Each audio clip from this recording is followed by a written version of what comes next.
All right. Good morning to everybody here at Holland Beker. With the start of the young women's pairs on the way, they are now crossing the first 500 meter of this beautiful regatta. We start our weekend. We see three crews. It's the combination in actually a boat from Neerhuis, I would say, from the Alkmaarse.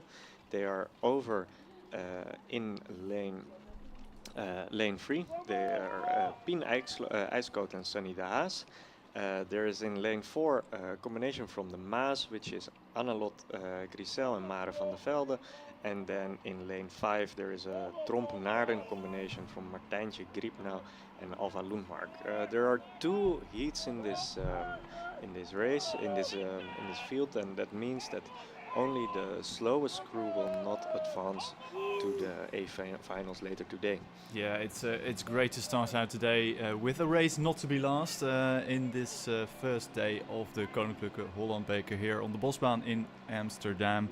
We are riding with the three crews, as you mentioned, Peter, and a good morning to you. Currently, at the almost 500 meters gone mark, we see the crew from Tromp-Naarden rowing with Neerhuis blades, if I'm not mistaken. Currently in third with the crew from or is that the Alkmaars? It's the Alkmaars, I must say. Sorry, it's a bit early in the day for me. I didn't have my morning coffee just yet, so getting into the swing of things. But leading is that crew from Tromp-Naarden, and currently sitting last is the crew from the Alkmaars with Sunny de Haas and Pien IJskoot. No, and it's a great way to start, and indeed take a sip of your coffee, because there is some fast racing ahead this weekend. We have we are delighted to have two quite packed fields for the Holland Beker and the Ladies Trophy. We will see them later today. There will be around lunchtime. We will see the single start, and of course these are the races, very heavy contested prizes to be awarded tomorrow. And that's all later today. But already here this morning we have a tight race, and it's difficult because of course you can't be the slowest crew on the track. But you don't know what the other heat will do. It's also the sweep rowing is not something that the Dutch juniors have a very, very long tradition in, so you don't know the field that much. I've seen that there has not been that much racing in sweep rowing also this year for these young women. So very competitive early on the way while we cross the 1,000-meter line. Yes, you're perfectly right there, because the sweep rowing with one oar with two athletes here in the women's pair, it's not something we see every day in junior rowing. Usually they are sculling, and Peter, perhaps you can help me with a question, because why don't we see so many crews in the Netherlands, especially junior crews, rowing sweep here?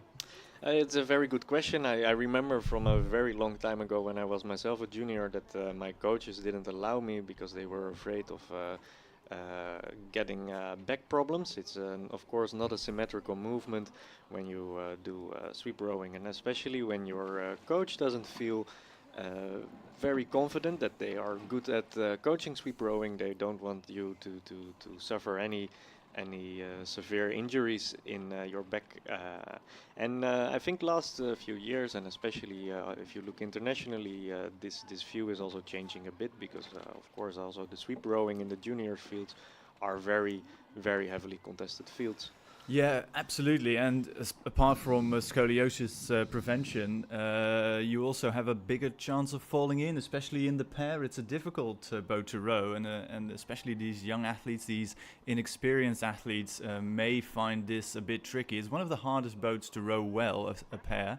But doing well so far is still that crew from the Tromp and Naarden, who are still leading, I think. Coming into the final 750, they just about approaching the white bridge, that famous white bridge on the Bosbaan, which marks the 500 meters to go, as we see them moving slowly but steadily towards our commentary position. Well, slowly but steadily, I wouldn't even say, because it actually looks very good, especially given that the experience will not be that high in that sweep rowing. We see these two club crews, indeed from Maas and Alkmaar. They are now lagging behind, and we see a small look to the finish line here by the bowwoman from Naarden. Here at the 500 meter line, and we see that the stroke rate goes up, and the sprint to the line is there, because they are apparently still afraid that Alkmaar, the crew here in last position, can still overcome them and maybe get that highly contested A final place from them. Yeah, there is a bit of overlap, isn't there, with on the stern of the crew from Tromp Naarden, but you can see the rates now increasing a bit. A nice steady leg drive there in the center of the field of the crew from the Maas. Nice even together in the driving phase of the stroke, and they are closing in slightly. They're coming into view from our commentary position here at 2,000 meters gone, but it's still the crew from Tromp Naarden leading the field by about 3/4 of a length. Yeah, about 3/4 of a length, and it's surprising to see that it's indeed the club crews who are in this difficult boat class who are behind, even though they should have the same coach and should adopt similar styles. But it's the Tromp Naarden crew also balancing now a bit out of the boat to keep the boat straight, but giving it all in their last push to the line, and maybe already sending a message for the finals later today. Yeah, they're perilously close to the buoy line there, the crew from Tromp Naarden, actually straying into one of the lane number 4, I think, but they are managing to keep their bow ball ahead, and if anything, they are increasing their lead ever so slightly over the crew from the Maas, who are still sitting in second position, about a full length ahead of Tromp Naarden, currently in third. Yeah, very, very strong performance here from this Tromp Naarden crew. There was some quite heavy steering, and now that we see them here inside from our commentary position, we see that there is actually a lot of speed in that boat. They opened up the gap, and they will try to put here the fastest time on the scoring boards for later today.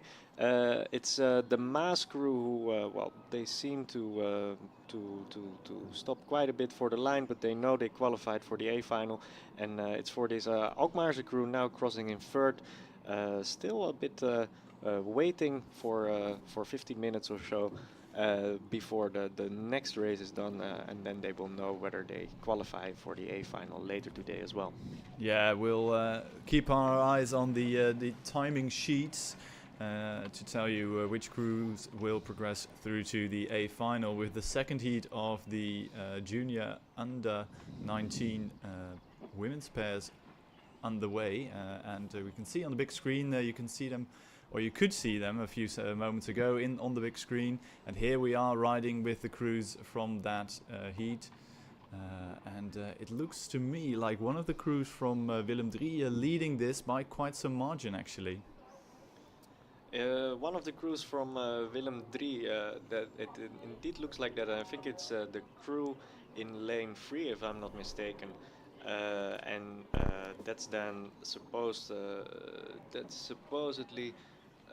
it's the only crew from Willem III. And I do apologize. Yeah. No, I expected, because Willem III is it's such a big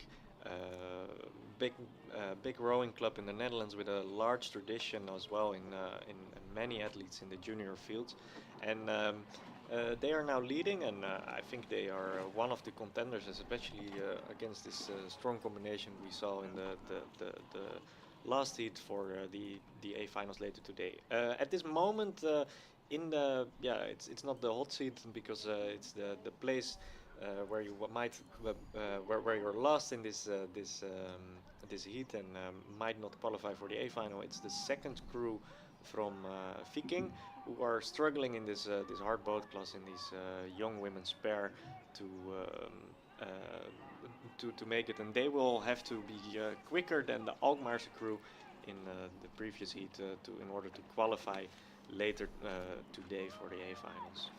Yes, you can see them here. Nice, long, lengthy, ropey strokes from the crew from Willem III, followed closely by the crew on the far side from the Laak, racing all the way on the far side of the course. They're about a length and a half down on the very fast, very solidly rowing crew from Willem III, and behind them it's a nice little tussle right there between the two crews on the far side of the lake, and we wait for the other crews to come into view. It's a bit difficult to see from our commentary position here. They're still quite a long way off the finish line. They are approaching the final 400 meters though, but I think our top three is well established at the front of the field, because that other crew from the Laak racing in lane number 3, I think, is down with a significant margin with 300 meters still left to row. Yeah, it's Lieske Tromp and Eva Eiker-Harris from Willem III. Who are now in the lead, and it's a commanding lead, and I have to say it looks pretty okay. I saw that these women usually race in the double sculls, like we just mentioned in the previous race as well, like most of these women. But this is a combination that already started quite some races this year, and probably that's now paying off in the sweep rowing as well. Even though they switch from 2 to 1 oar, their body movement is pretty synchronized. There is a bit of wash coming from the blades in the final part of the stroke, and now that we are getting into the 250 meter, it's at the final of the 250 meters. It's still everything to play for. Yeah, small crab there from the crew from the Laak racing on the far side in lane number 6. They are quickly told by the umpire to get back into their lane. All good, I think. No collisions of any sort, but we can see that crew from Willem III, although they were leading by quite significant margin at 1500, we can see the rest of the crews really creeping up on them. They're tidying up a bit, that crew from Willem III. They are going to make it though first across the line. They still have about half a length coming into the final few strokes down to the line, so they'll take the win in this heat. Followed by the crew from the Hunze in second, and then it's the crew from the Laak racing in lane number 6, coming across the line in third, and their club mates from the Laak racing here in lane number 3, about to cross the line in just a few strokes. Yeah, I have to make a small correction there, because it was where the last two crews you mentioned were not from the Laak, but they were from Viking in Utrecht. Sorry. Yeah. Apologies accepted. I mean, the cruise looks very similar, and especially from our commentary position, the one kind of green can look like the other. I have to say, it was a dominant performer from this Willem III pair, but it was the Tromp crew who really impressed me in these last 250 meters, and I think they sent a message for later in the final. And even though it's a race that's it's a boat class that they don't oftenly contest in, I think these young women will have a beautiful final later this afternoon, also with this Tromp Naarden-combi. We go further now with the rest of the racing for today, and in particular we are now looking at the double sculls, and we see a very commanding lead in this Tromp boat.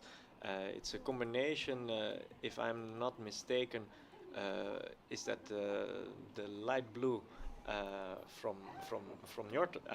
No, I don't think so. No.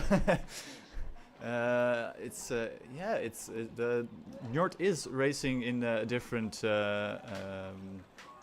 kit than the other years, because they're celebrating their 150th birthday this year. Actually, in a few days, in a week's time, it is the official birthday of the Royal Dutch Student Club Njord from Leiden. But this crew is definitely not a crew from the KSRV. They're racing in similar colors, because we used to associate that light blue color with Njord, but it is not from the students. These are not in the Netherlands. We have a distinction between the more student-oriented clubs, usually affiliated with the universities, and the clubs which are open to members of the general public. and these are juniors racing for the last category, and they are doing quite well. That is the first heat of the juniors men's double sculls, and they are really motoring down the track actually, Peter. That really looking impressive, that crew racing here in lane number 2, and I think that's D.S.R. Yeah, it's indeed D.S.R, and we know this crew pretty well because we saw them earlier this year already on the national championships, where they took the gold medal in this boat class.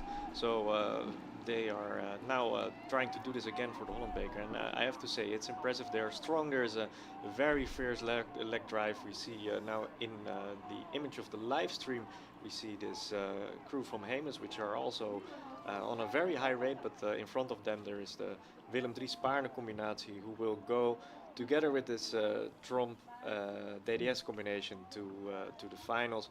And it's now a very heavy contest for the third place in this race. Again D.S.R, but this time with Alkmaar is going to take it in lane 5.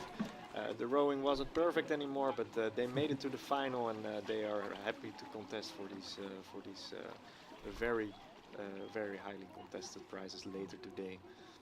Yes, and the crew from Hemes you mentioned, and also the crew on the far side from Viking, they go through to the B final later today. As we move quickly back to the start, or not quite the start, but we're actually quite a while into the second heat of the junior men's double sculls. We see a crew from the Hope, the Laak, the D.S.R Roeiclub, the Hunze combination racing in lane 3. We have Naar de Pampus combination racing in lane number 4. And finally on the far side of the lake we have the Hunze. And that crew currently trailing the field because quickest across the first timing mark and also the second timing mark is the crew from the Hope. But they are followed very, very closely by the combination from the D.S.R Roeiclub and the Hunze. Passing 1,000 meters, it is those two crews leading by about a length, and then followed by the crew from Naar de Pampus in third. Yeah, and I have to say, from this part of the racing, it looks like a slightly lower stroke rate as what we've seen in this previous heat, where there was the D.S.R Tromp combination on a very impressive. With very impressive rowing, especially considering their age. But we see here in the lower lane, so on the right of your picture, we see this crew, I think it's from the Hope, who are very composed, and they sure have something left for the second part of this race, where they will probably need to attack, because I don't think they are in the lead currently. It's difficult to judge from this angle, but I think you might be right. It's the crew from the Hope still rowing a nice low, long rhythm, but the slightly more dynamic rhythm there being set by that combination from the D.S.R Roeiclub and the Hunze, stroked by Simon van Dijk, and in the bow seat we see Hessel Bosma. They're also looking powerful, also nice, quick and easy pickup at the front end of the stroke. And those two crews actually putting some distance into the rest of the field. Clear water margins, but coming now more into the view of the 500 meters to go mark, and it's still the Hope leading by about half a length. Yeah, and it's a very relaxed style. They are approaching the catch with ease, and I think there is still some speed to gain by making these blades enter the water slightly quicker, because the boat is stopped at the start of the stroke. But at least they do it together, and you see that helps in these combinations, these double sculls. Currently in third, I think the battle is going on for this the final places, but I have to correct myself, because of course in this field there are 3 heats, so it's the first and the second crew going to the A finals. Yes, and with clear water margin well established in the first half of the race, I could imagine that the crews from the Hope and the combination from D.S.R Roeiclub and the Hunze are sort of cruising to the line. I mean, they can see the rest of the field. They can easily finish this race without really sprinting to the line. But there's also always that question, Peter, of are we going to sprint for the line so we get a better lane in the A final? Yeah, and I think it's always relevant here at the Holland Beker, at the Bosbaan. Well, people who come here more often know that this is the oldest rowing lake in the world. There are trees around this beautiful lake, and also this afternoon there are some windy conditions predicted. So you never know whether it's where the wind is coming from this afternoon, and you never know whether it will be important to have a good line. So better to be safe than sorry for this crew from the Hope. They will finish first, and the crew from the northern part of the Netherlands, from the combination from Hunze and D.S.R Roei Club, they will advance as well to the A final, but in second place. Yeah, both crews not really looking exhausted when they cross the line. Easy strokes across the line. The Hope taking that win in the heat, and third place goes to the crew from, that is De Laak, followed very closely by Naar de Pampus, and the Hunze just crossing the line in fifth.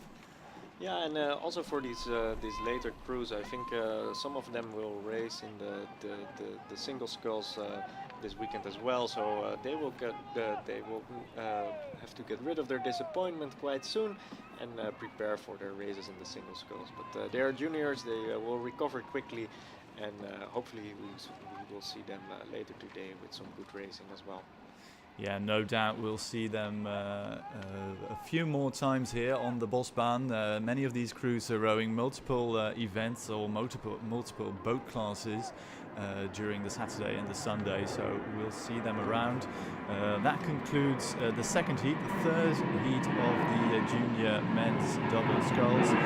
Already underway. On the big screen we have the view on two crews racing here. It's the crew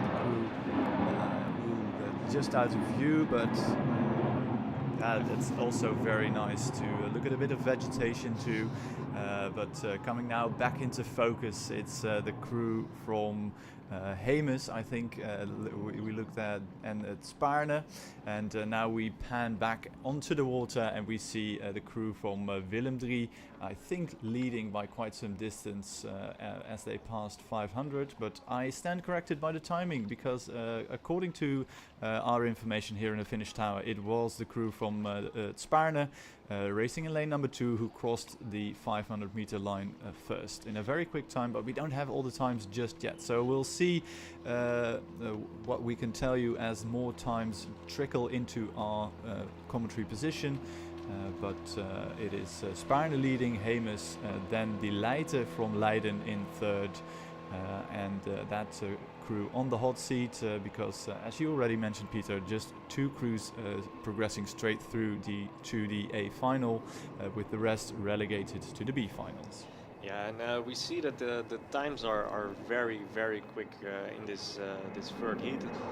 Well, they are well, as far as we get the times at this moment, there are some technical difficulties, but we see that the Spaarne crew is actually leading this Willem III crew, where and I think this Willem III crew was traditionally packed with some strong rowers. I see David Lutijn there, was one of the presenters at I think at some international regattas for the Netherlands last year. But currently it's indeed this very well composed crew from Spaarne who have this rhythm together, and we saw them just yet through the grapevine, I would like to say. And they are now leading this race. It's a picky rhythm, but it's quick, it's composed, and it looks very efficient. Yeah, it looks very nicely together, and from a technical point of view, they are very well put together. This combination from Julian Brinkhorst and Christian Vreken from Spaarne from Haarlem, so it's just a 30 minutes drive from their usual training location to the Bosbaan here in Amsterdam. They are leading. It's a nice dynamic rhythm, followed still by and tracked very closely by the crew from Hemes, stroked by David van Delden, just about a length behind them, and now coming through the 500 meters to go mark. We can still see that crew from Willem III still quite close to that crew from Hemes. Yeah, and the Spartan crew, it's a very interesting crew because they are actually still under 16 years old, so they are about 2 years younger than their fellow peers in this race. So yeah, it's very impressive what they are doing. Earlier this year they became Dutch champion in their age class, also in this boat class, and well, when you see them rowing like this, you can see why. But currently it's also this other club crew from Hemes who are looking across. I saw the strokeman here looking across, and he saw that he might be able to catch these youngsters from Sparna, but they have to be careful now because they are in the boys, and they are almost crashing into the crews who are warming up now for their respective races. Yeah, they have corrected their course just a bit, coming back into the center of their lanes now as they come into the Red Bull area, which denotes 250 meters to go. That steering correction would have cost them a bit because the crew from the Sparne are tracking straight and through in their lane, but also quick flash of blue there because Willem III have really upped the rate here, going through the roof in the final 250. They have a bit of work to do, but they are getting close to the crew from Sparne. Yeah, it's very close racing in this heat of the men's under 19 double sculls, but it's Willem III currently with the most power. It's the Sparne crew who are slipping away in their technique, and they're looking around, but I think they're just gonna make it, or is it Hemes pushing through the line? Remember, the first two crews are to advance to the 8 final. I think it's Sparne just making it yet, and then Hemes who are about, well, the difference was about a meter to this Willem III crew, who are clearly very disappointed with the result of this heat, and who are not gonna advance to the A final later today.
Yes, and after this very highly contested heat in the under 19 double sculls for men, we quickly proceed with the racing in the heats of the under 23 men single sculls. Yes, the first heat well and truly underway. We have 4 contestants with just the 4th placed athletes in this heat not to progress through to the A finals. We have Skadi with Erwin Wiltenburg in lane number 2. Right next to him we have a competitor from Belgium. We have Neil Laurens. And then in lane number 5 we have Thijs van het Schip van Pelargos from The Hague. And on the far side we have Rinse Hallema from Proteus-Eretes from Delft, racing in blue on the left hand side of your picture. But it is actually the Belgian athlete who dominated the first half of this race, and looks to me like he's really relaxing here now. He has established quite a healthy margin, and looking to his left you can see that Thijs van Schip from Pelargos is quite a couple of lengths back, and he is quite safe to progress to the A final. So you can see the 3 leading athletes not really high, rating really highly at this stage of the race. 500 meters to go, and the Belgian is really cruising. Long powerful strokes from him as he comes into the final 500 meters. Yeah, Neil Larijns, I was just looking at the other entries of this field, and I think we can say he's a favorite for the race later today.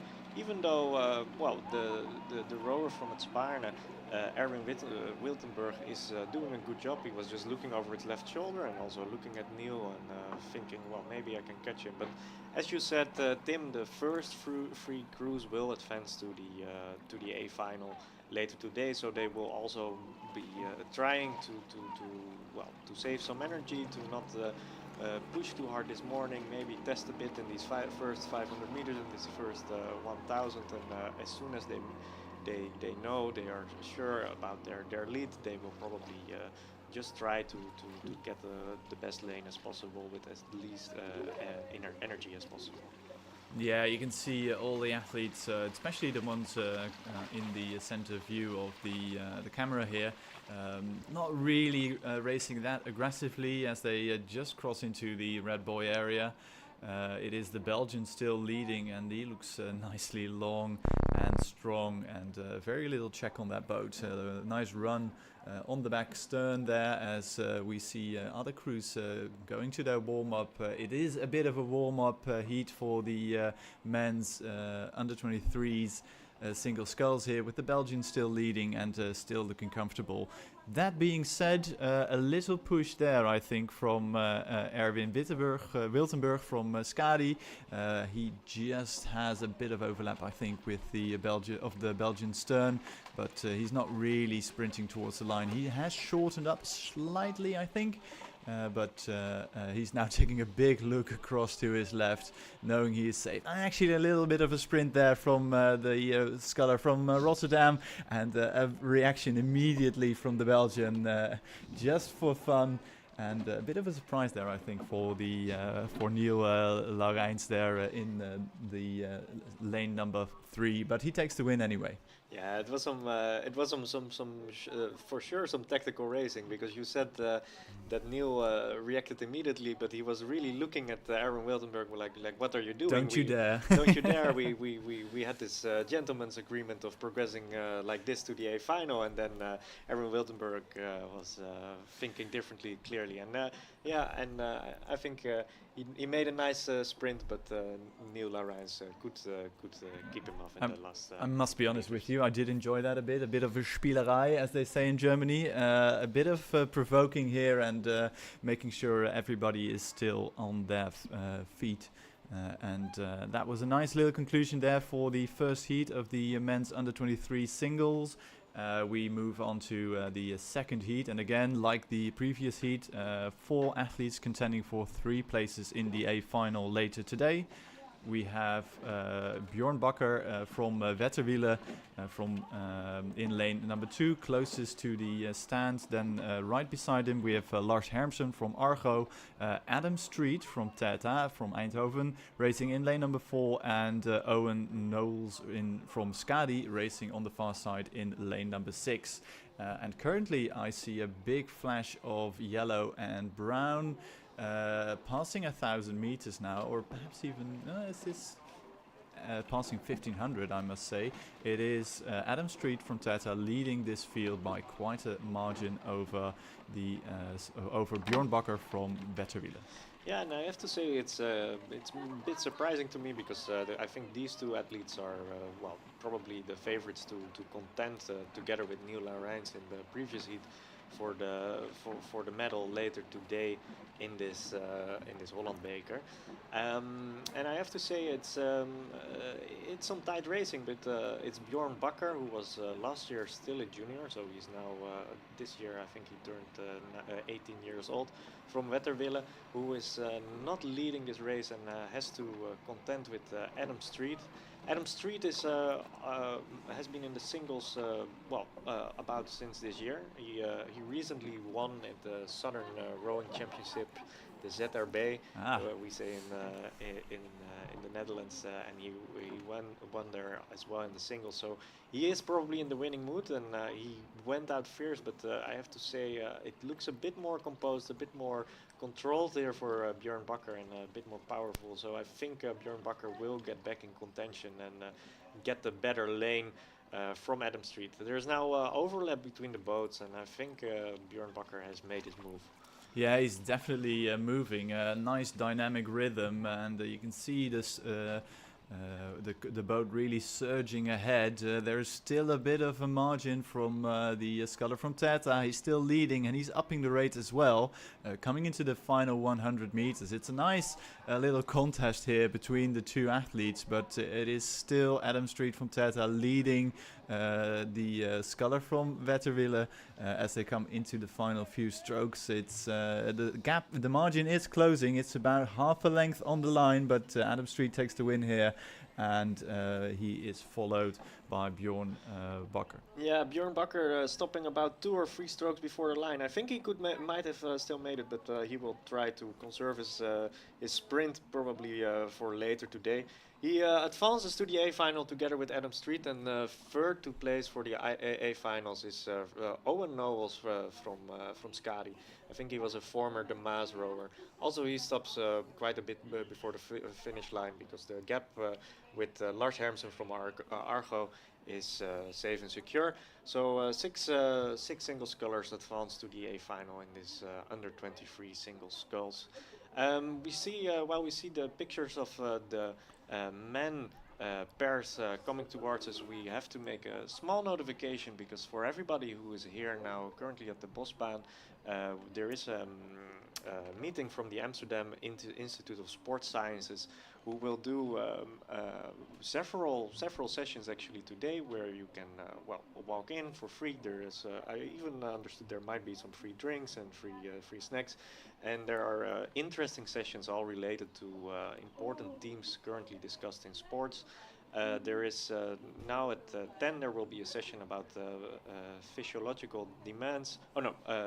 Physiological demands of rowing athletes at the Olympics in LA 2028, and it sounds very interesting. There are more sessions about performing under pressure with elite rowers. There are head coaches from the Dutch national team, so everybody is more than invited to come there and to learn a bit, maybe for their own performances in rowing or other types of sports, but I think it's about performances in general, and we will announce more meetings like this later today.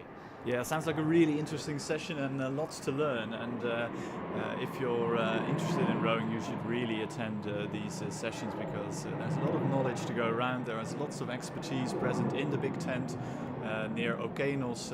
Entrance is free, and you are correct, Peter. There is free tea and coffee. So if that isn't a selling point, I don't know what is.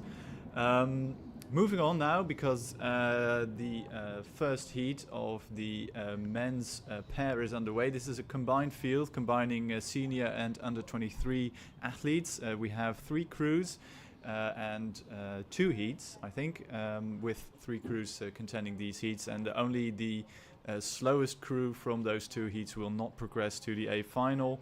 The first heat is being led from start to right about now by Nereis, followed closely by the Bundesstützpunkt Dortmund 1, and Triton currently in third position. That Triton crew is an under 23 crew, so developing athletes, and they are still going for the line absolutely quickly and fast, because the quickest time may get them into the A final. where we see the crew from Neerhuis now taking their rate down as they come into the final 100 meters. Yes, it's Jasper Jordens and Isaac Verkijk, Dutch champions in this boat class, who are in a very comfortable lead to these national talents from Germany. Thijs Hagemeister, who actually performed for the Netherlands in 2019, I think it was, in an under 23 8. But it's the Neerhuis crew who are adding to a very good season here in their heat. They have been warmed up for the final, but looking at the big guys in this German boat, I think it's still everything to play for later today. For Triton, it will be they are now coming over the finish line. They sure have some sprinting, and they will try to be faster than the slowest crew in the next heat, because as you said, only the slowest crew will unfortunately not advance to the A final later today. Yeah, so Hugo Versteeg and Quinten de Kok crossing the line in a time of 7 minutes 26 seconds and 82. We'll keep a close eye on that time, because that will be the goal for the crews coming down the Bosbaan as we speak. In the second heat we have Okeanos, Laga, Skull and another crew from Laga. They are racing quite hard. They are close to halfway mark, crossing the 500 meters goal mark, where the crew from Skull was leading. We'll have a quick look at them as they are. That is Joppe Fisch in the stroke seat and Raphael Fromont in the bow. Yeah, Joppe Fisch and Raphael Fromont now currently in the lead. It's a bit more tight racing, I would say, in this heat than in previous heat. But if we are being fair to all athletes also in this race, it seems like the favorites for later today were really in this first heat. It will be this Neerhuis crew and this national German crew. For the crews in this heat, they are developing crews in the Netherlands, and for them it's just today will probably be more about how close can we make this, how small can we make this gap to these already internationally performing crews. Are we there yet, or how much more do we need to perform? How much more years do we need to train and keep training, keep working hard? But for sure it will be a motivating race for them to race this international competition. Yes, and so far so good for the guys from Triton and in the previous heat, because their time crossing 500 meters gone, so the time from Triton was 1:47, whereas the crew from Laga, the second crew from Laga, crossing 500 meters in 1 minute 54. So that's quite a decent margin, so it's looking good for the guys in the dark blue kit from Utrecht. But the race is still going on, but it's a tall order, I think, for the crew from Laga 2. So the second crew from Laga, stroked by Rombout Jansen. They are in the race of their lives to get into the A final, where the race for the win in this heat is definitely on between Skull and the other crew, so the crew from Okeanos and Laga 1. Stroked there by Gert-Jan Bruins. They are looking it's a bit, not really dynamic. It's a bit low and slow rhythm. I think they know that they're in a good position to get into the A final, and again, conserving some energy for the races later today. They're not really rating really high at this stage of the race as they come close to 1500 meters. Yeah, and conserving energy, they sure would like to do that, but also that is a skill, especially for these developing athletes. You don't know in a small boat class like the pair, you never know what's gonna happen, and you for sure don't want to catch a crab, so you really have to have control, even though you're already quite far in the racing. It's the local crew here from Okeanos here in your view in lane 2, who are really battling it on with this other local crew from Skull, one of the organizing clubs of course of the Holland Beker, who are battling it out for the leading positions in the heat. And I don't think maybe even if there was some initiative from the crews ahead to lower the rate down and to not race it out for later because they want to conserve energy later this afternoon. It's now three crews are actually racing quite hard to get the best position out of this heat. Yeah, it's you're right. It's less than 2 seconds separating 3 crews racing for a favorable lane in the A final later today. And you mentioned the crew from Okeanos with Jordi van der Meijden and Fons Brouwers in the stroke seat, and they're going absolutely hammer and thong down this track, really high rate of striking. And I must say, it looks quite nice actually. They are rowing very nicely together, nice crisp catches from the blades there, and they are reeling in the crew from Skull, who have seen the threat on their right hand side, and sandwiched in the middle you can see the red kit from Laga. They are not really out of contact just yet, coming into the final 150 meters. It is still Skull, the bucket head there, very nicely brought into view by the camera crew here, but here we see Okeanos, eyes straight down the boat, absolutely going for it. Yeah, looking at the rowing of Skull, you see that there is for sure some tiredness after this heat, but they really want to show here on this international regatta what they are made of, and against these other developing crews.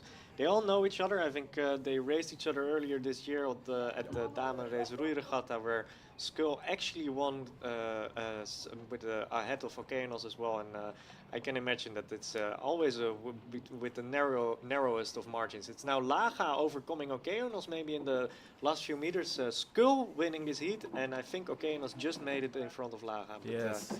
we are looking forward to the A final later today. Maybe not for the win, but these three crews are very, very tightly matched for the A final later today.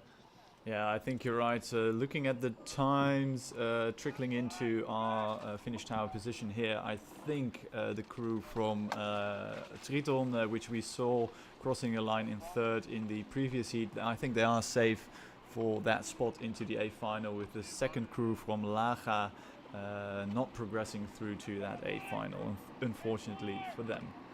Yeah, and from the open category pairs, we go on to the lightweight pairs, and it's good to see this boat class back again at the Holland Beker. It's for sure not a given that this boat class is raced, because well, we all know that lightweight rowing, lightweight sweep rowing hasn't been an Olympic boat class for quite a while now. We see 3 boats in this heat as well, so that means for three boats in this race as well. So that means that for sure the slowest crew will not advance to the A final. And at this moment, it's Vidar with a very, very commanding lead. And I have to say, for a lightweight pair, it looks really snappy, like in the old days when sweep rowing, lightweight sweep rowing was still Olympic. And I have to say, I'm impressed by this Vidar. Yes, me too, and I really enjoy the lightweight events. Racing is just that bit more exciting when all the crews are more or less equal in terms of the power they can produce, because of course they have to weigh in 2 hours before the start of the race. And thinking back of the good old times in the early 2010s, we had the Muda twins from the Netherlands also racing the men's pair as lightweights on the usually as open weight in the open weight category, and not without their results, often beating crews, the heavier crews, and also the international competition as well. But those days are long gone, as is the Olympic status of the lightweight men's sweep rowing. Unfortunately for us, we see a bit of a steering correction there from the crew from Laga in lane number 4, stroked by Jan Bakker. They are making a big adjustment to get back into their lane, but they have done so correctly. They are now tracking straight and true in their lane. But it's still the crew from Vidar, stroked by Sebastian van Helden, who are leading and looking comfortable here in this second half of the race. Yeah, and most crews in this field are used to actually racing in the Coxless 4, which is still a highly contested, developing a field for developing rowers, developing lightweight rowers in the Netherlands. It's merely a tradition that this field is still there, but it's every year still highly competed. So I think there is also another crew from Vidar. We will see them in the next heat, and they will their teammates will try to, of course, show that they are the better part of their boat later this A final. We see some balancing problems in the Lager crew in the middle part of your picture, and they will also have to battle off their own teammates who are currently in this last position, and it's really the position you don't want to be in. It means that you have to race to the line to get a faster time than the other heat. We look now here closest into in your picture to this feeder crew, who are powerful. They are snappy, and it looks controlled and composed. Yeah, they are in a comfortable position because they can look to their left to see that both crews from Lager are well and truly behind. There is a couple of lengths of clear water, I'd say, between the Vidar stern and the bowball of the first Lager crew. Coming into the final 500, it's a great place to be. I mean, the legs are screaming, the lactic acid is gushing through every single muscle, but it feels so much better if you're leading, and you can see what the opposition is doing. You can react if you have to, but I wouldn't be surprised if the crew from Lager or the crew from Vidar is looking at those two crews from Lager and is controlling this race in the final quarter, and just maintaining this rhythm, maintaining the length, maintaining the speed. I think they are safe for a place in that A final, with the crew from Lager on the far side, Lager 2, having the work to do to make sure they produce a good time to progress to the A final later today. Yes, and it's a really big difference that the feeder crew is making. Lager, I think it's also indeed pretty sure that the Lager crew in the center of your picture is going to make it to the A final. Like you said, we see Vidar here looking around now a bit, looking at the other crews, and they know they made it. Like I said, they still would like to try to outperform their peers in this next heat, but they can keep that for later today. Lager here in your picture, it's a bit it's a bit more rough in their rowing, but for sure this boat has speed, and for sure this boat goes forward quite a bit. And they also did enough to keep off their peers, and they can their peers in lane 4, and they will now look forward to racing in the 4 again, maybe, because at this moment it doesn't really work out in the pair. No, this isn't really their race, but it is the race of Vidar. They are crossing the line now comfortably ahead of both crews from Lager, and we'll keep an eye out. Ooh, that's a bit of a crab there from Lager 1, but they managed to get themselves across the line first, or at least ahead of their teammates in lane number 5. So the slowest time of this heat is 7:40.83. So we'll keep an eye out on that time, and we'll come back to you with the results, because the second heat of the lightweight men's pair already underway. If you're following us on the live stream, you can see them through a bit of vegetation. That second heat is well and truly underway, and I think, but I can't be sure, I don't think Tata is given the quickest time across the 500 meter mark, but looking at the pictures, Peter, I wouldn't say that they are actually leading. My money would be on the international crew competing here. Yeah, and at this moment I see that Tata has a negative time actually, so that must be a technical error. There is, I think, a bit more tight racing than we saw in the previous heat, and we are of course excited for that. What we also observe is that the times are not super fast, and that there's nothing to say about the quality of these rowers, but it's just that the conditions are not super fast. We know that later today there might be some headwind, where last year we had the honor to comment on some world best times in unofficial world best times, we must say. Unofficial world best times, but crews going under world best times in both in the open categories as well as in the under 23 categories. It's not really expected for today with these slower conditions on a lane like this, and probably there will be a lot of coaches currently screwing on their oars and trying to shorten every bit to make their boat as fast as possible, also in the heavier conditions. But it's hard to say right now, because as we look at the water, it seems pretty flat. It doesn't seem too slow, and it seems to be controlled. But looking at the times, it is actually heavier than we might see from our picture, and there might be some stream.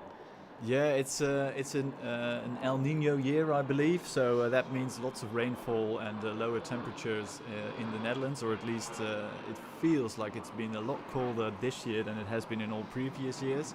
I think this is the first year we don't really put the aircon on here in our commentary position, which is a first for me. But yeah, that's not really conducive to quick times, because of course the warmer the water, the quicker the boats tend to slice through the water as well. No wind indeed to speak of, at least no tailwind to speak of, but a very nice heat here developing between three crews. Teta actually leading this, so the timing at 1,000 was correct. They are leading, but not by much, because right beside them we have Triton and Vidar. No, that's Paraguay, I think, because the crew from Vidar dropping out of this. But three crews really abreast through the final timing mark before the finish, and the Teta looking a bit erratic at this stage. Lots of water splashing from the catch. And the other crews are really keeping an eye out and trying to get the lead out of the hands of the crew from Eindhoven. Yeah, and I'm focusing now on the right of my picture where we see the Paraguay crew, and it's a very fierce rowing what they are doing, and it looks very composed. I understood from what I understand in Spanish that they usually row in the double sculls, but like we mentioned earlier today, that might be that it also works in the pair. You know the type of body movement, and I feel like they are now the crew contending with Teta, and it's up to Teta to respond. Yeah, Teta trying to raise the rate, and I think the better rowing from the crew from Paraguay, of course, they are well suited to El Nino conditions, of course, coming all the way from South America. But the sprint is on for the honor and the first place in this heat. Teta still leading, but definitely struggling. I think Paraguay really stepping it up here and getting their bow ball way ahead. Yes, this is a decisive move from them. I think they've opened up half a length already.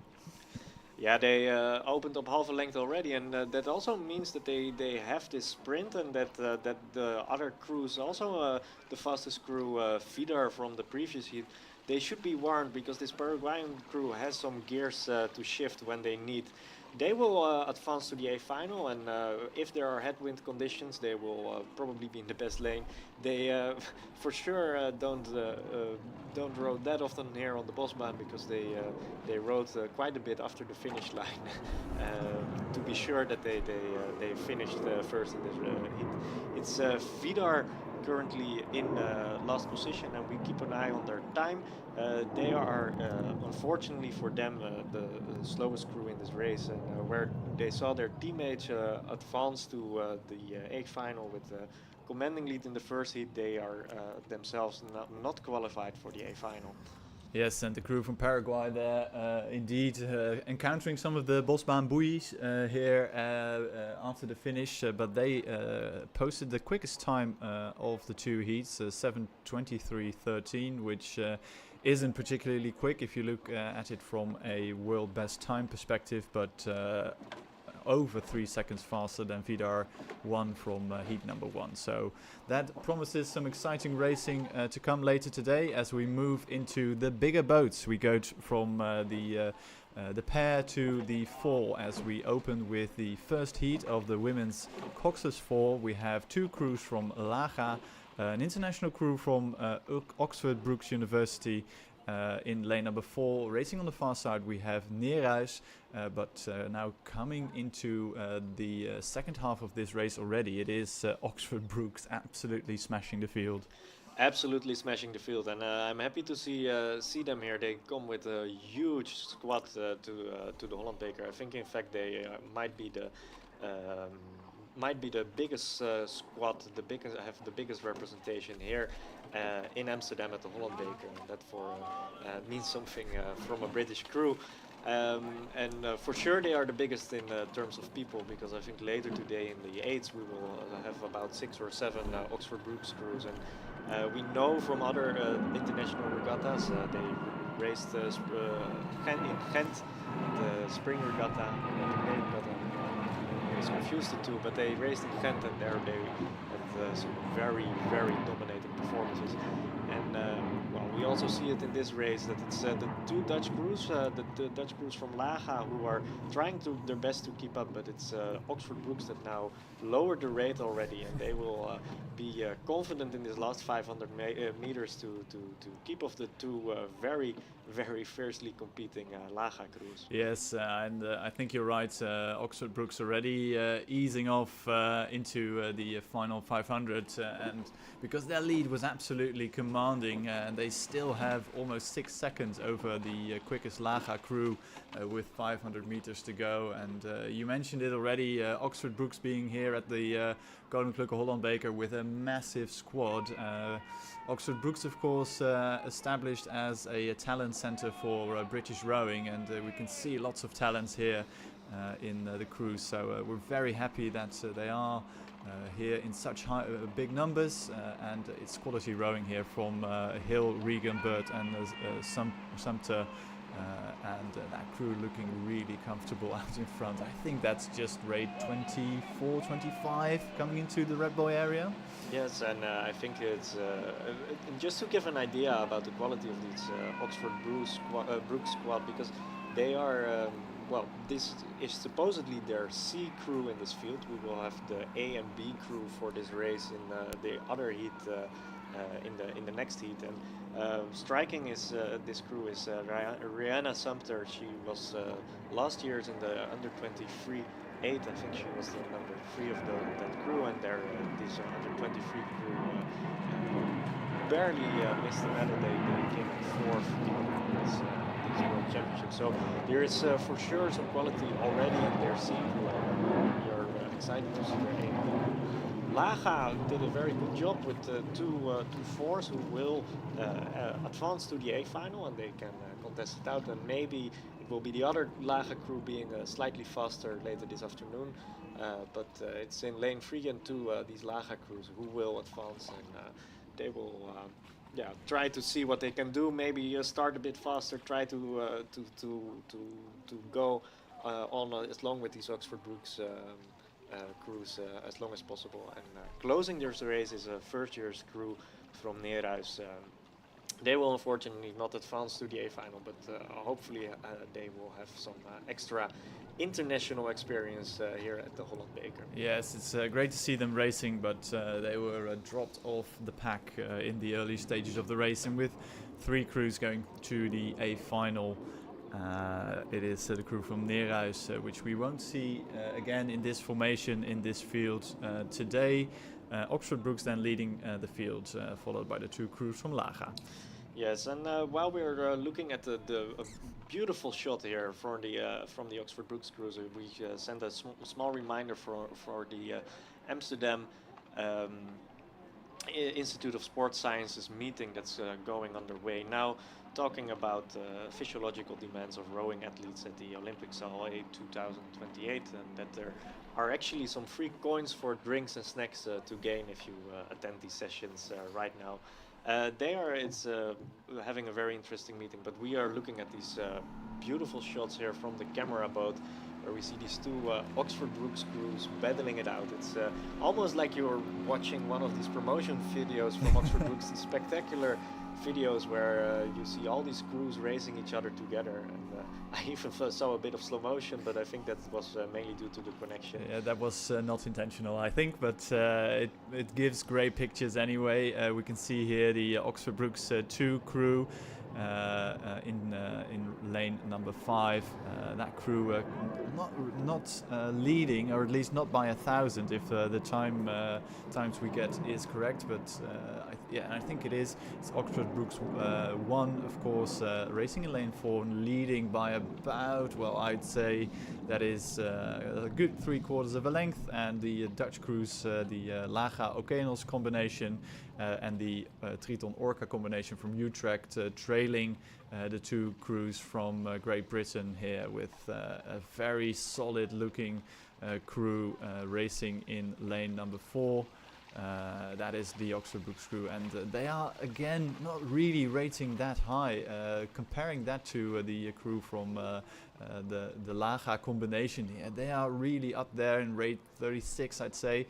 But Oxford Brook cruising a bit more, 33, 34 strokes a minute, guess, but that's a guess from me. But they are really looking strong out there.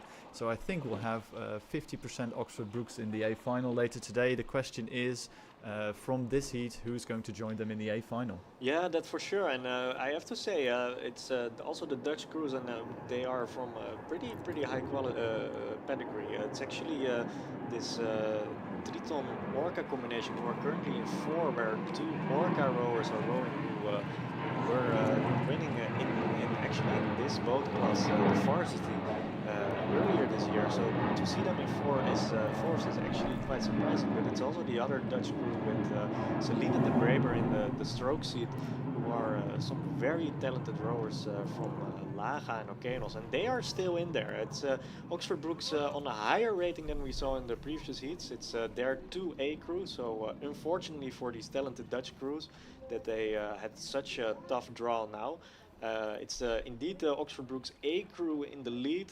Also quite some international experience there. I think they are going to make it. I think they have the professionalism and the knowledge about their fellow competitors from Oxford Brookes that they are not going to make it. And indeed, we now see that the gap is opened. Closest to us here in the finish tower, it's the Laga Okeanos crew, and a bit to my surprise, and I think there is some steering issue as well for this crew from Utrecht, this combination crew from Utrecht. They are not going to make it, with the combination of the winners from the varsity and the second places of the varsity, who are not going to make it to the A final. And that's maybe the first surprise of today, but good job for these Oxford Brookes crews and this Dutch combination from Laga and Okeanos. And while we are seeing that the viewers at home can see that there is currently no racing underway, because we see that the sponsors are in the pictures. We would like to indeed thank the sponsors of this beautiful regatta. We have quite a bit of sponsors. It's Nezek, it's Hoogsteger Veldhuis, it's Alcomex, the Green Bench, Bios Groep, Gemeente Amsterdam, Topsport Amsterdam, Merel.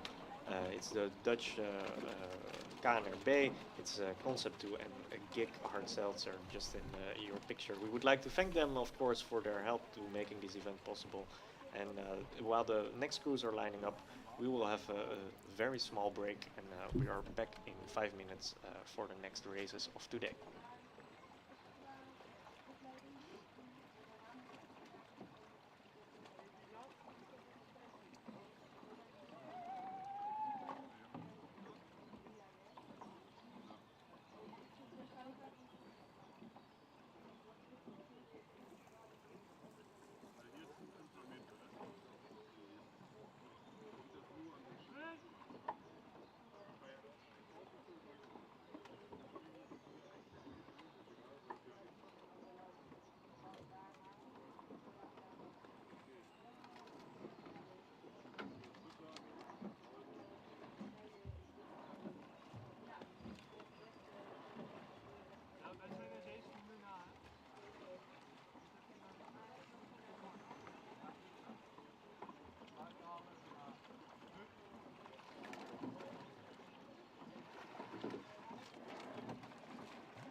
And while we were still discussing the races from the women's coxless fours, we see that the heats for the men's coxless fours are well on their way.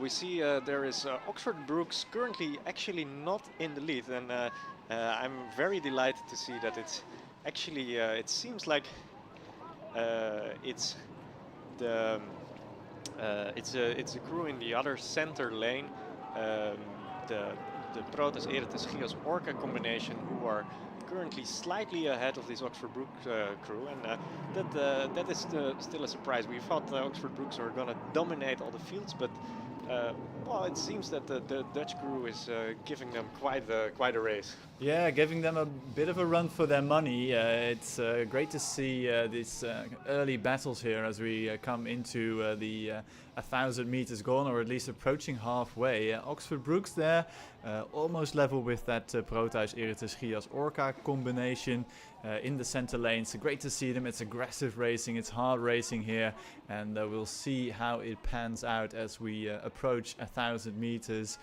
Currently, I think still that Dutch combination crew leading Oxford Brookes, but not by much. No, not by much, and it's actually the Oxford Brookes. It's their fourth crew in this field. In the next heat, I think we will have their first crew, or maybe I think in the next heat we will see their first crew. There were originally more crews from Oxford Brookes to start today, but later this morning we'll see the heats of the 8, and I think these crew are doubling up in the 8. So not all their crews, not all their fours from Oxford Brookes in this race. And as we are speaking, we see that they took the lead from the Dutch crew.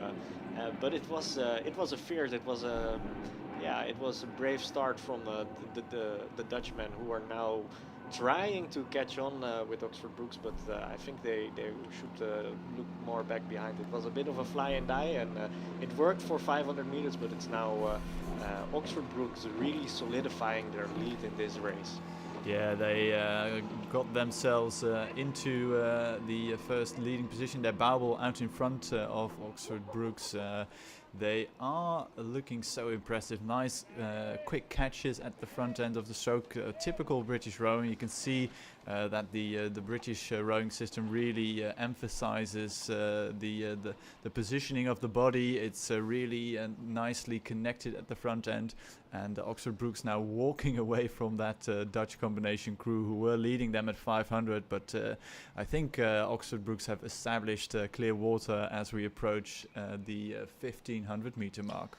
Yeah, and this crew Oxford Brookes, it's called Oxford Brookes 4, and it's a nice crew also to see, because it's not entirely a British crew. We see in the number 2 position, if I'm not mistaken, there's Robert Kooijman, who is a rower from Orca. Actually, he came in 5th in the men's pair at this Dutch championships, and also in the bow seat there should be Jamie Kopes, who knows what it's like to win at the Holland Beker. He raced earlier in the lightweight double sculls and won in 2022 here in a very heavy contest with the under 23 Dutch lightweight double sculls. But we see here Oxford Brookes now on the back, and Jamie Kopes here in the bow seat. Robert Kooijman, as like we said, in the 2 seat. It looks solid. They might have been quite surprised by the early attack from the Proteus-Eretes combination. Who we also see in our picture. They are keeping their rates high. They will advance together with this Oxford Brookes crew to the A final. And then since the first 3 crews will advance to the A final, we are looking also a bit back in the field. It seems like Neerhuis currently has the best of rowing. I think they are not going to be very heavily contested, looking at the gaps in this field. No, I think Neerhuis is safe for that 3rd and final spot into the A final. Oxford Brookes 4 with Jamie Kopes, the former lightweighter. I don't think he weighed in this morning, or at least not for all time's sake. He's leading his crew across the line now, finishing first in the heat, followed very closely. It's about a length back to the Proteus-Eretes combination crew. Neerhuis will take 3rd overall in this heat, and combination from Argo and Saurus are, I think, they're out of contention for the A final, but they are still leading the crew from Gias on the far side of the lake, who will finish 5th overall. But those two crews won't progress to the A final later today. Yeah, and I'm pleased to go to the next heat, because there is quite some quality in this heat as well, and maybe even more than in the previous heat. We see one Oxford Brookes cruise that is supposedly their A crew, but we also see the turquoise blue boat from Germany, and then we know that there is some national squad here from Germany. It's not their A crew in their 4, but they are sure looking to show their their nation's colors here at the Holland Beker. Furthermore, in this race, it's the Big Boys United initiative from The Hope, and according to Time Team, they are leading, but I'm not sure whether this is the case. We will soon see in a better picture probably whether this is the case. And then there is a combination crew from I think it's mostly under 23 rowers from Skadi, Delight, Vidar and Okeanos also in this race, and then there is a Nero's crew, Nero's one, with Morris Margus in the stroke seat. Yes, sandwiched in the middle there, the crew from Nereis, but not really able to keep pace with the fast-starting crews from from Germany and the Big Boys United combination from The Hope. A quick start from them. We'll see in a few moments whether they were able to maintain that lead over Germany, and in fact they haven't. They slipped back into second position, and it's a relatively quick time from the German crew, almost a second quicker than the Oxford Brookes crew we saw in the previous heat. It is that turquoise green. I'm a bit colorblind, so I'll take your word for it. But it's that German crew leading, but The Hope tracking them, keeping into contention, and I think they still have overlap with the crew from Germany, and we'll have to keep an eye out on that Oxford Brookes 1 crew racing in lane 5 all the way on the far side, so probably out of view from the crew from The Hope, but they are absolutely racing to the 3/4 mark. And let's not forget that crew from Skadi, Delight, Vidar and Okeanos. It's a combination crew stroked there by another rowing child of the Florijn family, Beer Florijn, there in the stroke seats with former junior rowers Oets Bloem, Pepijn Lahaye and Bas Berend van der Ven. They are also right up amongst it with 550 meters to go. It's going to be a very tight race for the first 3 spots to the A final. Yeah, and this Dutch crew you're mentioning, they're really a developing crew, slightly below the top crews in the Netherlands, but they are in contention. And let's not forget that Oxford Brookes enrolled this crew as their A crew. It's the German crew, who have a gap to the field. They should feel comfortable now, even though the rowing seems a bit short. It's I mean, the German rowing style is known for not having too much back, but I have to say it. I think there is more power in the boat than they currently put on the water, and they are looking. They will be looking to improve that for later this afternoon. But there are 3 crews now currently racing for 2 spots in the A final. Is it indeed the Big Boys United from The Hope, who got off that very fast start, but went back a bit in the field, but their rowing still seems composed? Is it this Oxford Brookes 1 crew? Can they keep off the hungry Dutch under 23 rowers in this in the far lane? It's a very close race for the second and third crew.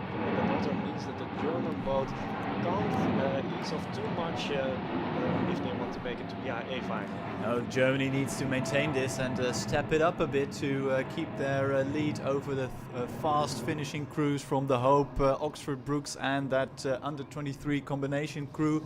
On the far side, the Germans are tidying up a bit. It's not the best of rowing. They're still in the lead, but the race is on. I think Oxford Brookes rowing through the Hope, and the under-23s going with them. I think the Hope are paying for that very quick early few 100 meters there. It is Germany across the line.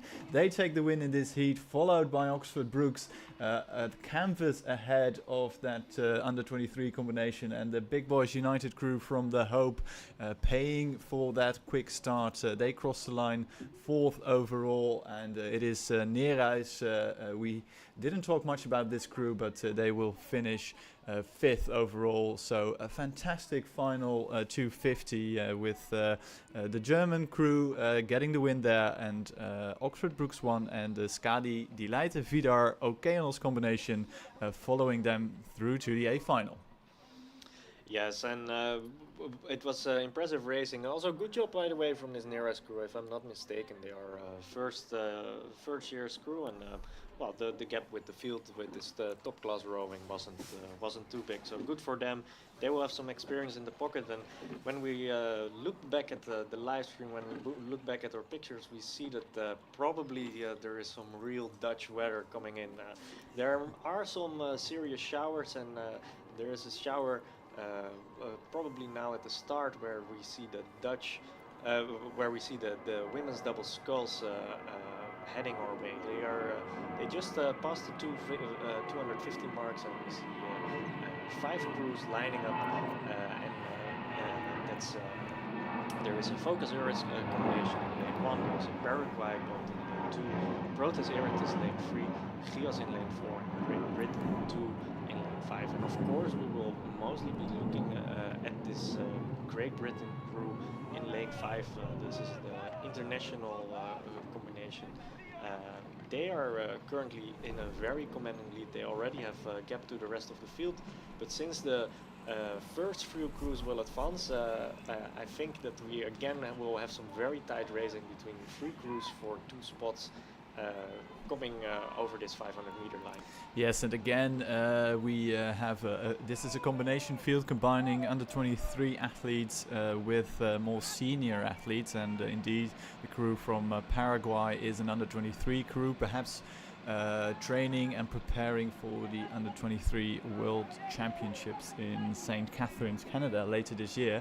They are in that pack right behind Great Britain, the crew of Freya Cato and Jenny Bates. Wondering if she might be related to Olivia Bates, who races the lightweight women's single scull for Great Britain and Nottinghamshire University Rowing Club, but we'll get back to you on that. The race developing out in front, Great Britain leading by a healthy margin. It was 4 seconds already at 500, and looking now back to the rest of the field, I think it is the crew from Chios. I think it's difficult to see very clearly, but there is this really tightly packed crews from Chios, Proteus-Eretes and Paraguay racing with them. And we also look at the crew from Euros, not interview at this stage of the race, because all the way on the left side of our screen we can see that crew from Great Britain now coming through 1,000 meters, and look at the gap they've opened up. It's multiple lengths of clear water, absolutely dominating this first heat of the women's double sculls. Yes, and there will be quite some competition in the double sculls feed all over the regatta, and also in this women double sculls. We're actually now looking at Great Britain 2, and in the next heat we will see Great Britain 1 and also an under 23 crew coming all the way from Great Britain. But there is also going to be Ilse Kolkman and Willemijn Mulder, who raced last week at the World Cup in Lucerne, and they're in the pair. Actually, they made it very bravely to the A final. So curious what they can do in the double sculls. And there is another Dutch crew from Neerhuis with Femke Paulus and Sonna Hospes, who are actually among the best single scullers at national championships here in the Netherlands. So curious what they can do against this international field. We are now looking at still at this heat, and we see it developing well, between these, really a race developing between these three crews. It's not as tight as that we saw earlier in the race, but there are some gaps opening up. Yeah, the camera now concentrating on that the pack for second, third, and fourth, because the crew from Great Britain already rode out of view. But the Focus-Euros combination crew and racing against the crew from Paraguay and Proteus-Eretes. Proteus-Eretes on the left-hand side of your picture, Paraguay sandwiched in the middle, and I was a bit taken aback by the kids from the Focus-Euros combination, the lovely pink here coming into view. They were in second place, but they were definitely feeling the pressure being put on them by the crew from Paraguay, who are racing hard and fast at them as they come into view of the camera at 1500. It is still Focus-Euros leading by about 3/4 of a length, but already well out of view, that crew from Great Britain. Let's not forget that they have opened up a street of clear water and they are really easing off now. You can see Great Britain won easy rowing here coming into the last 350. Yes, coming into the last 350, and we are curious to see what this Paraguayan group can do. We just saw their lightweight men counterparts doing a very fierce sprint in their respective field.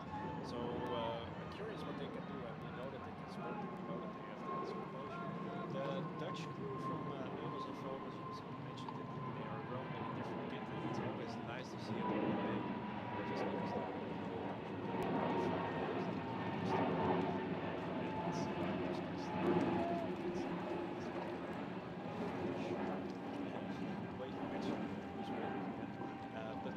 let's keep an eye out on this Paraguayan crew because I feel like they are attacking. Their stroke rate is higher, but I have to say it looks also composed for this Focus-Euros crew. And if they can keep their rowing like this, I think they can push off the attack. There's almost a gap between the boats, and it currently seems that the Proteus crew is really not going to make it into the end. No, I think that's they left it too late. Even if they can phenomenal sprint out of their back pockets, the race, the course will end before they'll get their bound in front. Great Britain slowly, steadily cruising across the line, decent margin, and that will give them plenty of confidence for the A final. Paraguay chasing the crew from Focus-Euros hard all the way down to the line, but the Dutch combination crew there finishing about a length ahead of Paraguay, who will finish third, and Proteus-Eretes across the line with just one stroke to go. They are relegated. Well, they're not relegated to the B final because we don't have a B final, unfortunately. But the three crews progressing to the A final will be Great Britain, Focus-Euros, and the crew from Paraguay. Yes, and also great to see this Proteus crew. They really try to finish strong to the line, but they are not going to make it to the A final. They really want to contest in the A final later today, because there is quite some good rowing in his other heat as well. We are very curious what they can do later today. Mentioned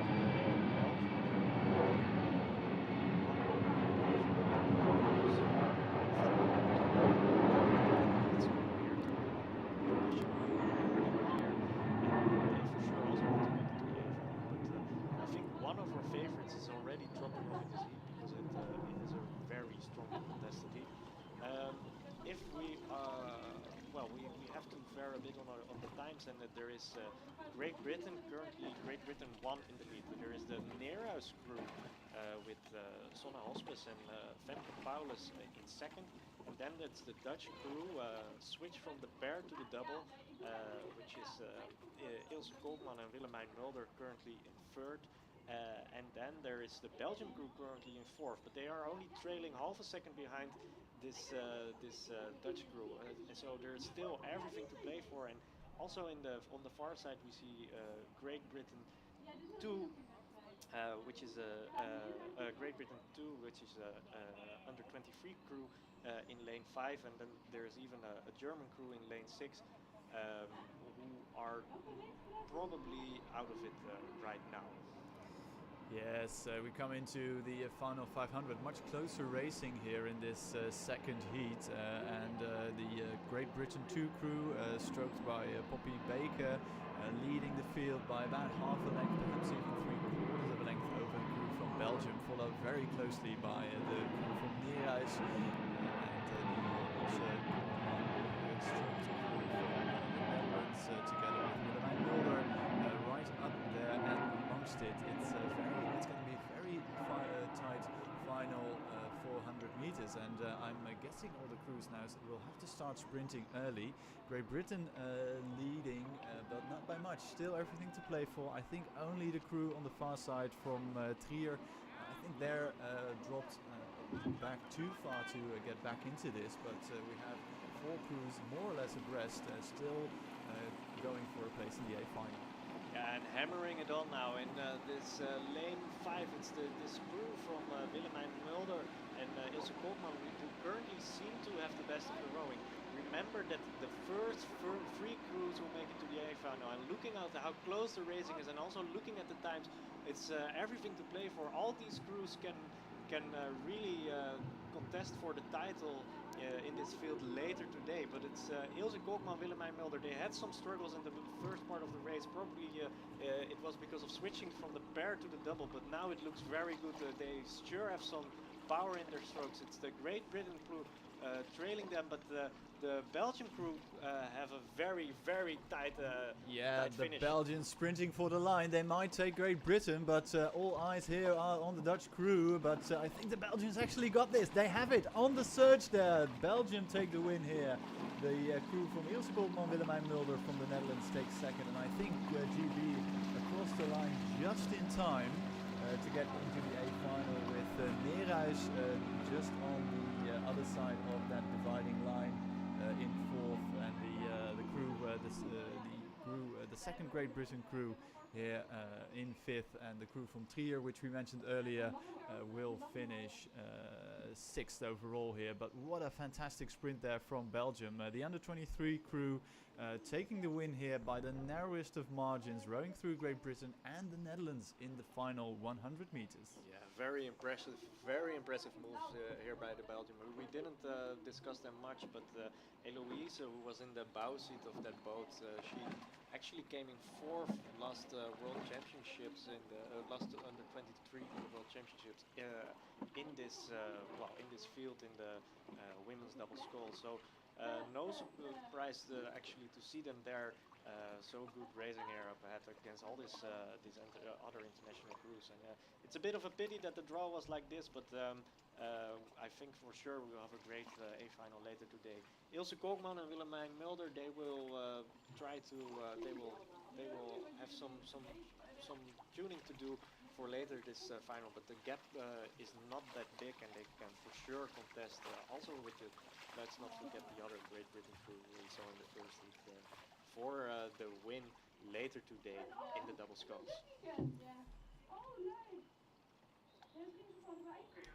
Yes, and the next race out on the course is the first heat of the lightweight men's double sculls. Again, we have 3 crews racing for position and time, because we have Gias, Focus and Njord racing all out, and we'll have another heat of that boat class following this one, and it's all crews will progress through to the A final except the slowest crew, and passing 1,000 we can see that the crew from Focus leading by a healthy margin over the crew from Gias. As the camera pans out at the 1500 meter mark, it is a good length of clear water for the boys from Nijmegen, who were very proud to announce, I'd say, that their former club president Dick Schoof is on the shortlist to become the next prime minister of the Netherlands, and that has really given them a boost here, leading the crew from Gias from Groningen by about a length, and then it's clear water back to the crew from Njord, who will be racing for time. Yes, Dick Schoof for sure not the lightweight, looking at his length, but we see that the lightweights from Focus, they're putting it on here. it, I think they might actually be the favorites for today in this light men's double sculls field because, well, we will. While I'm saying that, I realize that next to the combination of Max Hompel and Brian Paul will probably slightly faster, but yeah, we see here Frederik Brug and Sjoerd Mulder being fifth at the national championships this year in the lightweight and single scull. So for sure a very strong combination. Also looking at the roll, you see that there is quite some quality in this group. On the lower lane, it's indeed Gias who still try to keep in contention. They are still close, and also they performed at the national championships. They were both in the C final, but as a combination, it seems like the proper combination making each other better, but not able to compete for now. That is for this one. They are safe in a finals. It's again looking at the front of this race. It's not the slowest time in the race. Slower. Yes, Jelle Zip and Vincent Van Rie from the Kaasvineyard stepping it up now, racing for time. They are a good few lengths of clear water back to the leading crews from Focus and Gias, who have already crossed the line. We'll have a look on their time from Njord, and of course the A final also being a Dutch championship event, of course, today. So it's good news for Focus. They are on course to perhaps get a national championship crew here today. Yes, we didn't mention it before, but indeed, it's the double sculls and I think also the coxless fours today being national championships fields. They are open national championships, so the best Dutch crew will be the national champion, but there's for sure, like we saw, also some international racing. And while I'm saying that, I see that there is the men's aid, the national men's aid from the Netherlands currently warming up.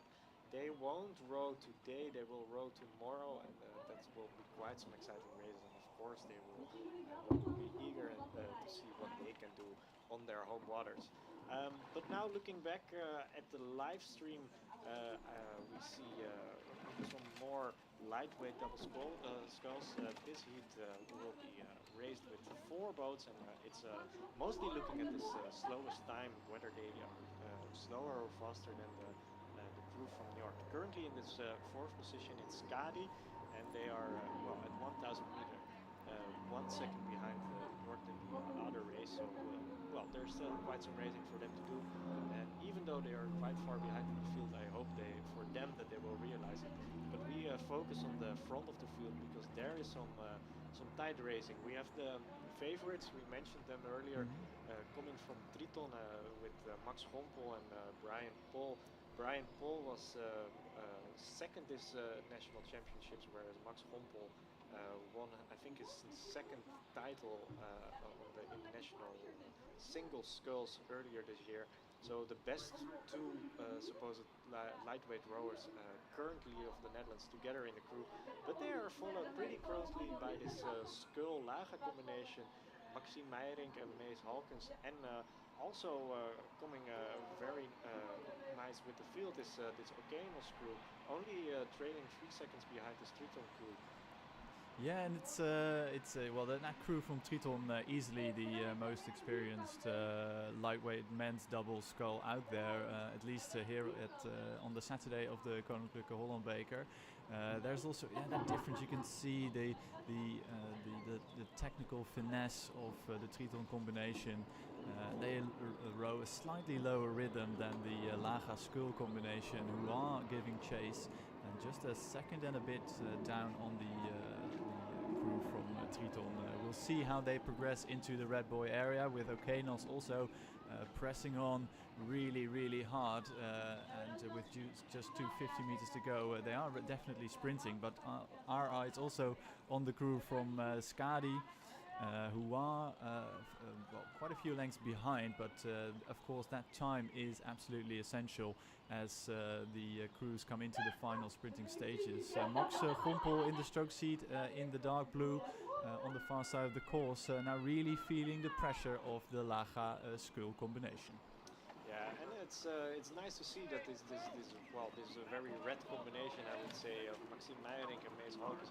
They might not have had the national championships in the single sculls they wanted, but they're really racing to the line, putting pressure, making overlap with the Triton crew, and the Triton crew has to respond. But also closest in our picture, it's the Sokemos crew, and we see, I would say 3 crews within a both length. It's fast times. It's like we are. Like we wanted for lightweight rowing, like we expected actually when the weight and the power is all very similar. It's very tight racing. Keep an eye out on the fourth in this race, which is the Scadi crew. Whether they can make it to the A final, they are timed to beat a 7:18 by Njord, and that passed just now. So I think the Scadi crew is not going to make it. Njord can be relieved and make it to the A final later today. While I'm saying it, and while we are looking at the open category double sculls, I have to. I would like to announce the next session by the Amsterdam Institute of Sports Sciences. They are now having a session with 2 elite rowers and also some senior researchers from the sports program of high performance sports at the VU University. Raoul Audians and Yannick Hill, who will talk about performing under pressure. It's possibly a very interesting session, and there are some drinks and there are some snacks to get, but for sure a lot of information that can help many developing and talented athletes in the Netherlands, but also coaches to learn something about these aspects of the sport. Having said that, we are looking at some nice racing in the open weight double sculls. We have 4 crews in this race, and that means the first 4 crews will be A final. There is closest to the picture is Great Britain. Well, now on the left of the picture, because they already passed my first 1,000 meter lane. It's Great Britain crew. There is a Proteus-Eretes combination. There is a skull double sculls, and they would like to secure that third spot in this race. And fourth in this race, there is also a Swolse Gigas combination, who seem to be currently out of the qualifying positions for the A final. Yes, it was the crew from Great Britain, stroked by Jamie Gare from Bath University Rowing Club, now switching his kit to the GB crew. And he is leading this race by a decent margin over Proteus-Eretes D.S.R combination. That combination with stroked Bohemen. And they are, well, I think they just about a length down on the crew from Great Britain, and our eyes also drawn, of course, to the crew from Skull, stroked there by Joost van der Sluis in 3rd position, and that Swolse Gias combination stroked by Thijs Steeman, way back in the field. These 3 crews absolutely flying away from them as we come into the final 500 meters. GB lead the Proteus-Eretes combination by a full length, and then it's clear water back to Skull. Yes, Proteus-Eretes and they are trying to get into contention with this British crew, and it's good to see that the British crew doesn't let the rate too far down, because that means that the Dutch crew is really powering it on. It looks a bit, I have to say, it looks a bit violent what the Proteus-Eretes combination is doing, but it goes fast, and it's Olle van Bohemen and Vosse Meijsen who are competing there, and they are rowers, coming really from the developing stages in their career now to make it to the more let's say senior level. Olle van Bohemen already, if I'm not mistaken, had some international experience in under 23 crew, so for sure a very strong Dutch crew also there. Vosse Meijsen made it to the A final on the national championships this year. They are trying to get into contention mention with the British crew, but they are not making it right now. They will advance to the A final and have some time later this afternoon to improve some technical bits and rest a bit to see whether they can make some more moves probably in the A final later today. Yeah, GB still leading the field, high rate of striking still being set by them, but they can look back at the rest of the field knowing full well that they've got this in the bag. The Proteus-Eretes D.S.R combination still sprinting to the line. It's actually closer than it was at 1500, but those two crews will progress to the A final. And Skull, I think, knowing full well that they have done everything they need to, have gone into a steady state mode for the final 300 meters. They are just cruising across the line, 20 strokes a minute. They'll be there in about 50 meters to come, but they are safe for that A final later today. Yeah, so in this Skull crew there was a bit of a communication error because I think one of them still wanted to high up the race, and the other guy that wanted to lower the ratio. It's hard to row together and make the plan together for rowers who are usually in the single sculls, but they are making it to the A final. They would like to close the gap to the other crews in this heat. But it's the Gios combination who are dropping out of the field and they are not going to make it. Yeah, a tough race for Thijs Steeman and Robert Orsel, that Zwolse Gios combination crew. They crossed the line 4th overall and they won't go to the A final later today. Yes, and while we are looking at the next race of the men's double sculls, we announced that later today, it's already 11 o'clock and maybe some of you already might get hungry for lunch, but the Holland Beker organizes some picnic baskets which can be picked up at the merch tent. For sure it won't be free, but it seems very good to have a picnic here at Holland Beker. Despite the weather, there will be Prosecco, strawberries and sandwiches, so be sure to check that out. We are looking now at the racing coming over the 1000 meter line, and for sure for this free qualifying spots it's much higher contended than in the previous race. We see currently in 4th position, which is this really the position you don't want to be in, because that means you don't qualify for the A final. It seems to be Gios, but there is still everything to play for, because there is also the crew on the far side coming from Proteus-Eretes, who are now in 3rd position. 2nd position, it's an Aze-Poste-Vliet combination, and leading this field is Hertog-Zwolse combination. Yes, that combination of Julian Hogekamp and Guy Sporenberg leading this second heat. Not by much, it's still a close race. They have passed 1,000 meters already, and they were a couple of seconds up on the combination from Aze-Poste-Vliet. A bit of a surprise, to be honest, to see that combination from Aze-Poste-Vliet in 2nd position, because my money would have been on the crew from Proteus-Eretes. But there you go, that's racing. Anything can happen, but the Zwolse Hertog combination absolutely flying through into this second half of the race and looking very nicely gelled together. Long, powerful strokes from these two athletes as they motor along, and they have a good view on that crew from Gios, who might be able to pick up a picnic basket here later today and enjoy some strawberry sandwiches and of course some Prosecco. That does sound very good indeed. Passing through 1500 meters, 500 meters to go. It's a full length and about a quarter, I guess, of clear water. And the race is really hotting up between Aze-Poste-Vliet and Proteus-Eretes on the far side of the lake. Just a little over half a second separating the crews in 2nd and 3rd. Gios 3 seconds back in 4th position, really in the danger zone here to miss the A final, while the crew from Hertog and the Zwolse still motoring along very nicely, looking to solidify their claim on the A final spots later today. Yes, it's Maarten Vos and Max Jongenelen who are now in this trailing behind. Well, not trailing behind. They are only a both length away, and and it looks like they didn't have the synchronization yet. Maybe it's coming in the last 500 meters of this race. We see here Proteus-Eretes in your picture. There's and Asopos, and there is some close racing between the two of them.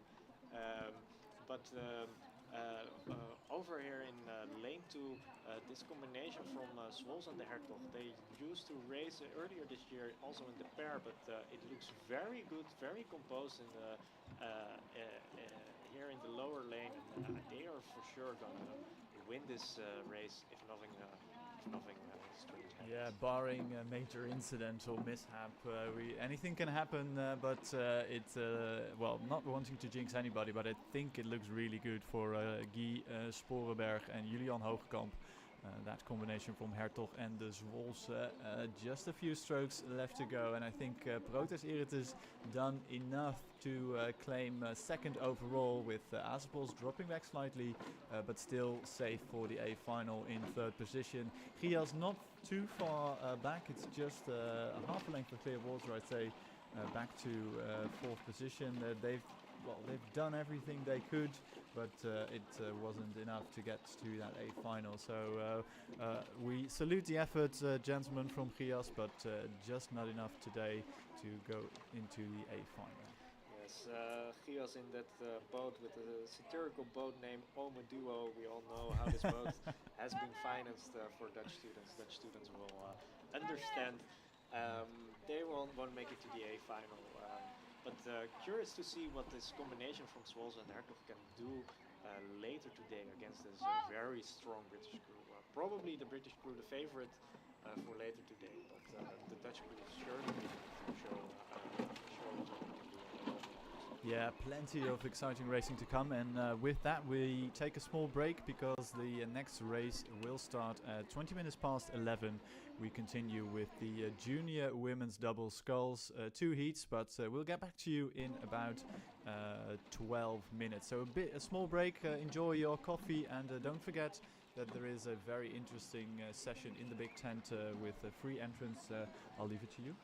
Yeah, there is currently going on this the session with some very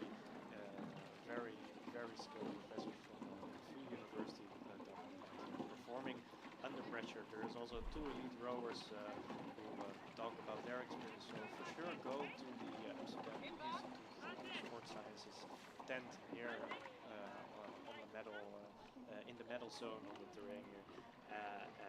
We will get back to you with some nice racing. We thank the sponsors who are currently in the picture of the live stream. We thank the organizing clubs, and we will see you very shortly.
All right, and before we are gonna switch on to this the heat of the young women double sculls lining up in front of you, we would like to make an announcement for all people cycling here. So we switch to Dutch for a moment. Dat wil zeggen dat we alle Nederlandse meefietsers willen vragen om niet op het fietspad beneden, maar op het fietspad boven, wat normaal de autoweg is, mee te fietsen met de ploegen. Beneden het fietspad, daar zal de camerawagen rijden, dus dan wordt het gevaarlijk om te fietsen.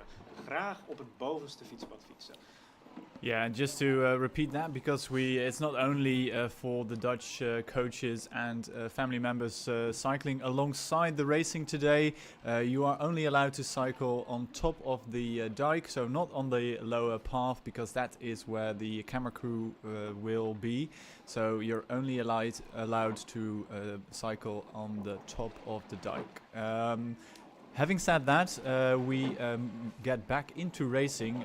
We've got lots of junior, so under 19 fields to look forward to. And the first one is the heat of the junior women's double sculls. Yeah, the junior women's double sculls. We see in lane 1, it's the Laak in their green boat, with their green oars, competing for the A final spots. Lane 2, there is Ligue Francophone d'Aviron, that's a Belgium crew, and we have seen some great Belgian racing already in the women's double sculls, the senior, the under 23 crew.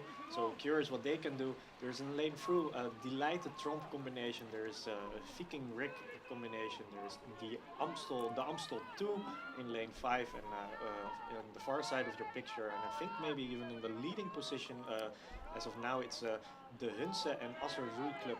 It's a combination we see much more often today. Really both crews, of course, from the northern part of the Netherlands. Nothing goes above Groningen. But everything revolves around Assen, you would say? Yeah, maybe. But they are, well, actually in a quite commanding lead, and I'm curious whether they can keep it up for the rest of this race. Yeah, it's an amazing start there by Helena Brandt and Emma van Doren. They are leading the field by almost 2 seconds. That's an impressive first 500. And usually in the under 19 events, we see that a quick start is usually rewarded at 2,000 meters.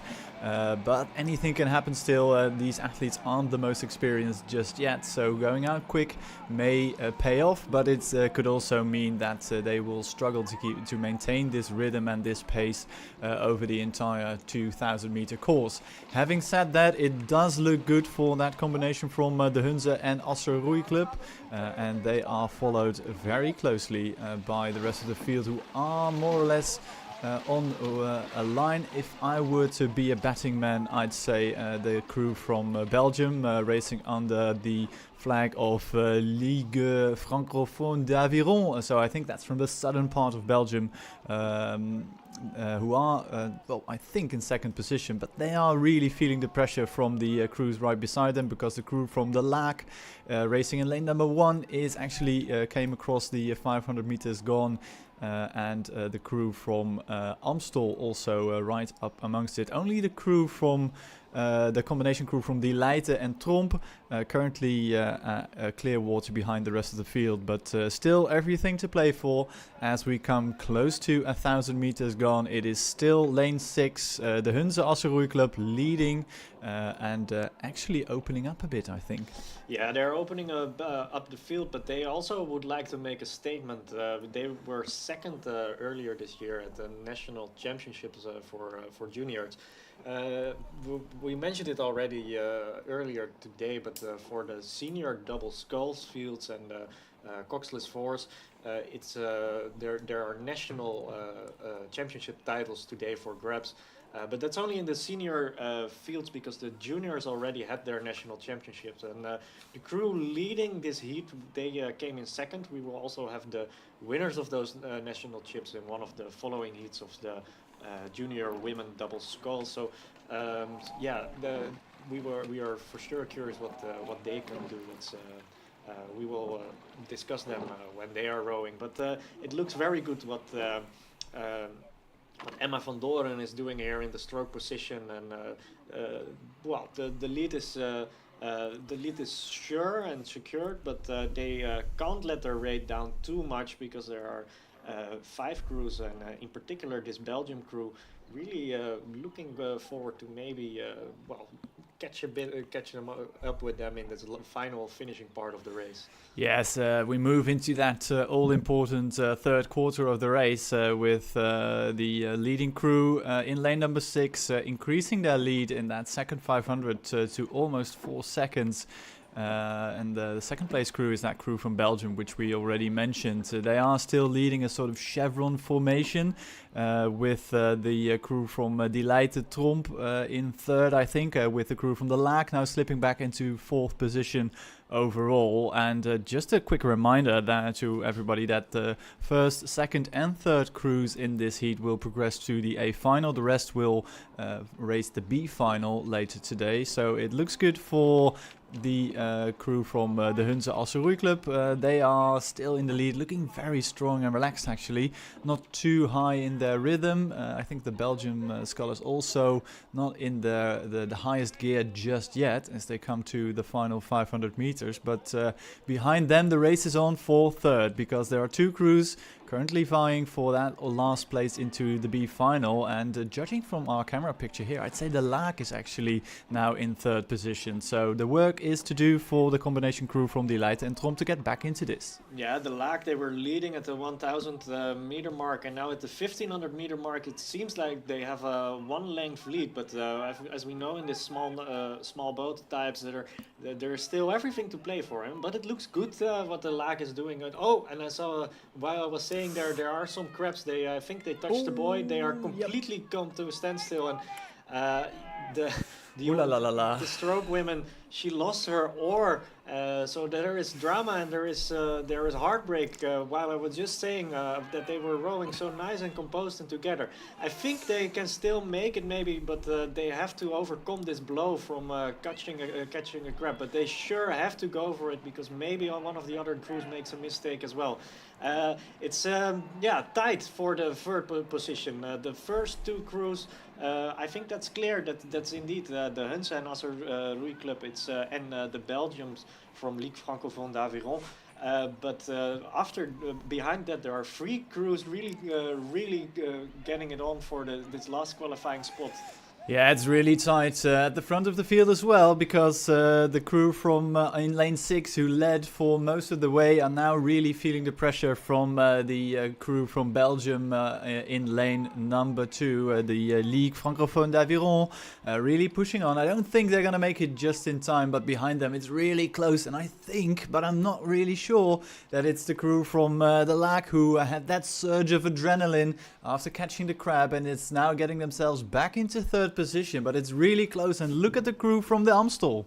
Yeah, look at the crew from the Amstel. They also powered it up, and clearly a composed group and crew, because they row very well together. They but now also shortening up to the finish line. It's Hunze Asser combination coming over here for as first. The Belgians is second. And then, unfortunately for the Lac, they didn't recover from that crab, and it's Tromp De Leijten combination who advanced to the final in third, and also the Amstel. They seem to row very well until this last 100 meter, and then they lost it. So heartbreak overall, and this is a very highly contested field in the junior women double sculls. And we are now already looking at the next heat. We see in our picture that indicated that it's the young men's pair, but as you can see, it's clearly that it's young women double sculls. And there we see the national champions, Teuntje Mollet, in the stroke seat from Spaarne, and the gap with the numbers 2 and 3 is we can say for sure it's very commanding. The numbers 2 and 3, there is some tight racing going on, and I am curious to see who will come in second and third. But for the qualifying positions, it seems to be that these three crews who are leading now are basically locked in for the A final, or it has to be from this Hope crew currently in fourth. Maybe they can make a move in the second 1,000 meters of this race, we switch our view to the warming up lane, to the warming up cruise. Yes, and here we are back at the racing, and it is the national champions you mentioned here with Teuntje Mollet from the Spaarne rowing club from Haarlem in that stroke seat, and really driving that crew. A good healthy margin. It's about a length and a bit of clear water back to the Amstel crew. And surprising to me, we see a junior crew from Rijnland, from the crew from Voorschoten, Leidschendam, and they are currently in third position, or at least they were at 1,000, chased really closely, sort of closely, by the crew from the Hope. So those three crews definitely trying to put some distance in the rest of the field, and it's looking good for those three, I think. Not really, we don't have a complete view here on the live stream, but we do see that the Spaarne, the Hunze combination is leading comfortably and easily, not really struggling at all at this stage of the race, with the Amstel high rate of striking, a bit shorter in their stroke, but it has given them second place overall at 1,500, and the crew from Rijnland looking very good in third overall. And I think all these three crews will take a look at the rest of the field coming into the final 500, and it's time to see and make a decision. Are you going to go all out to the line, trying to get a better lane, or will you settle for your current position? That is the question. The answers will come in a few minutes' time. Yeah, all out for the leading crew. I don't think it's necessary for Teuntje Mollet and Noor de Wit. they are looking very commanding. And looking at also at the Dutch flag on their blades, it's no secret what their plans and what their ambitions are for later this season. It looks very good. It looks very composed, and it's actually also one thing worth mentioning is that Teuntje Mollet. I think she is only, if I'm not mistaken, she's only a first year's. First year's under 19 junior. So before this, she was competing in the under 18 categories. So she's still young, but the bouwwoman Noorderwit, she won in this under 17 categories earlier this year at the national championship. So even despite their commanding lead, they are a very young crew, but it looks good.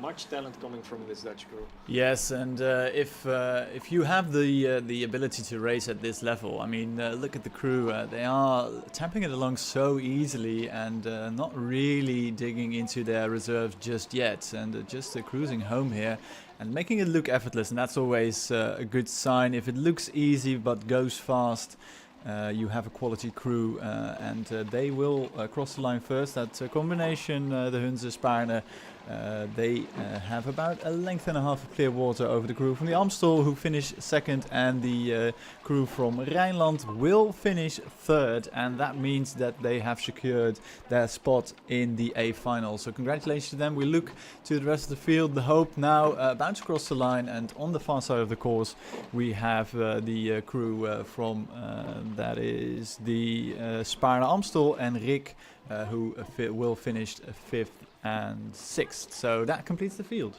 Yeah, that completes the field. And while we were mentioning the last few crews of the young women's double sculls, we were looking at these beautiful shots out there from the water in the young men's pair. So these are also juniors. It's under 19 crews rowing in the pair, and we mentioned it earlier already. For the women's under 19 pairs, it's not very common for many clubs in the Netherlands to really do the sweep rowing. At least we don't have a big tradition in it. But this year at the Holland Beker, also considering the fact that we don't have direct A finals, but that there are heats for juniors in the pairs, means that there is something moving, and that more and more juniors also picking up that sweep rowing. Yes, and perhaps some coaches, looking if there is some hidden talent here in the sweep rowing boat classes, and what a good place to try and make sure you row yourself into the picture, to translate a horrible Dutch phrase, with the national coaches perhaps. And to make sure you are seen, because there's definitely some quality here in the field. The first heat of that junior men's pair well and truly underway. We have two crews from Amsterdam, from the Hope, Hope 1 and Hope 2, and of course we have another combination crew racing in lane 3. We see a combination from the Alkmaarse and the Zwolse rowing clubs, and it is the two crews on the outer lanes actually racing best. We are going we're almost entering the final 500 meters, and it is the crew from the Hope, the first crew, stroked by Carlos de Wit, and he's joined by Lapo Hirschover. They are leading the combination crew by about, it's difficult to say from this angle, but I'd say it's at least half a length. Yeah, it's at least half a length, but I think the combination crew, despite not having the most synchronized way of rowing, that they're actually overcoming the Hope crew now at the 1500 meter mark, and that's for sure not what the Hope wants. Because we mentioned it earlier, you never know it at the Bosbaan, and there might be some better lanes for this afternoon, and you would like to have this better lane. For the Hope 2, it seems that they will have to make it as fast to the finish line as well, because they might still qualify for the A final, but then they have to be quicker than the fourth both that we will see in the next heat. All three crews of this race now in your picture, and it's a very, very nice sprint finish actually, what we see by the combination crew here on the left. It's the Zwolse-Aarset-V combination who are making it very fast to the finish line. They still have 250 meters to go though, so maybe they went out too early. But looking at the rowing from their competitors from the Hope, I don't think the answer will be given there. Yeah, it's amazing to see that despite the fact that these two crews are leading by a decent margin over the second crew from the Hope, they are really sprinting for it and absolutely going for it. There's lots of power, lots of splashing going around, but it is the combination crew from the Alkmaarse and Zwolse, Luca Verseput and Wessel Immeker, who are leading, and they've opened up a decent margin indeed in the final 200 meters. Barring incident or accident, they will cross the line first, and well, it's not the most polished in terms of technique, but they make that boat go really, really fast, and they've secured that first spot. They've actually taken the rate down, I think, slightly, but there's still plenty of oomph behind it. They'll cross the line with a little over a full-length lead over the Hope. The first crew from the Hope, and then the second crew from the Hope is just 2 lengths down. So we'll keep an eye out on the times, because all crews except the slowest in the 2 heats will progress to the A final.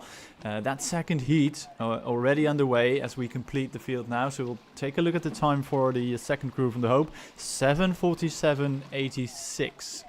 So that's the benchmark for the crews from D.S.R, Rick, Maas and Willem III in the second heat. Now coming into view on the live stream and on the big screen here at the Bosbaan. And I'd say the crew from D.S.R is looking really nice here. Approaching 1,000 meters, almost at halfway. Great tussle between them and the crew from the Maas. Yeah, this crew from D.S.R, clearly there is some good coaching going on there in sweep rowing for these juniors. It looks calm, it looks composed, and it looks most of it together.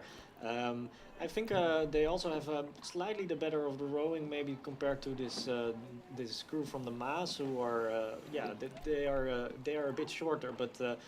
Despite all these observations, it's the Maas still being very close, and also the D.S.R now shortening up a bit. They try to make a move, and that seems to be a bit more in the upper body than their coach would like it. Let's see whether they can pick it up in the remaining in the dying stages of this race. But for now, both the leading crews, of course, comfortably. Well, they won't feel that comfortable, but they are advancing to the A final if they are not being caught by the trailing crews here from Rick and Willem III. And like you said, we will for sure keep an eye on mostly on the last crew of this race, because as we mentioned, the last crew won't advance to the A final. Yeah, so really 2 races here in this second heat of the junior men's pair. It's the race for first and second, and it's a great tussle between the Maas and D.S.R. And I think the Maas have a slightly better rhythm. I'd say the crew from D.S.R is a bit bouncy. They don't really allow that boat to run its full course before popping in the next stroke. But there's that second race between Rick and Willem III, and that's in the back of the field, and they are racing for time. Their benchmark is that 7:47.86 posted by the second crew from the Hope. We'll keep a close eye on the times, but just a quick comparison for you there. I think the crew from Willem III is just outside that benchmark being set, having been set by the crew from the Hope. We'll take a good look at the times come the finish line in 500 meters time, but in that third quarter, an amazing push there from the crew from the Maas. They've really stepped it up, and where they were trailing at 1,000, but the crew of Simon ten Katen and his bowman, if my technique won't let me down, but his bowman, they have really moved along, and I really like the rhythm in this crew. If you can see, that boat has a really nice run on it. They've really made it an efficient rhythm.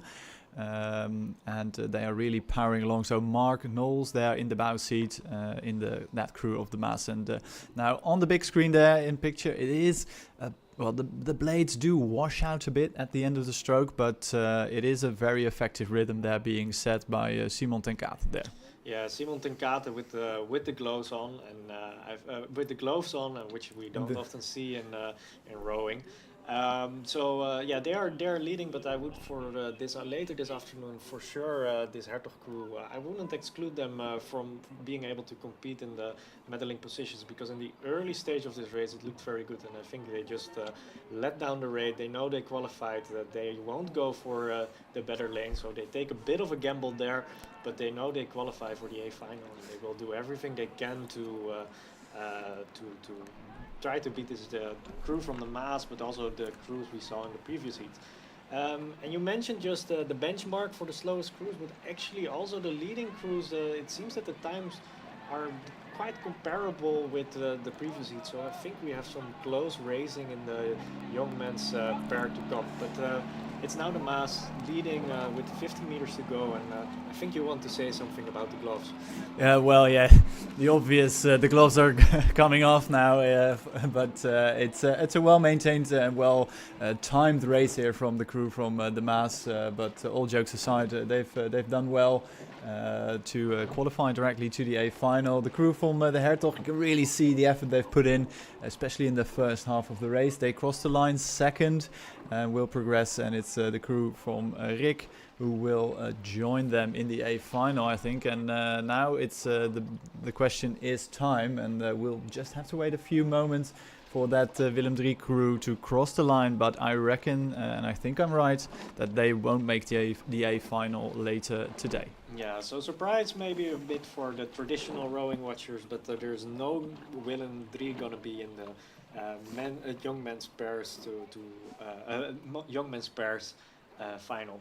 And while we see that the under 17 quadruple sculls are on the way, I would like to mention that the last session of today by the Amsterdam Institute of Sport Sciences with Freek Robbers, human movement scientist and coach of the Dutch national equipe, is currently giving a talk about preparing for the Olympics in Paris. And while I'm saying that, I saw a spectacular crab being caught by the Gouda crew, was actually in the lead, and you see here their closest in your picture, and it looks good now, but they picked up it quite well, and there is another crab, and there are some problems there. Maybe there is some material problem, maybe there are some screws not being tied well. I mean, it's not their home water, so they for sure would like to keep it up, but beautiful shot there from this crew, and let's hope for them that they can continue their racing without any more technical problems. I think so many crabs were caught in that I think 100 yards that we got a ban on fishing here for the rest of the weekend. But the crew from the Goudse, stroked by Douwe Krijtenburg, is looking long and strong here as they pass the 12:50, I reckon. They are looking comfortable because they are leading by over a full length of clear water over the crew from De Leijten, and even further back is the crew from Viking. And that looks really good and solid from them. Again, all crews except the slowest will progress through to the A final, so we'll keep a close eye on the time of the third place crew from this heat. And this crew from the Goudse is just looking really good. After a bit of mishap with those crabs, they've really recovered well, and coming into the final 500 meters, it looks like they have regained their composure, and they've even built back that lead which they had past 1,000. Yeah, the crew from Gouda, it's a junior squad.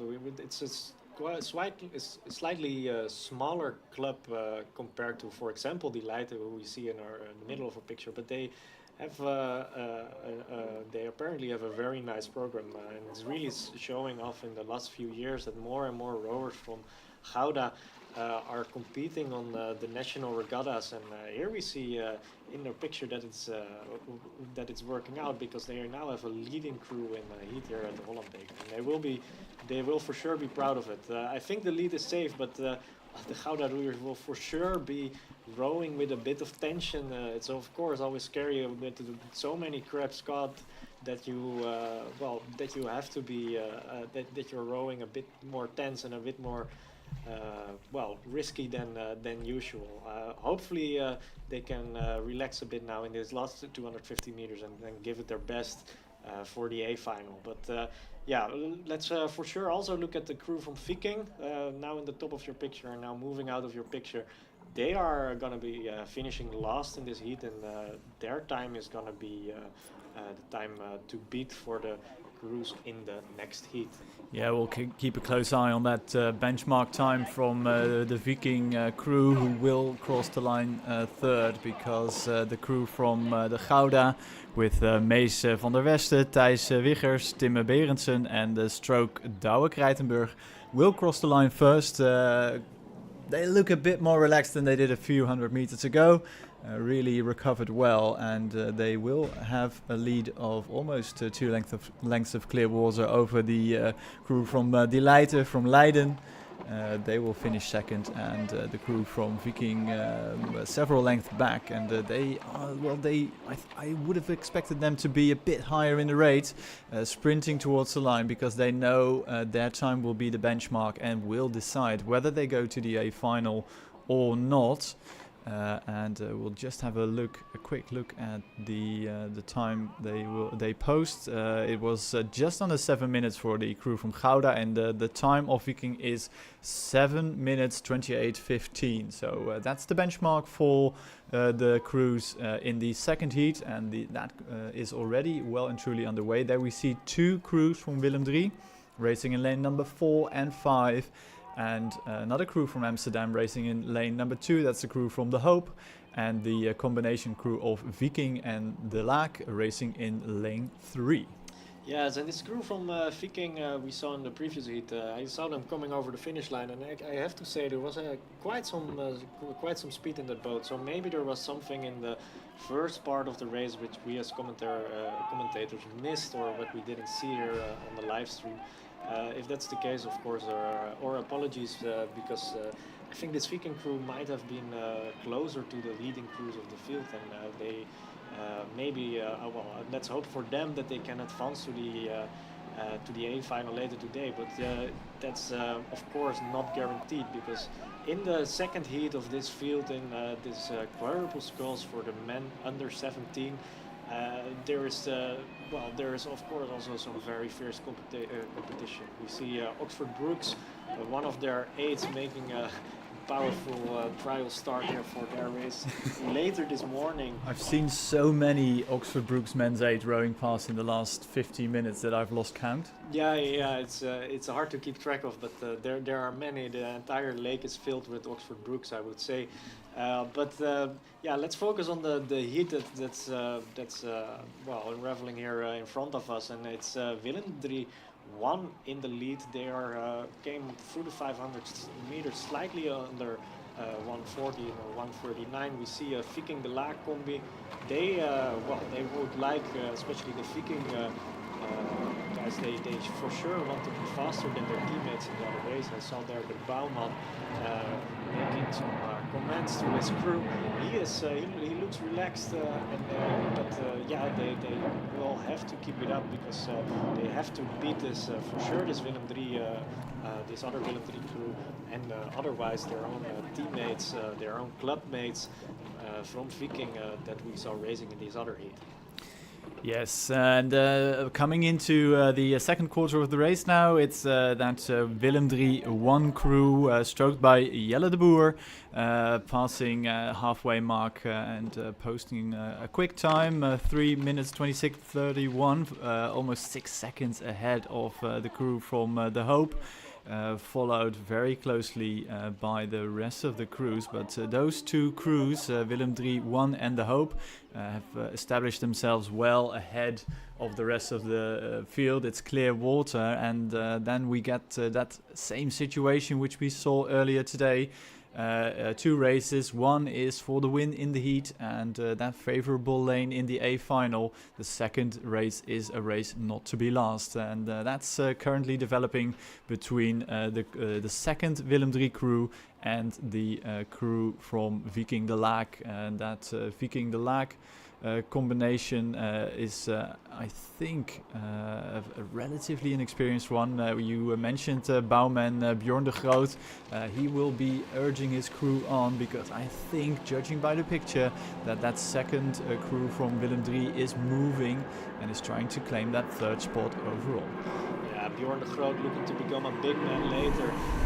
But here we see this Willem III crew in the lead, and it's looking also at the time, but they are actually not faster than the Gouda crew we saw in the previous race. So curious what this crew from Gouda can do against these traditionally big crews from Willem III.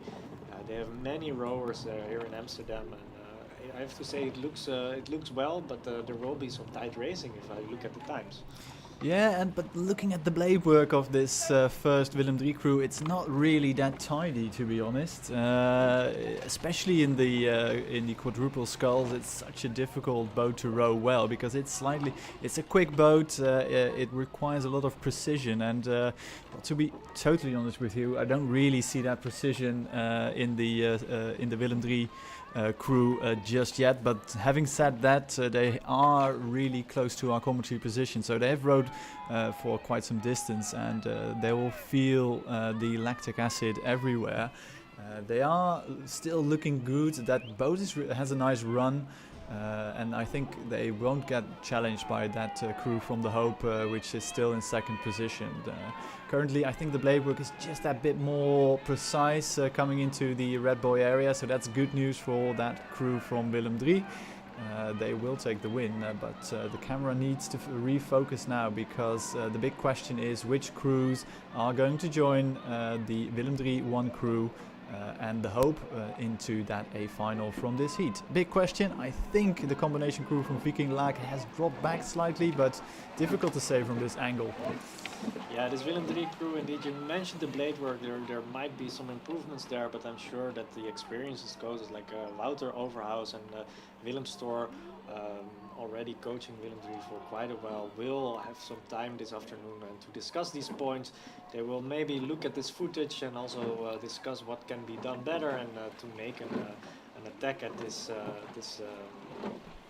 at the Gouda crew we saw in the previous heat. So they win this heat, and it's by quite some margin, so maybe the times don't really tell us everything for later this afternoon, even though they might be slightly slower than the Gouda crew. The Hope, nice, with quite some high rating, going over second, and we saw already in our picture that the other Willem III crew, they pushed on, and they overcame the Viking combination, and then it's going to be between, unfortunately, Viking and Viking, which crew is going to be slowest. And I think it's unfortunately that this Viking de Laak combination is in fact slower than their clubmates in the other heat. So unfortunately for them, only one Viking crew advancing to the A final, the one from the previous heat, and the Viking crew in Viking de Laak combination we will see hopefully later during their rowing careers. Yes, and with that second heat of the under 17 junior men's double quadruple sculls, we conclude that block of junior boat classes, and we move back into the more senior events. Next up is the women's quadruple scull, and we have again a combination of senior and under 23 crews here. We have a Vidar Proteus Orca combination racing in lane number 2, and beside them we have the Triton Skull combination in lane 3, the White Marsh Boat Club lane 4, Gias lane 5, and Willem III lane 6, and that Willem III crew is an under 23 crew. Yes, that Willem III crew is an under 23 crew, and let's remind ourselves there are open Dutch championships, but it's not for the quadruple sculls today. The open Dutch championships, I think, for the quadruple sculls are tomorrow, and some crews we see today will also be racing there tomorrow. But in the lead, at least over 1,000 meters, it was this White Marsh Boat Club, but there was still everything to play for with this Vidar Proteus-Eretes Orca combination. Tight racing in the double sculls, and I have to say the boats go fast. It looks great for these three leading crews. In what they put there out there in the water, and the White Marsh Boat Club, they are leading, but they really need to push on to keep that length lead in the last 500 meters. Yes, they weren't the quickest out of the start, to be honest. Looking at the times there, let's call them the Vidar combination crew racing in lane number 1, closest in your picture, were leading at 500. The White Marsh Boat Club crew rode through them in that second and third 500, and going with them it is the crew from Gias, who are still in third position. Second is that Vidar crew, but White Marsh Boat Club now leading by about a length still, coming into the final 500 meters. It looks really good for them. Willem III on the far side, not really in this race, as is the crew from Triton Skull racing in lane number 3. They have been dropped quite early in this race, but look at that technique of the White Marsh Boat Club crew. Look really smooth, really well connected at the front end of the stroke, and they are pushing on. I think they are moving away from Vidar and Gias. Yeah, and as we are used to in this boat type, the women's quadruple sculls, there's always some lightweight women also competing in this field. I see in this combination here, actually the middle two rowers are lightweight rowers who we have seen competing on quite a high level on national championship. Lisa Keurentjes and Alex Supit. They are in the middle part of the boat, which is not what you're used to, but probably that helped them to get this early lead, this handling.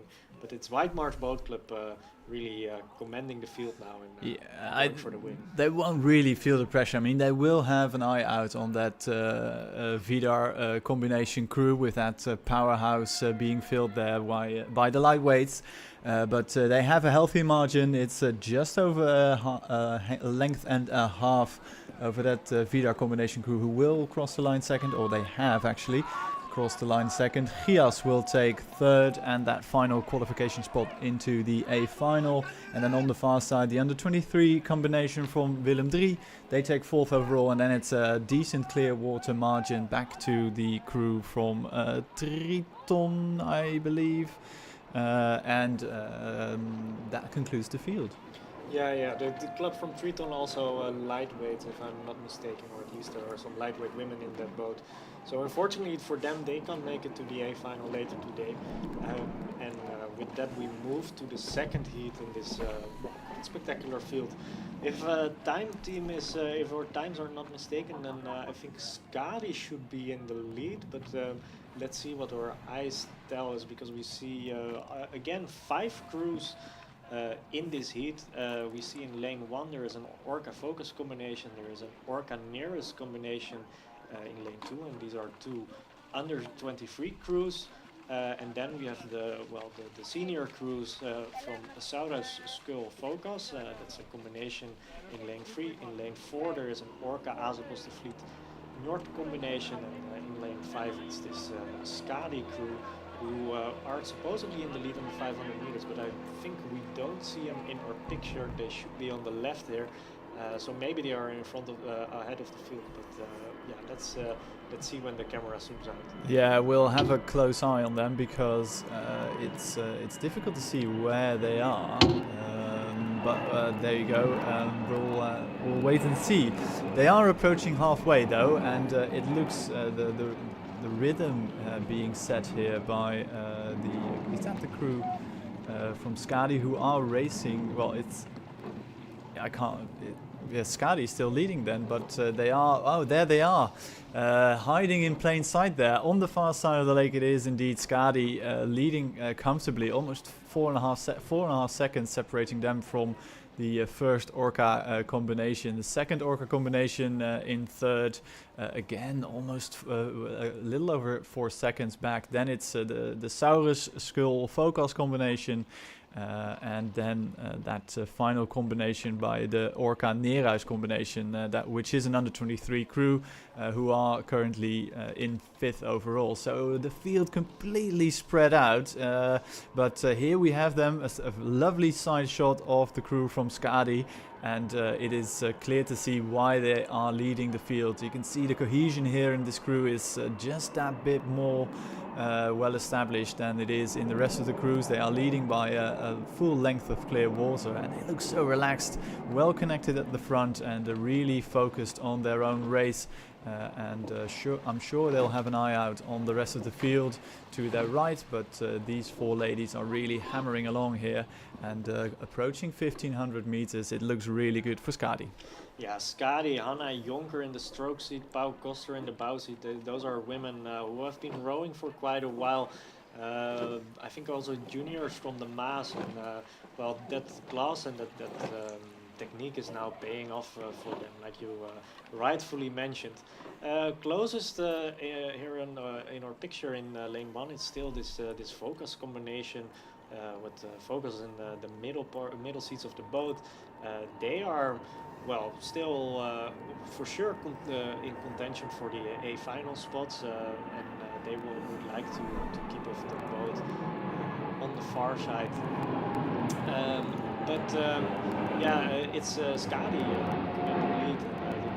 Now several lengths between both. They will, but looking at the time, they were actually slightly slower than what we saw from this White Marsh crew here in our picture. And well, so there will be some work to do for the Skadi crew.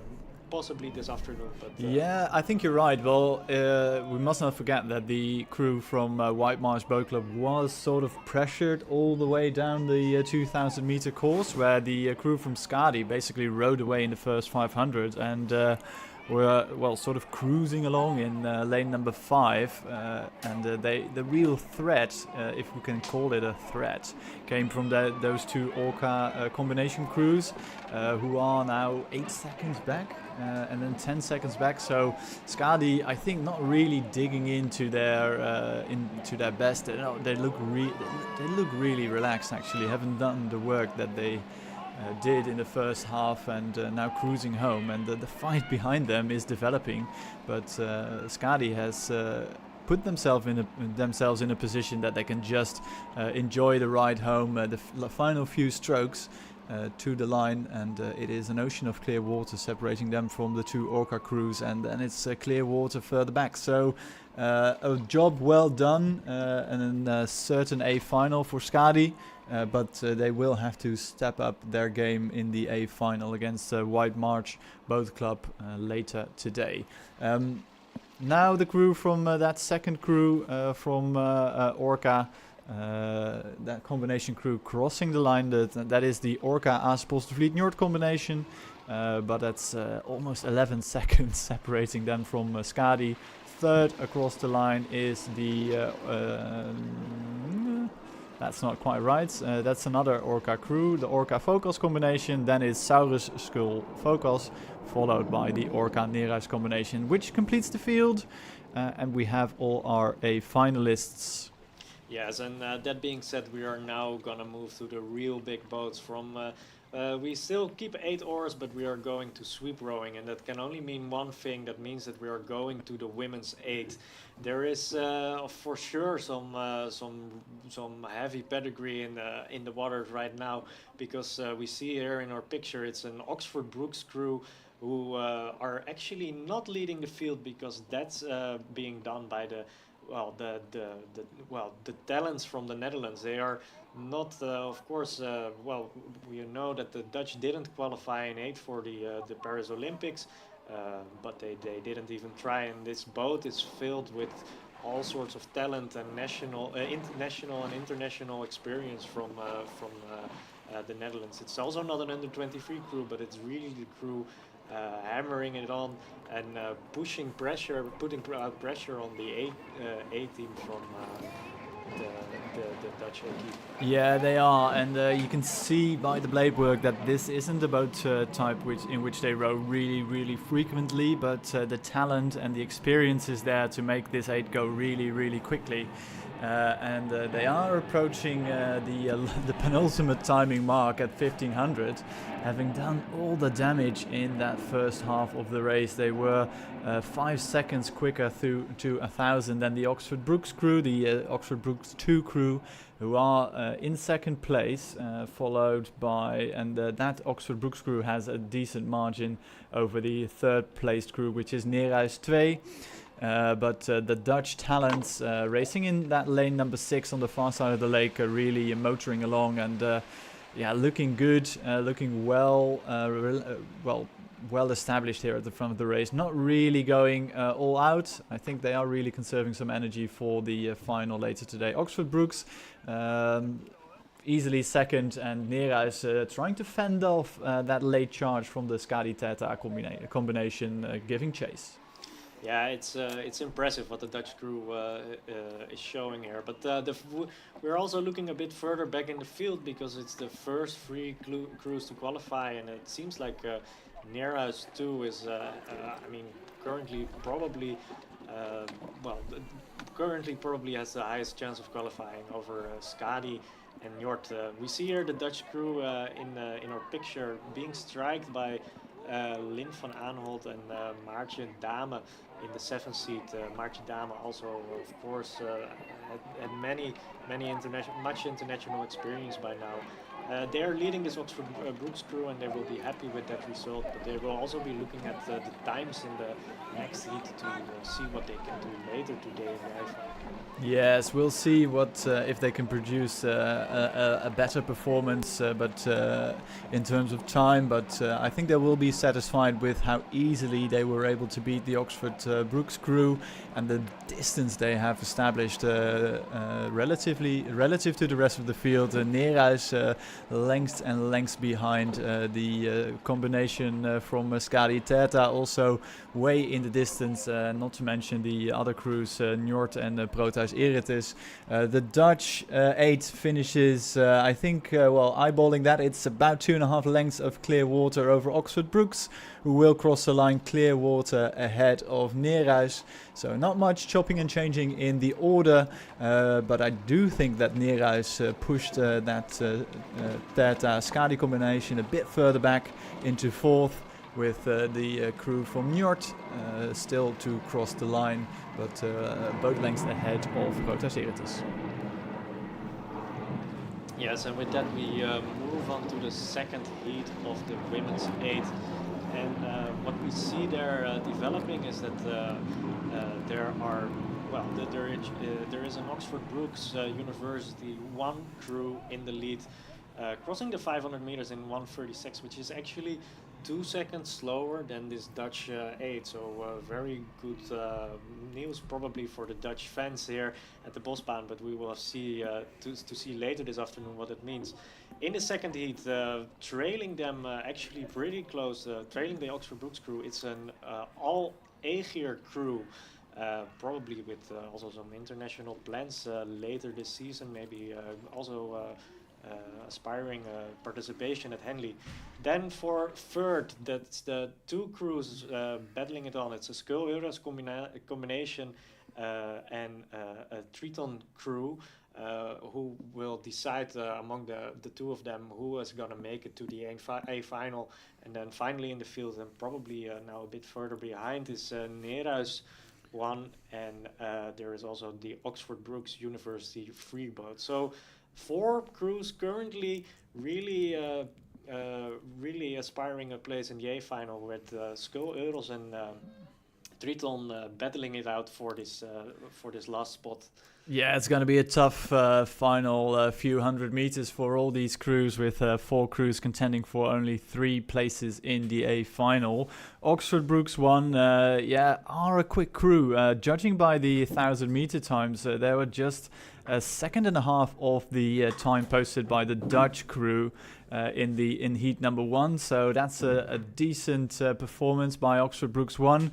And behind them, that battle is unfolding for the all-important important A final spots. Difficult to judge from the angle we have here in the finishing tower which crews are which crew is in second and which is in third, but we do know that the crew on the far side, that is the Oxford Brookes crew we already mentioned, but closer to the grandstand we have the crews from Eegir, the crew from Triton, and the crew from, I think that's the Skull-Eurels combination. They are really close actually. There's not much separating the third and fourth position. It's just a second, which is manageable. You can row through that crew with just a second, but you need to sprint quickly and start sprinting early if you want to. The camera now focusing on that first crew from Oxford Brookes. They look relaxed. I think they know they've got this in the bag. They won't roll over and die, but on the far side the race is really hotting up for those final qualification spots into the A final. Yes, it's really heating up now, and this Skull-Eurels crew, they were leading through the 1000 meter marks, but it seems like the Triton crew indeed got the better of them. So questions are being asked from this Skull combination in the dying stages of this race. It's Oxford Brookes, they decided now to move away from this Eegir crew, but I may have to say I'm impressed by this Eegir crew. Of course, last year they also had a very strong women's eight, and they seem to continue it this year as well with where they really power it on against this international competition. Yeah, Oxford Brookes now the last few strokes really easing off in that last 200 meters. They've allowed the Eegir crew to get back at them. It's just about a full length ahead of Eegir, so that's the 1-2, and the third and final place for that A final will go to Skull-Eurels. That combination crew will just edge out the crew from Triton for that final spot into the A final. So well done to Skull-Eurels. You have managed to get yourself into the A final later today. And then it's from Triton. Then it's a big gap back to Neerhuis, who do get the honors over the Oxford Brookes crew, the third crew. That was just a bow ball separating those two crews, and judging by the times, it's not much. The computer's not really giving us much information, but it was about a meter separating those two crews. With that second heat of the women's 8, we move now to the first of several heats in the men's 8. It's a big field this year, and we have 3 heats of the men's 8. First one is well and truly underway. We have Oxford Brookes 6 racing in lane number 1, Oxford Brookes 5, lane 2, Laga in lane 3, Oxford Brookes 3 in lane number 4, and Neerhuis 3 in lane number 5. And well, you can look at the pictures. It's lots of blades and lots of water flying around here as they move into the first minute and a half. We've already passed the 500 meters gone, and it's the Oxford Brookes crew 3 in lane 4 with the number 4 on the bow ball there, who are just edging out their club mates in the Oxford Brookes 5 crew. So a fast and furious start. You can see by the live speed that they're almost nudging 20 kilometers an hour as the Oxford Brookes 3 crew are really stretching out that lead, establishing themselves a full half a length, I'd say, at this stage of the race ahead of the rest of the field. Yes, and it was a beautiful shot seeing these 3 Oxford Brookes crews next to each other, while we see here the Neerhuis crew in the middle of our picture, or in the right of our picture. And it's a very highly contented field there, the men's 8. In particular, because only the first 2 crews will advance to the A final. We see here a Laga crew, and it actually doesn't look that bad, but they are far behind in this field, and that I think that says everything about the quality of the other crews. We're going through the 1,000 meter line in slightly under 3 minutes, so that means that the crews are aiming for a time below 6, and we mentioned it quite a bit now. It's not fast here at the Bosbaan. Don't be mistaken for the flat water. It's not super fast. conditions. So Oxford Brookes University 6th. I don't think it's their 6th crew because they're leading 2 other crews here. 3 other crews in this race. So, but they are now seem to making a gap in their race, and I think they are securing their spot in the A final. And then it's gonna be looking for us who is gonna make it to this second as a second crew from this race to the A final. Yes, it's really hotting up behind Oxford Brookes number 3. That crew now pushing about a full length, even clear water separating them from the rest of the field. They look really smooth and they have a lovely run at the back end of that stroke, really allowing that boat to move underneath them. And they are looking very long and strong with just 650 meters to go. Are we looking at and I was just wondering, are we looking at a Dutch race, or is this just the Open Brookes University Boat Club Championships here? Yeah, no, I see what you mean, but for sure we will have some Dutch rowing. Dutch rowing violence, I would almost say, in the Dutch coming in the men's 8. Today, I think the national squad is not participating in the men's 8, but we will see them tomorrow. Yes, and of course tomorrow is the actual Dutch a big boat championship. So if you want to get a national title tomorrow on the Sunday, you'll get your chance. And today, I think all these crews from Oxford Brookes looking really good. Just 2 crews though, through to the A final. Oxford Brookes 3 well ahead of the rest of the field, and behind them it's going to be really close between Oxford Brookes number 5 and Oxford Brookes number 6. Yes, Oxford Brookes number 5, Oxford Brookes number 6, and especially the crew number 6. Of course, they want to show that they are better than Oxford Brookes number 5, but I think they are not going to make it. And then it's the order that Oxford Brookes did the subscriptions for this race. It's Oxford Brookes 3 leading comfortably now, and they are now in the last 100 meter of this race, and they have enough speed, of course, to make it to the finishing line. And unfortunately, despite a very good performance from this Laga crew, they couldn't keep up with the front crews of the Oxford Brookes, and they won't make it to the A finals. Yeah, so it will be an Oxford Brookes 1, 2, 3, but with just 2 crews progressing to the A final, it's going to be Oxford Brookes number 3 who win this first heat, followed by Oxford Brookes number 5, and the 6th crew of Oxford Brookes unfortunately won't progress through to the A final. Laga is the first Dutch crew to cross the line, and they are followed by Neerhuis 3, which completes the field. And it's we already mentioned the conditions. It's not really quick conditions, but the Oxford Brookes 3 crew actually pushing on. They got across the line in sub 6, but it's not really fast conditions. But we'll see the times of the rest of the field, because the second heat already underway. Second heat already underway, and despite not having fast conditions, and we were impressed by a time below 6 minutes, we see that in the second heat they are at the 500 meter mark almost 5 seconds faster than the previous race we've seen. So some very good racing from the leading crew from Oxford Brookes. So supposedly their best crew, Oxford Brookes A, coming through the 500 meter marks in 1:22. So very fast times now suddenly on the Bosbaan. And they are being trailed by another Laga crew.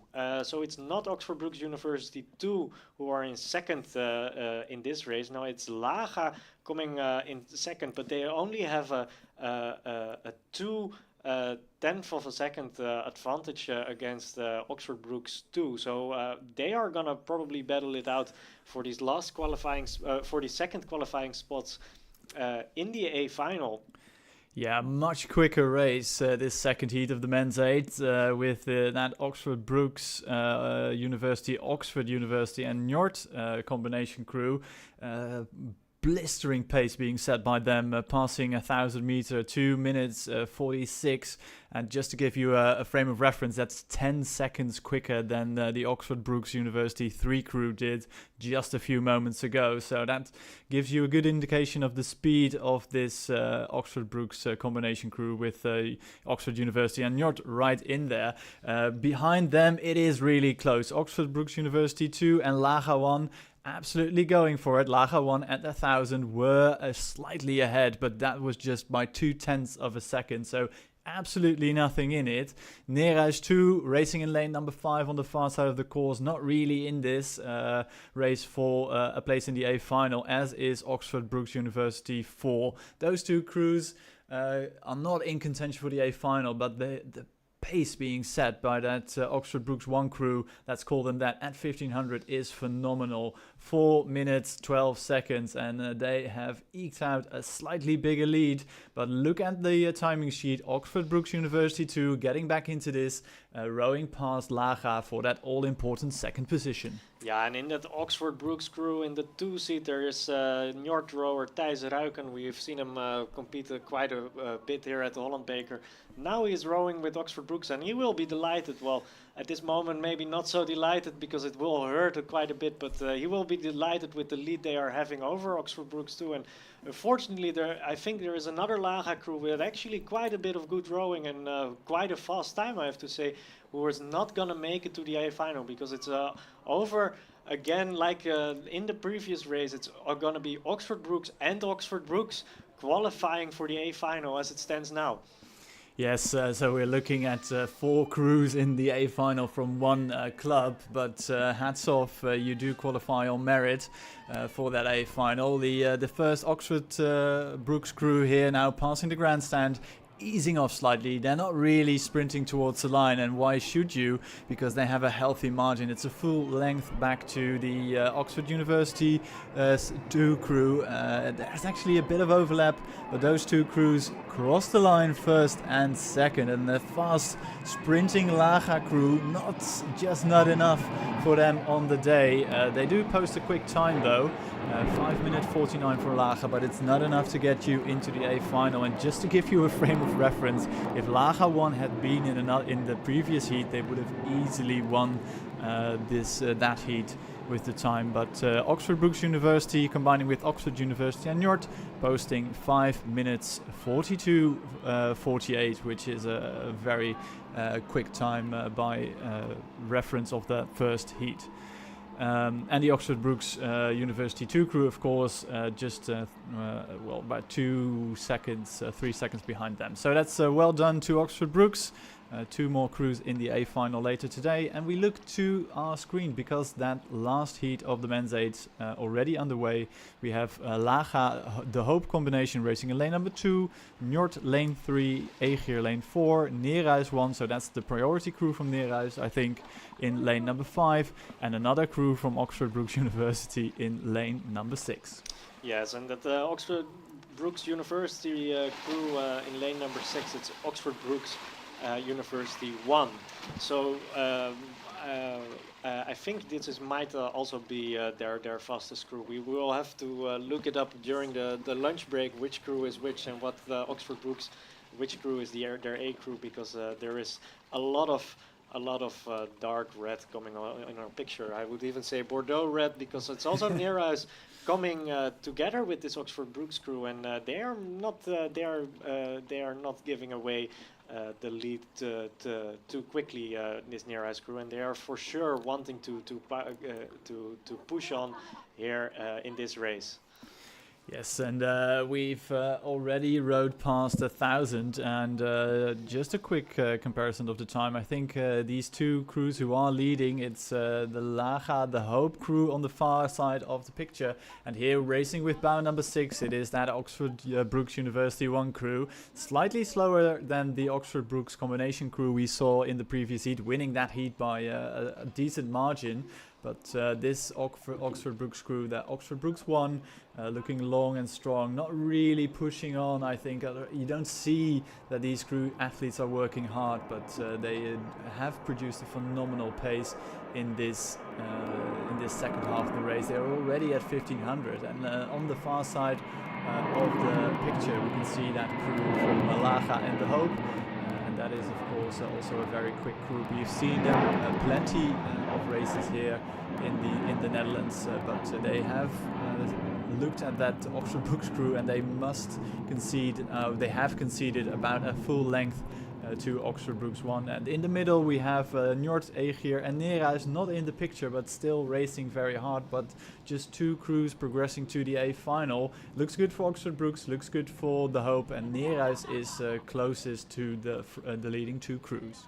Yeah, no, Oxford Brookes University won indeed, making a stamp on this race and deciding to join their companions, their club companions, later this afternoon in the A final. So it seems like we're going to have 5 out of 7 Oxford Brookes crews in the A final, and then the Dutch representation is coming from this Laga Hope combination. And if I'm not mistaken, that's Big Boys United crew who are doing a very nice initiative with some former student rowers who are now all having their full-time jobs and rowing for the Hope, and also aspiring again this year, Henley, where they did a very good performance last year. They still need to push on, because Neerhuis is not completely out of the picture, but I think the Big Boys United from the Hope will make it to the finish line. Yeah, closest in your picture. I think you're right. They have to shake off that crew from Neerhuis though, and we know the Neerhuis crews can sprint really well, but Oxford Brookes won, leading Clearwater. They will become the 5th Oxford Brookes crew in the A final later today, but the sprint is on between Neerhuis and the Hope. The Hope, I think, have done enough. They do up the rate a bit, and in the end it is well over half a length over Neerhuis. So the Hope safe for, and the only Dutch representation in the A final. Neerhuis will finish 3rd, then it's Egeer in the 4th, and Njord completes the field in 5th. Yeah, thumbs up from the coxwoman Julia Groeneveld of that Hope, who was clearly delighted to beat the Neerhuis crew and make it to the A final. They are gonna try to see what they can do against all these other Oxford Brookes crews. Last year at the Holland Beker, the main trophy in the men's field, in the single sculls, we saw that there were 5 Dutch competitors in the field, but now in the men's 8 field we will have 5 Oxford Brookes crews, and we know they are a dominant force. Also Ghent, they had 3 out of 4 crews were from Oxford Brookes in the A final, if I'm not mistaken, 2 consecutive days. So we know their dominance and we know their tradition, and we are very excited to have them here and to see what they can do in a spectacular final later this afternoon. Yes, and with the biggest boats and the heats of those biggest boats just behind us, we move on to the main events of the Koninklijke Holland Beker. We move to the ladies' trophy, and the first of, I think, 3 heats is already well and truly underway. The first heat, we'll just give you a quick lane order. We have Adriana Boerse from White Marsh Rowing Club racing in lane number 1. Beside her we have Sydney de Ruiter from Njord in lane number 2, Nika Vos representing the Netherlands in lane number 3. We have Nicole Martinez Gonzalez in lane number 4, and Juliane Faralisch representing the Frankfurter Rudergesellschaft Germania in lane number 5. Yes, and the ladies' trophy is of course a tournament over 2 days. So tomorrow there are semi-finals and finals, and today is all about qualifying for the semi-finals. So the first 3 of each heat in the ladies' trophy will qualify for the ladies' trophy semi-finals, and then the other 2 rowers, so the number 4 and 5 in this race, will have to see what they can do in the rapid charges. And what we're seeing as this race develops, we see home favorite Nika Vos currently in your picture coming over the 1,000-meter line, she is, if I'm not mistaken, she is now fourth in this race. So she might be looking to compete later today in the rapid charts. It's the rower, the sculler from Frankfurter Rudergemeinschaft Germania, and if I'm not mistaken, that's Juliana Varalic, who we know here at the Holland Beker. She already competed twice. Last year she came in fifth after or fourth after Emma Twig. Nobody else than Emma Twig at the Ladies Trophy. So yeah, she knows what it is to scull a tournament here in Amsterdam, and she might be looking at the Bosbaan. I wouldn't say as her home waters, but she for sure knows the course, and she for sure knows how important it is to catch a good lane here in this Ladies Trophy. Yes, and I think her start is a really clear statement of intent because she stormed out in lane number 5. She was already almost 2 seconds up on the rest of the field with the sculler from Paraguay, Nicole Martinez Gonzalez, giving chase, but already 2 seconds at 500. That's more than a length. It's a decent, healthy margin to have, and you'd like to have that lead in the single scull because then you can just focus on your own rowing. It's a bit more relaxed to row if you are leading the race, and you can see what the opposition is doing. And the sculler from Germany, Juliana Varalic, proving that as we pass 1,000 meters and as we approach 1,500, and not much really changing in the order. I think still. At least for first and second, but the third placing is really chopping and changing in the third quarter, because we can see that the sculler from White Marsh Boat Club from Pennsylvania, Adriana Boersen, she's making a bit of a move and trying to get in the top 2, and I think she managed at 1,500. Pushing the Paraguayan sculler out of that second position into third. Those crews really fighting for a good position here, with Juliana Varalic from the Frankfurter Rudergesellschaft Germania still leading the field. 3 seconds clear of the American and almost 6 seconds clear of Nicole Martinez Gonzalez from Paraguay. Yes, and Nicole Martinez Gonzalez, she also competed last year in the Ladies Trophy. I think she managed to get into the C final and became second there. And if she now qualifies already for the semifinals, so she already improved on her result of last year. And like last year, we will also see in the later heats another Paraguayan sculler. So great to see that those scullers from South America come all the way here to compete at the Ladies Trophy. While I'm saying that there is quite some racing developing, because closest in our picture here from the White Marsh Rowing Club in lane 1, it's Adriana Boersen, who is trying to make a slight move now maybe on Juliana Varalic, but it looks very composed. She is looking over the field, and she knows she has control. Nika Vos trailing a few lengths behind. I think she knows that she will have to do a rapid charge this afternoon.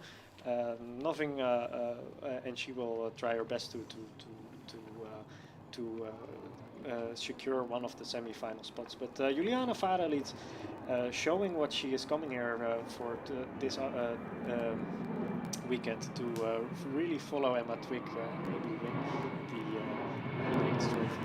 It's the Paraguayan sculler coming in third. She secured herself out. Nika Vos fourth and Sneaker out in fifth. Yeah, that completes the field, and when Juliana Varalic crossed the line, she was already looking alright. Just get this boat turned around quickly and make sure I do my cool down. Am I cool down well? She looked really relaxed, and I think she is really confident of her chances to win the Ladies Trophy, especially after this very successful first heat in that event. Moving on, we go to the next heat. It is the second heat with, again, a good international competitors here. We see that there's a crew from Neerhuis, so the only crew from, not the only crew from Neerhuis, but the only Dutch crew here. and that is Mia Freisham. She races in lane number 2, and then we have all the way from Japan Chiaki Tomita in lane number 2. We have Alejandra Alonso Alderete from Paraguay in lane 4, and Vaire Bukawu from Great Britain in lane number 5. Yeah, and Vaire, we have seen her competing already once here at the Holland Beker, and there she won in the women's double sculls. I think it was in 2022, if I'm not mistaken, and she won medals in the under 23 double sculls as well, both in 2023 and in 2022. So she has quite some international experience. Curious what she can do now in the single sculls this weekend. And we're also looking at her times. They seem about a second slower through the 1000 than Juliana Varali, so that will be good news for the German competitor. But of course, we will only see tomorrow what these times really will mean. Only the last crew in this heat will not qualify for the semi-finals directly. There will be a rapid charge, and as it stands now, it seems pretty clear that that's going to be the rower from Tokyo, the Japanese rower who has some experience in world championships in lightweight women's sculling, but for now she is not really competing in this race, and she will also try her best later this afternoon in the rapid charge. And I'm delighted to see that it is actually the Paraguayan sculler in lane 4 who is now in second and very much in contention for the leading positions in this race. Yeah, she looks good, and she looks really well connected at the front end of the stroke. It is Alejandra Alonso Alderete. Coming into the 7th minute of this race, she really looks determined, well connected, as I mentioned, and she's already in the final few hundred meters. And going with her is Vaire Ubukawu, and I think she is rowing in her Twickenham Rowing Club kit, because I thought she would be competing as a GB athlete, but I don't really see the GB kit right there. But she might be showing off some club colors here at the Bosbaan. She's in second position. She looks really cool, calm and collected, because there is an ocean of clear water separating the top 2 athletes from the rest of the field, because the sculler from Neerhuis and the sculler from Japan are way back. So that's a well judged, well measured, well timed race from the Paraguayan sculler. She takes the win here. It's almost 2 lengths of clear water over Ubukawu from Great Britain, and then it's clear water back to Neerhuis and then to Japan. Yeah, and with that, we know already 6 spots for the semi-finals in the ladies' trophy, and we will see 3 more spots in the next heat. Great to see again a Paraguayan sculler make it into the semi-finals. Alejandra Alderete, she also did it last year in the ladies' trophy, where she became 4th in the end in the B final. Sure, she will be looking to for an A final spot this year. We're moving on now to the 3rd heat in the ladies' trophy, because they are crossing the 1,000 meter mark, and right now, and we see that with the Neerhuis blades, but I presume she's not from Neerhuis, because it's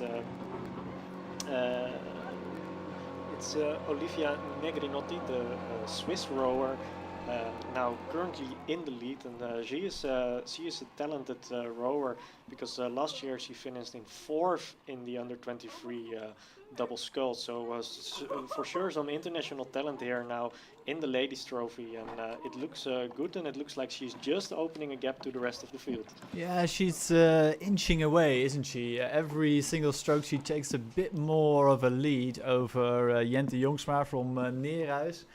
With the bow number 2 sort of in picture here, and as the camera pans back, we can see the bow of Ellie Cook from Great Britain. She usually represents Reading University, but she's still a student because she studies history, ancient history and archaeology at Reading University, but now competing under the colours of GB. She's currently in third position, although the camera does put a lot of emphasis on the leading sculler from Switzerland, Olivia Negrinotti, who is, well, not really pushing away any further, though. You can still see the bouwbol of with the number 2 right on there, with Jente Jongsma from Neerhuis still really close, just a length in it, and she is tracking the Swiss sculler really nicely into the second half of this race. We can see now with the number 5, we see Ellie Cook. They're trying to get into that third position a bit more securely, with the 3 scullers going to the AB semi-final tomorrow. It looks really good for them, and only Martine Kamminga from Proteus-Eretes not really into view of this camera. She is definitely racing and competing, but she's a few lengths back from the rest of the field, with the scullers from Switzerland, Neerhuis and the GB looking comfortable, not really being pressured now, but we can see now a bit of a push coming from the Swiss sculler Olivia Negrinotti. She's pushing along, and Jente Jongsma is not really able to answer that question being asked by the Swiss sculler, who is now upping the rate. She's shortening up a bit, but she looks really composed doing so, and not quite into the red boy area yet. We're about to pass into the final 500 meters to go, and they are definitely closing, but we can see the baubles now going from white to red, which means that we are in the closing stages of this race, with Olivia Negrinotti still leading this race. Yeah, beautiful name from the Swiss scholar.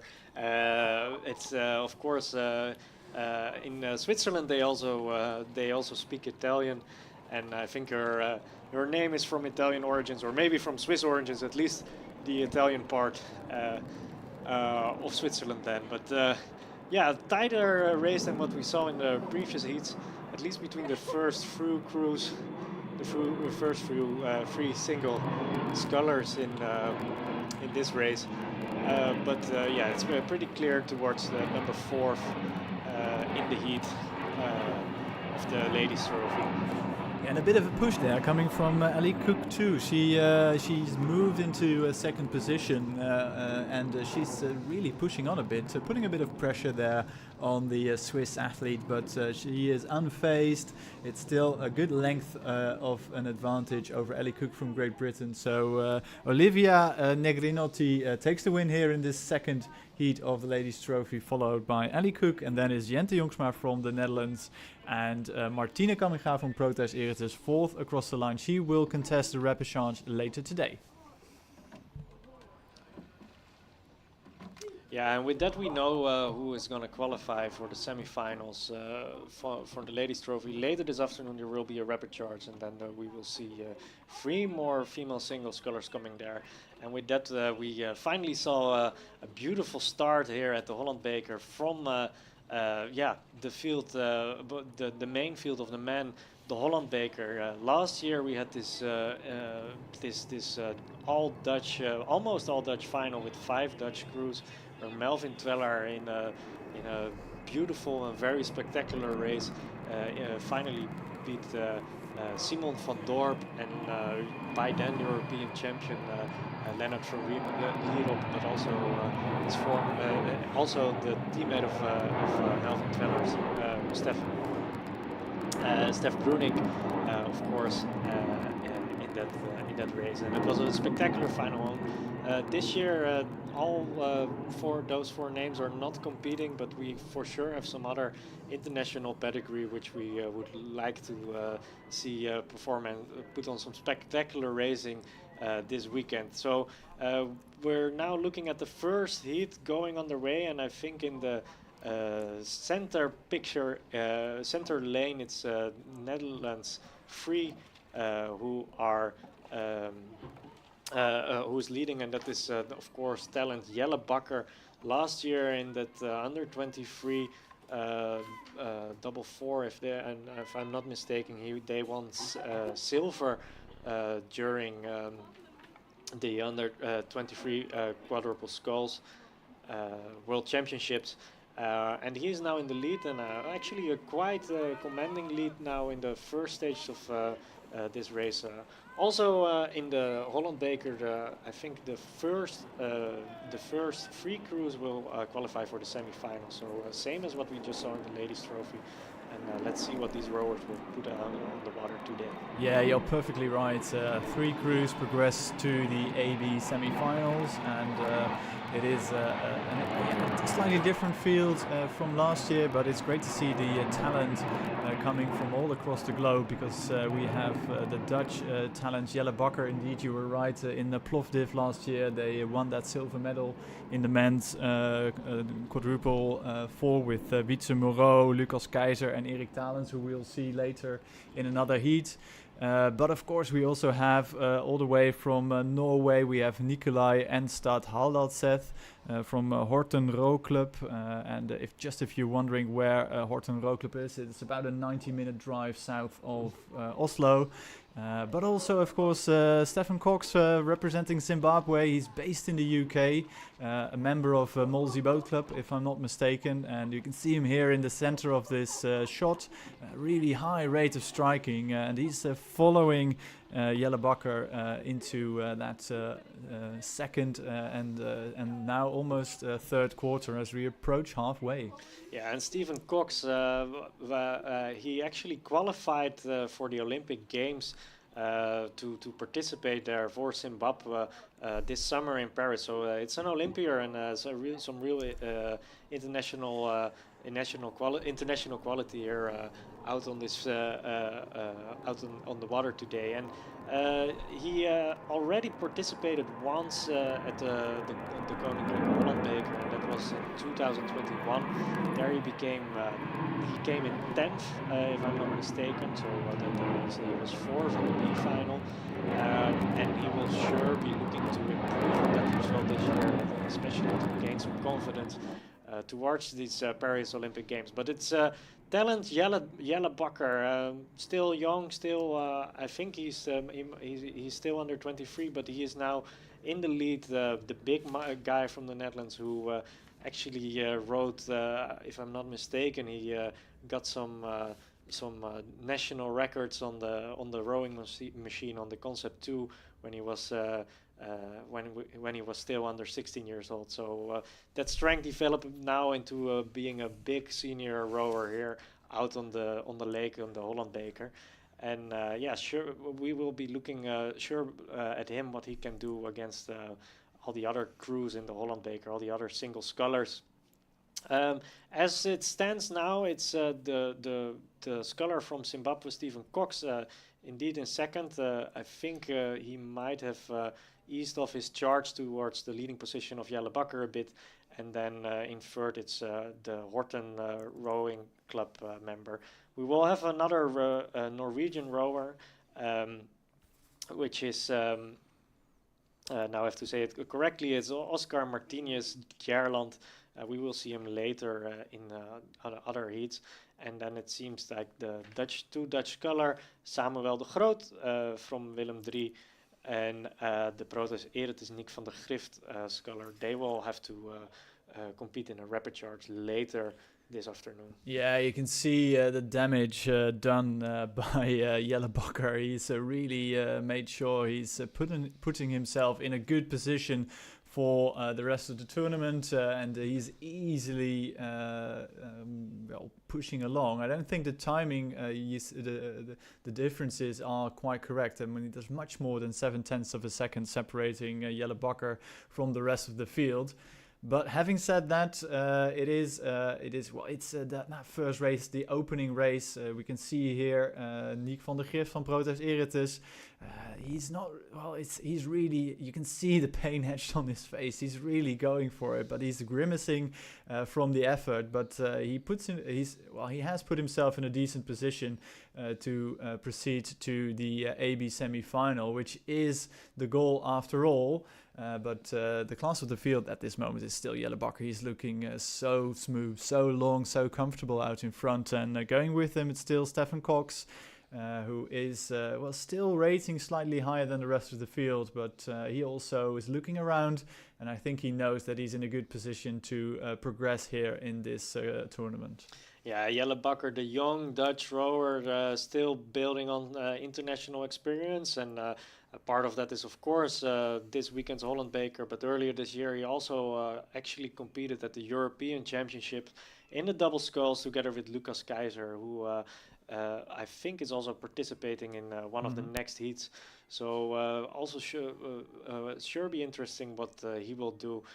But yeah, it seems like the A squads of the Netherlands, also the talent team is knocking on the door, and that they really, the program is working out, because Jelle Bakker very much contending against the Olympian from Zimbabwe. And then here in lane 1 we see that there is a sprint to the finish between numbers 2 and 3, and I think in the end Stephen Cox from Zimbabwe will finish third, and that's the Horten rower who will finish second. Oh, I'm sorry. It was Nick van der Grift from Proteus who will finish second. Yeah, it was a really nice tussle. Jelle Bakker, of course, cruising that final few hundred meters to the line. And I think the rest of the Dutch squad were paying close attention because there's lots of talent coming into the squad, and especially with the Dutch sculling, men's sculling being so dominant on the world stage, that really also pushes the level in the under 23s and the new talents coming to the national team. So plenty of racing still to come. We move from that first heat in the Holland Beker to the second heat, and they are well and truly underway, already past 500 meters. We'll give you a quick situation in a few moments, but just a quick lane order. In lane number 2, in full view on the big screen, we see Maxime Den Bogert van Dudok Den Hill. Right beside him, it is Nicky van Sprang racing in the Pampus colors. Erik Talens from Gias in lane 4. Pieter van Veen representing the Netherlands, but of course a Triton rower himself in lane number 5. And Jelle Tekens from Tata in lane number 6. All the way on the far side of the course, and I think already past or approaching past 500, and I think the sculler from Dudok van Hill is really going for it, but he's not my favorite to win. He is a former lightweight, if I'm not mistaken, and he has to contend with some heavyweight material here in this second heat of the men's single sculls. Yes, Maxime Den Bogert, former lightweight. I think he competed this year in the heavyweight national championships in the single skull. So he's now trying to make that switch, and it's not always a given that that this switch is successful. We know, of course, of the success story here in the Netherlands from Lennart van Lierop. It can be done, but it requires often a few years of training and really gaining some mass to get the heavyweight power going on. So Maxime Den Bogert, interesting what he can already do in this heavyweight field today, but we will be looking closest in our picture here at Nicky van Sprang. He's now looking over his shoulder, and then he sees that he is really getting back up to speed with Erik Talens from Gias. Erik Talens, also Dutch rower and some experience actually at the Holland Beker. I think 2 years ago he even managed to get the A final, which was his first years in the single scull. So very, very talented rower, and he will also be looking to improve on his performance this year. Further in this race, there is more Dutch talent. It's Pieter van Veen, the rower, the big guy from Utrecht, who actually did the European Championships this year in the single skull. So also he is building experience. But nice to see that there are 3 rowers from the Netherlands with international experience now playing it out for the first 3 positions. And as it stands now, and as I'm looking at the rowing, I think none of them wants to give away the first spot in this race. No, the early honors went to the athlete from Gias, Talens. He really got himself in a good position in the first part of the race. You can see now Nicky van Sprang, slightly higher rate of striking as he goes into the third quarter, and wondering if he can make a bit of a move and position himself well for the final sprint. He may want to move out now and get himself ahead of the other competitors, and Erik Talens, who was leading at 1,000, and Pieter van Veen also trying to push on. And I think Pieter van Veen is now moving at least alongside, perhaps even in front of Erik Talens from Gias, who is struggling a bit in the third quarter. Now 500 meters to go. Nicky van Sprang taking the lead out of the hands of the youngsters. Yeah, Nicky van Sprang, and if we look all over the field of the Holland Beker, he is for sure the rower with most experience on this level. But in the single sculls, it's been a while since we've seen him racing on the international waters. But that being said, we all know that the national equipe, that they do a lot of trialing in the single scull, so he for sure knows. And being a junior from Pampas, you for sure know how to move your boat. So I think we're looking at a win in this heat for Nicky van Sprang. He will be delighted with that result, because coming from the pair, every race in the single scull will help, and it will feel like the old days when he was rowing in the junior championships and also leading fields by quite a bit. For Nicky van Sprang. But we see that Pieter van Veen has stepped up his game and is also trying to power on. Also, he does the trials, but I think Nicky has seen him. So Nicky van Sprang will now try to move away and make sure that Pieter van Veen doesn't get any thoughts about getting his leading position. Yeah, it's a nice little sprint for the honors, I guess, because these athletes save for that AB semi-final. But Pieter van Veen, putting his weight behind every single stroke, and I think he's moving through. It's Nicky van Sprang tries to react, pushing up the rate, but Pieter van Veen, well-timed race, and he's moved into the lead, and his speed is superior in the final few hundred meters. He takes the win in this second heat. He beats Nicky van Sprang, who finishes second, and Erik Talens from Gias takes home third. And that last qualifying position straight to the AB semi-final, with Maxime Den Bogert and Jelle Tekens coming home in fourth and fifth. Yeah, 3 very, of course, very talented rowers, very talented Dutch rowers qualifying here for the semi-finals in the Holland Beker. So curious how that will turn out tomorrow. But it was nice to see Pieter van Veen in that final sprint to the line.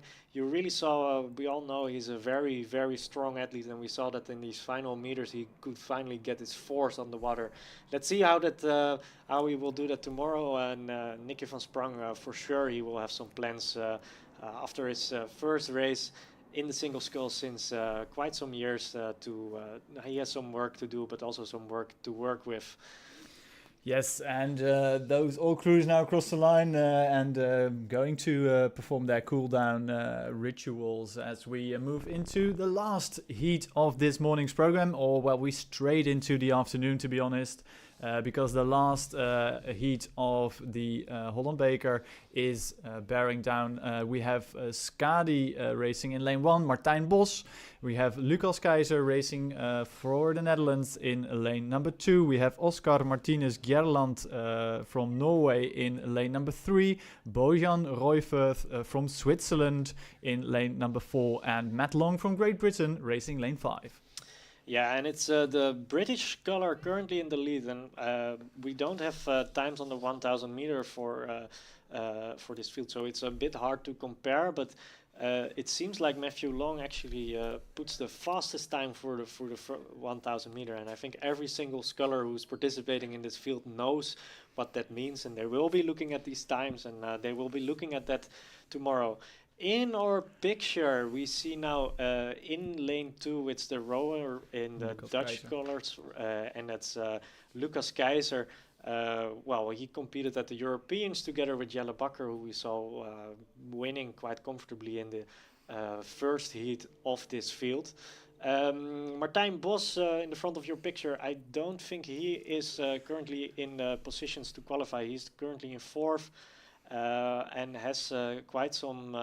Well, he still, if we believe the times that we see on our screens, he still has half a second to make up to the Norwegian rowers from Ormsund Ruder Club, I would say. Row Club. Perhaps, I know, yeah. Yeah. My Norwegian isn't quite up to scratch. But anyways, he is, he's just outside of picture here, but a lovely, lovely little sprint developing here between Matt Long from Great Britain, who was one of the quickest athletes in the GB time trials, and he's absolutely motoring. And I think looking across the lake that Lucas Keizer has seen that he can't catch the sculler from Great Britain, so he's really easing off and now cruising across the line. And Matt Long, seeing that he is in a winning position, also taking his foot off the accelerating pedal and now cruising across the line. And that's the 1-2, and 3 may actually be Martijn Bos from the Netherlands, who is looking to his left. He sees the scullers from Norway and from Switzerland, and they're out of contention. And actually Bojan Royferth, the man from Switzerland, taking it up now, really sprinting towards the line, but it's too little too late, I'm afraid, because they are going to finish 4th and 5th, which means a one-way ticket to the repechage. Yeah, nice to see Martijn Bos, also one of these Dutch talented rowers who were. He's not in a talent team right now, but he is every year increasing bits by bits, and now doing his first participation in the Holland Beker.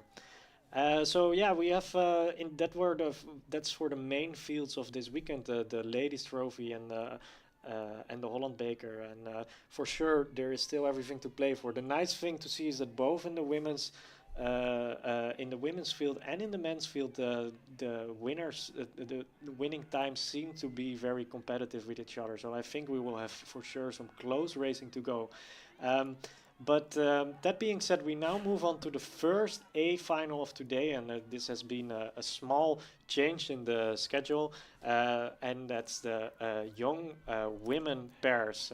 They were the first to start in the heats today and the opening races, and they are now moving on to the we are now moving on to the A final. They just crossed the 500 meter line, and it's close racing. We see that the Alkmaarse is in the lead in front of the Hunse. But we also know that there was this Trond Naarden crew who had some strong sprinting in the end. Yes, and it's crazy to see this junior women's pairs A final. Of course, we saw them in my book, I think just a couple of hours ago when they raced the heats. But there you go. It is we'll look at the timing sheets. They should have passed the 500 meter by now. We can see the umpire on the big screen making sure that the crew from the Hunze is true in the center of their lane. And we have 7 crews competing here, and they are moving past the 750, coming into that second timing mark. It's difficult to judge from this angle, but I'd say the crew from Viking 1, who you can see now on the left-hand side of the screen, are looking long and smooth, and the crew right beside them from the Maas with Annelot Giselle in the stroke seat, giving chase. Difficult to say whether they are ahead or that another crew might pop into view with their bow ball in front, coming into 1,000. Yeah, I think we have to trust our eyes on this because the timing doesn't always make sense, but at least it's the crew closest in our picture with the Neerhuis blades, but for sure coming from the Alkmaarse, who are currently in the lead. It's Pien IJskloot in the who has the IJskloot who is in the stroke seat, and Sunny de Haas in the bow seat. and they have quite some controlled, I would say, sweep rowing, and every stroke they seem to move out with the rest of the field, where the young women have slightly more struggles to get that sweep rower all through the water. Yeah, and right beside them we have that crew from the Hunze, which I mentioned just a few moments ago. They are in their lane number 2, with Maren ter Avest in the stroke seat. Ratings not too high for this A final. They are still really trucking along really nicely, but we haven't seen some sprinting just yet. But behind them, it's really close. There's not much separating all these crews coming into the third quarter, pressing onto that penultimate timing mark at 1500. As you can see, Lucas Keizer here doing some cool down at 26 strokes a minute, looking really to get that lactic acid out of the legs. But having said that, he looks to his right and he sees that first A final of the day is already bearing down on us. Still, the crew from the Alkmaarse leading this field, but it is really close, Peter. It is absolutely, it's going to be a great final few hundred meters, because all these crews are separated by about 2 seconds. Yeah, Lucas Keizer, he was a very strong rower from junior, actually, from the Hunze, so he will for sure cheer on his crew, and maybe he actually still knows these girls, even though he's already quite a while away from the Hunze. But he will for sure cheer them on, and we are moving into the last 500 meters. I'm curious to see, because it looked very controlled and composed what this crew from Alkmaar is doing, but I also feel that they might not be able to take up their rate. And earlier this morning, it was this crew who finished in third in the heat. So we also know that there might still be some sprinting to be done by other crews in this race. Very close contention for the first spot here in this first A final of the Holland Beker. Yeah, it's gonna go down to the wire between the Alkmaarse and the Hunze, and right behind them is that combination from Tromp Naarden, which we saw earlier this morning in the heats doing really well. But it's a bit of a surprise, isn't it, to see the Alkmaarse doing so well. They are still leading. They're perilously close to the boys and the boy line there, and they may catch a crab if they're not careful, but we'll see where they are when they come into view, and we can actually see them out of the window. It is still, I'm surprised. I would have expected them to raise the rate by now, because they are well and truly into the red boy area. It's only 250 meters to go, less than a minute. So I expect a big push there from the Hunze and from Tromp Naarden in lane number 3. Yeah, that crew from Tromp Naarden, Maartje Gripnau, she finished second in the women's under-19 singles sculls last year at the Holland Beker. So she for sure has some experience with this race. But it seems indeed they now took up the rate. But I think it's going to be too late, because regardless of what I was just saying, it seems like this Alkmaarse crew moved up the rate as well, and they are really pushing it on. Hunze with some slight steering issues. I think their attack is also coming too late, and it's going to be Alkmaarse who are going to steal this win if Hunze just keeps out of their lane, because there is really some serious steering issues. I don't know what's more exciting, if they're going to crash or who's going to get the win here, but it will be the Alkmaarse. It will be Sunny de Haas and Pien Ijskoot. They will cross the line first, just under a length, and they take the win to their own surprise. It is fantastic. You can see the surprise on the face of Pien Ijskoot. And what a great win from them. They really deserved this, going out strong in that first part of the race and clinging on for dear life to get the first win here on the Holland Beker. Yeah, and it's a confirmation of what Alkmaar is doing. It's another one of these rowing clubs, these junior rowing clubs in the Netherlands, who are really developing quite some strong rowers. Earlier this year we saw Kuip Kuipboer, if I'm not mistaken, finishing first in the Dutch national championships in the single sculls, which came as quite a surprise. But it's really a confirmation of for the Alkmaarse that they have some very strong, talented young rowers on their way. So congratulations to our first winners of the day, Pien Ijskoot and Sunny de Haas, and they can go to to get their prizes and to hear first at the Holland Beker. Yeah, well done. We doff our hats, I think, for these young women.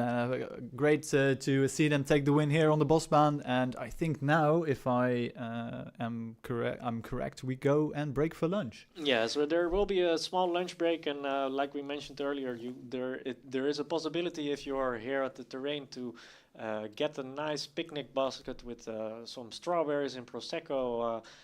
It might not be the weather, but the picnic for sure will be nice. It's at the merchandise stand of the Holland Baker. And with that being said, we thank our sponsors currently in the screen of the live stream, and we thank the organizing clubs of the Holland Baker. And with that, we will see you soon after lunch with some very nice A finals of this day. Yes, we'll be back at 12 minutes to 2. So we break now and we'll see you in a little over half an hour.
Test, 1, 2, 3, test.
And yeah, so for the races of this afternoon, we are on with the B final in the young men double scull. So these are all under 19 rowers, and they unfortunately for them didn't qualify for the A final, but there is still the prestigious Holland Beker field here for the under 19 double sculls. A quick lineup for those who don't know who are the crews racing here. In the closest to your picture, in the highest lane of this, in the lowest lane of this field, it's Hemus 2. It's with Jelle Hupkes in the stroke seat and Quinten Ossendarp in the bow seat. Next to them in lane 3, there is De Laak with the green horse. Here we see the Hemus crew in your picture. There is in lane 3 there is Sander Knot and Nikolai Nikolov from the Laak. There is in lane 4 an Alkmaarse D.S.R combination with Stijn Tolman in the stroke seat and Bo Stan Helmstrijd. They are now trying to move up on this Hemes crew. There is in lane 5 Delighte, Valentijn Rijtsma and Robin Notenboom. And in lane 6 it's Naarden Pampus combination, Joey van Hees and Ruben Mos. Yes, and with that lineup completed, we dive right into the action. We see the camera now, and apologies if you get motion sickness from these pictures, but we see the crew from Hemes with Jelle Hupkes in the stroke seat. They were leading, they stormed out of the start, they took almost a full length on the rest of the field, but then they were reeled back into by the crew from the Alkmaarse DDS combinatie with Stijn Tolman in the stroke seat. And as now we move past 500 into almost 1,000 meters. We're approaching the halfway mark already, and it is a very well-timed race. You can see a little look there from the DDS Bouwman in that combination crew with the Alkmaarse. I think they are motoring on very nicely here in this second 500. They keep looking to their right. They keep looking to the crew from Hemes here in the B final, because yes, you do get the chance to win a race here, and it is for the honors. First in this B final will finish 7th overall, but still this is a chance to make amends for a poor heat earlier today. And focusing now on that crew, that Alkmaarse DDS combination, they have moved ahead of the Hemes, the fast starting Hemes crew, who are still in second position, almost 2 seconds back, and then it's almost 4 seconds to the crews from De Laak and Delighte. Yeah, and of course missing in this B final, because we see 5 crews, but it was originally a packed B final as well, because the field is quite massive. There are 15 crews racing for them in this competition, and it was actually the crew, the Willem 3-2 crew from with David Lutijn in the stroke seat, who barely missed out in the third heat this morning, who didn't start. We don't know the reasons why they didn't start. Maybe they have some more competition going on this weekend. But we now focus on what's happening in this B final, and I have to say I'm quite impressed by this combination from Alkmaar and DDS. Yeah, they are really moving out here in the middle thousand. So that's from 500 gone to 1500, and they keep opening up that lead.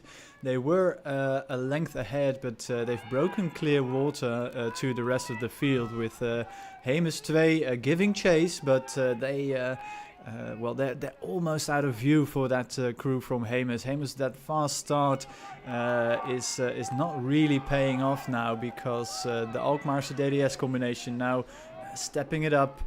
Every single stroke they take more of a lead out of the rest of the field, and they are already at 1500 meters gone. We're 5 minutes 15 into this race, and I think, but I'm not sure, I think the conditions are slightly more favorable than they were earlier this morning, but that's just a guess from our commentary position here at the finish. But it looks really good.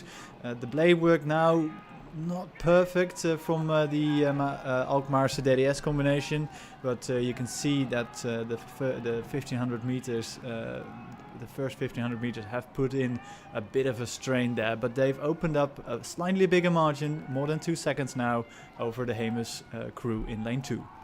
Yeah, and it's nice to see, because I think everybody who knows a bit the geography of the Netherlands knows that Delft and Alkmaar are not particularly close. There is quite some travel time between those two the cities in the Netherlands. So I don't think these rowers train that much together, but despite that, they somehow have this. You see also there is a difference in technique, but in the underwater phase it's pretty synchronized, and that's important in this double scull. For sure they will be disappointed to not show this rowing in the A final, which we will see after this race, but I think they can be proud of what they performed here.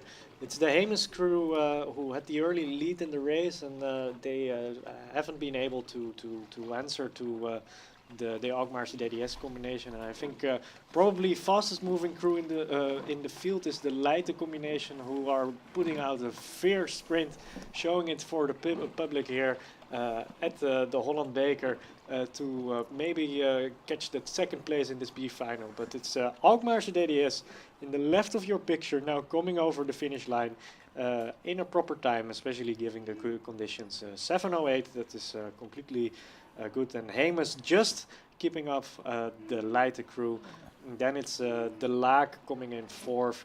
And then finally this Naarden combination finishing fifth. Yeah, so the win in the B final goes to Stijn Tolman and Stan Helmstrijd from the Alkmaarse and D.S.R. And completing that field, we move swiftly on, because the A final should have started already. And if you look on the big screen, or if you're following the Holland Beker on the live stream, you can see that they have already passed 1,000 meters gone, which is a blistering pace.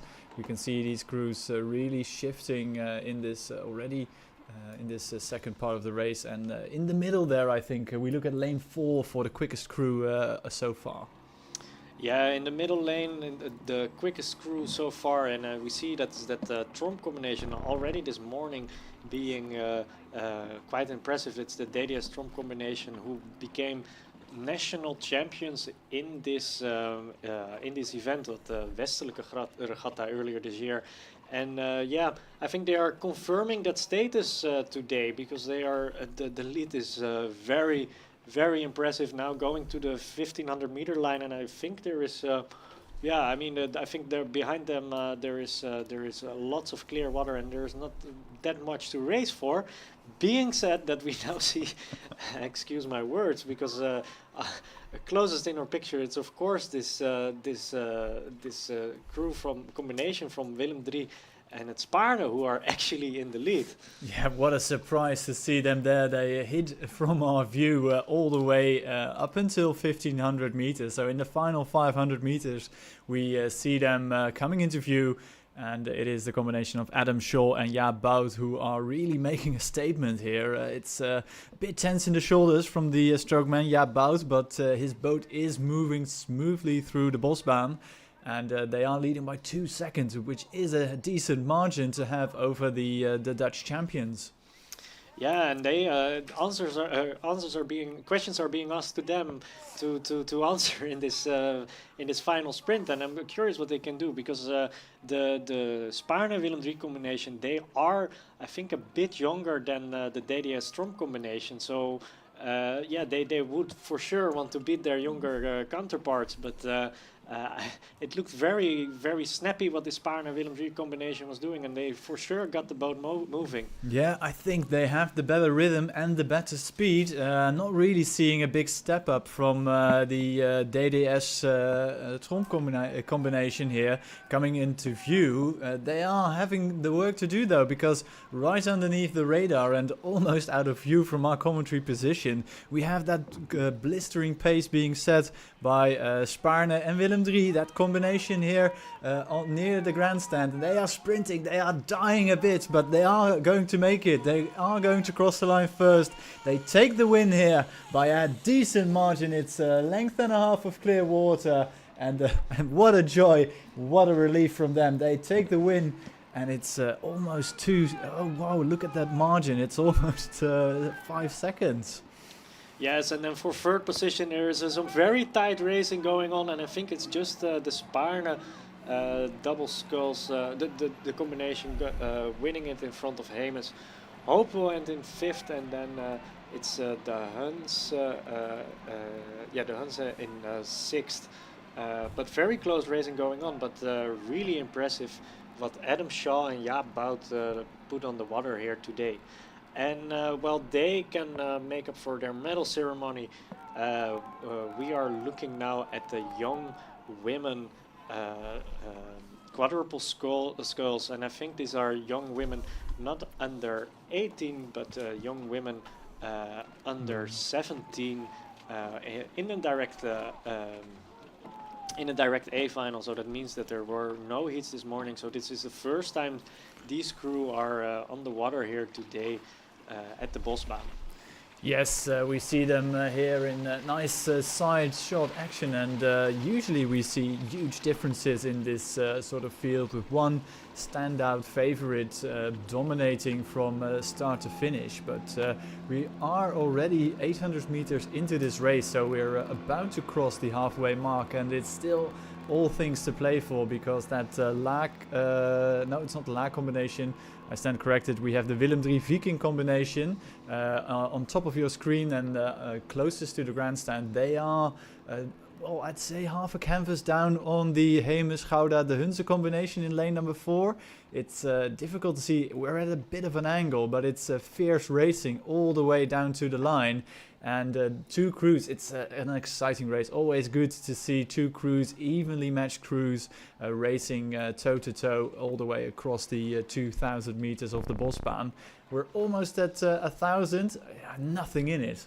No, really nothing in it. And I think it's really the Viking Willem III combination who now made a move, but it's also that the other crew that they responded, and yeah, it's tactical racing, always 1-to-1, and I think there's even more tactics in this Viking Willem III combination, because they put their boat number down to gain some aerodynamics or something like that. I don't know what the tactic is behind it, and I hope the jury won't make any comments on that, because we have some very close racing going on.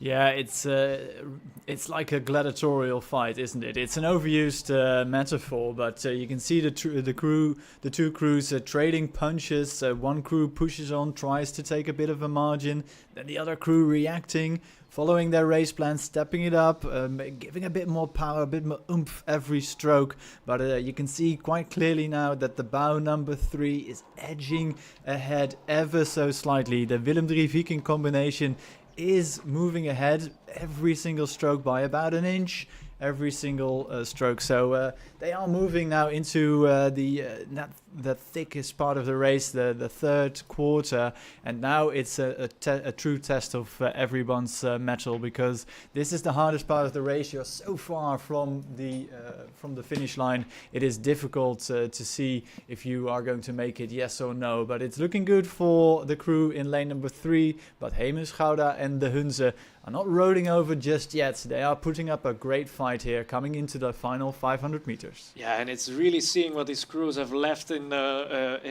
left for themselves in this last 500 meters. And I have to make a comment, and because let's remind ourselves, these are women under 17. And there is some very good crew discipline in both of these crews.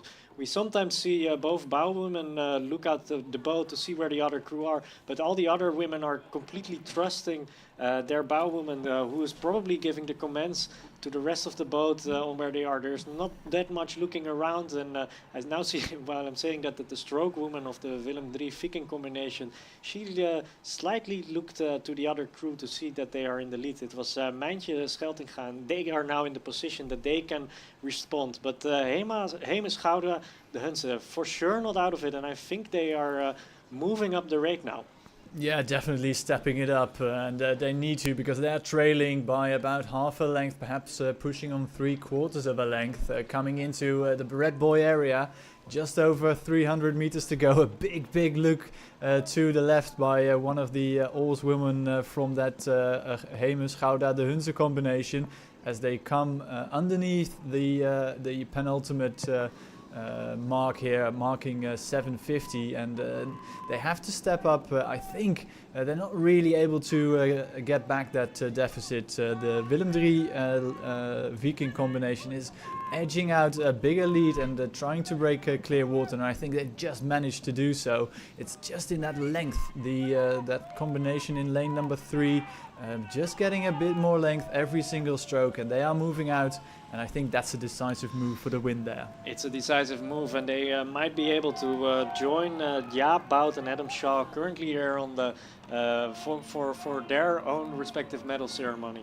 They just received their medals from Johan ter Berg from the Holland Beker wedstrijdvereniging. But now looking at the finish line, last few strokes, dying strokes, but still strong strokes from Willem III Viking. They increased their lead, and they rode over in the middle part of this race against this this Hemes Alkmaarse Hunse combination.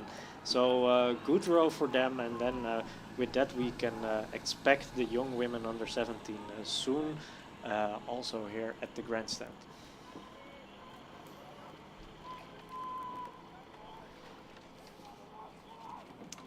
And moving on from the young women quadruple sculls, we now move on to the under 23 coxless fours. And these are, this is actually, it's also a direct final, so there were no heats this morning. They didn't compete in the senior coxless fours because there were more than three crews in this field, namely there are 4. And we see 3 Dutch crews and 1 Belgian contender. Yes, and looking across the field there, it is the crew with the bow number 3, so that's our Belgian neighbors to the south of the Netherlands. They have really established a healthy margin coming across halfway now, and it's clear water, I think, for the Belgian 4. They have moved out to a substantial margin. It's actually over 2 lengths of clear water. It's really impressive stuff here from the guys representing their country. Milan van Massenhoven in the stroke seat, Jules Persijn in 3 seat, Jules van Overschelde in the 2 seat, and the bowman there, you can see this crew looking very composed actually, but the bowman there, Jonas Verbraken, it looks so nicely and composed. No extra tension in the upper bodies, just smooth, long rowing from the Belgian 4 there. Sees them moving out even further and really dominating this A final.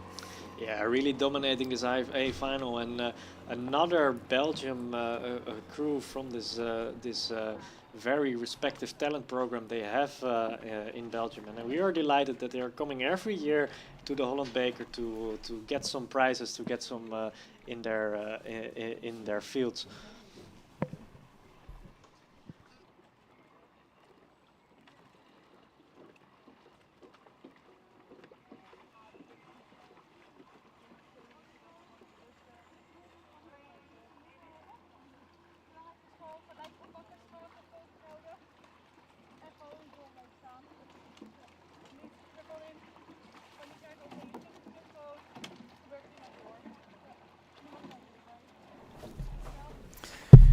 Yes, and approaching the 1500 meter mark now, we still see the crew from Belgium, with that fantastic technique. It's so impressive to see how they lock the blades at the front end of the stroke, and it's a marvelous demonstration of rowing. It looks really cool, calm, and collected. I do wonder if they go for a big sprint at the finish, but honestly, they've established such a big margin, over 10 seconds to the crew from Skadi, who are currently in 2nd position, followed there by Njord in 3rd and Argo currently 4th, trailing almost 16 seconds. That's a decent margin. All these crews will be sprinting though, but the Belgians have done enough to keep themselves out of the charge for the line, and they can just control this race over the final 250.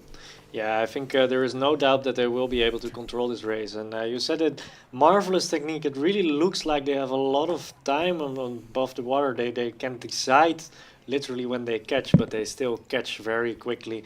Good job for the Belgian rowers. I hope they also will delight us with some participation tomorrow in the coxless fours. Usually they start on 2 days, so let's see that tomorrow. Well, we see in the left bottom part of your picture, we see also the single sculls starting. But now looking still at the under 23 crews, it's shortening a bit up, but I think that's also part of their sprinting, and they will probably looking forward to make some great impressions later at the World Championships under 23 later this year. But now coming over the finish line strong, and it's nice to see here from the tower that they did some sprint, and then we could also see how fast that both is really going. Yeah. Oh, big crab there in the final stroke, final few strokes for the crew from Skadi. They take 2nd though, the line came just in time followed then by Argo third, and Njord completes the field in fourth. So the crew from Belgium, stroked by Milan van Massenhoven, there was really no chance that they wouldn't take the win after they dominated the rest of the field from the 500 meters goal mark, and they finished, well, let's take a quick look and check for you. 12 seconds was the verdict to second place. So well done to the crew from Belgium. They take a win here at the Koninklijke Holland Beker. Yeah, well done. And while we are looking at the under 23 women's direct final, we see that the ladies under 17 women are currently being awarded their respective medals from the Dutch rowing club Skull, their board members.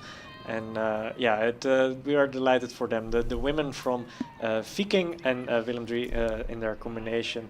But we are moving on now further with the racing, and we see that there are three women in a direct final and battling it out in a very competitive field.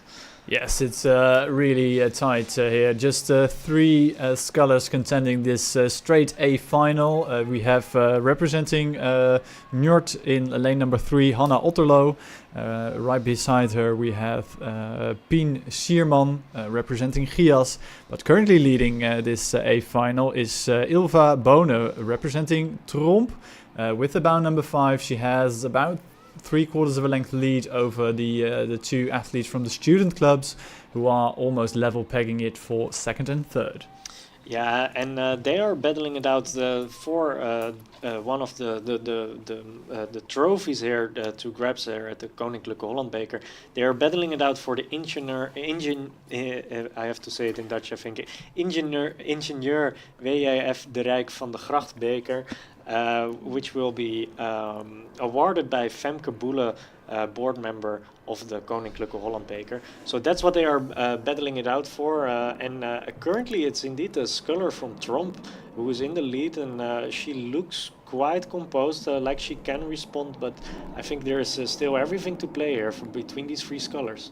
Yeah, she looks a bit more relaxed than the other two athletes, I must say. She really makes sure she has a long and powerful drive phase, not engaging her arms up until the final part of that backswing and leg drive. She is still leading, but a big move, a small push there from Hanna Otterlo from the KSV Njord on the top of your screen with the bow number 3. She's really pushing on, and currently it is Pien Sierman from Gias who is struggling a bit here in this second 500 meters to keep pace with the leading two crews. Still, she is being led though by the sculler from Tromp, Ilva Bone. She looks really calm and collected, and I think she's going for a push at 1,000 just to put some more distance into Hanna Otterlo, who is really making amends though. She's really reeled back in some of the deficit, just 2 seconds separating Tromp and Njord at 1,000, and we'll see what Hanna Otterlo is able to produce in the second half of the race. She's overrating the sculler from Tromp by I think 2 or 3 strokes a minute, and the length is still with Ilva Bone, so I think she's looking really good though, and I think she has another gear to go to, but she must keep an eye out for Hanna Otterlo from Njord, who is really on the march. No, and Hanna Otterlo is, of course, experienced rower, former junior from Leiden. Also had, I think, already rode some international racing in lightweight quadruple scull. So she knows what it is like to row at this level, and I think she is currently overtaking Ilva Bone. And even though the length is still with the sculler from Tromp, it looks like she can't really respond. She can't really change that rhythm. And Hanna Otterlo, being a bit more lightweight, maybe being a bit more agile, looks over her shoulder and now makes the move. But Ilva Bone responded, and I'm curious also to see how far the Gias rower is currently behind. Yeah, it's difficult to judge from this picture, but I think she's at least a good length behind the leading two scullers from Tromp and Njord.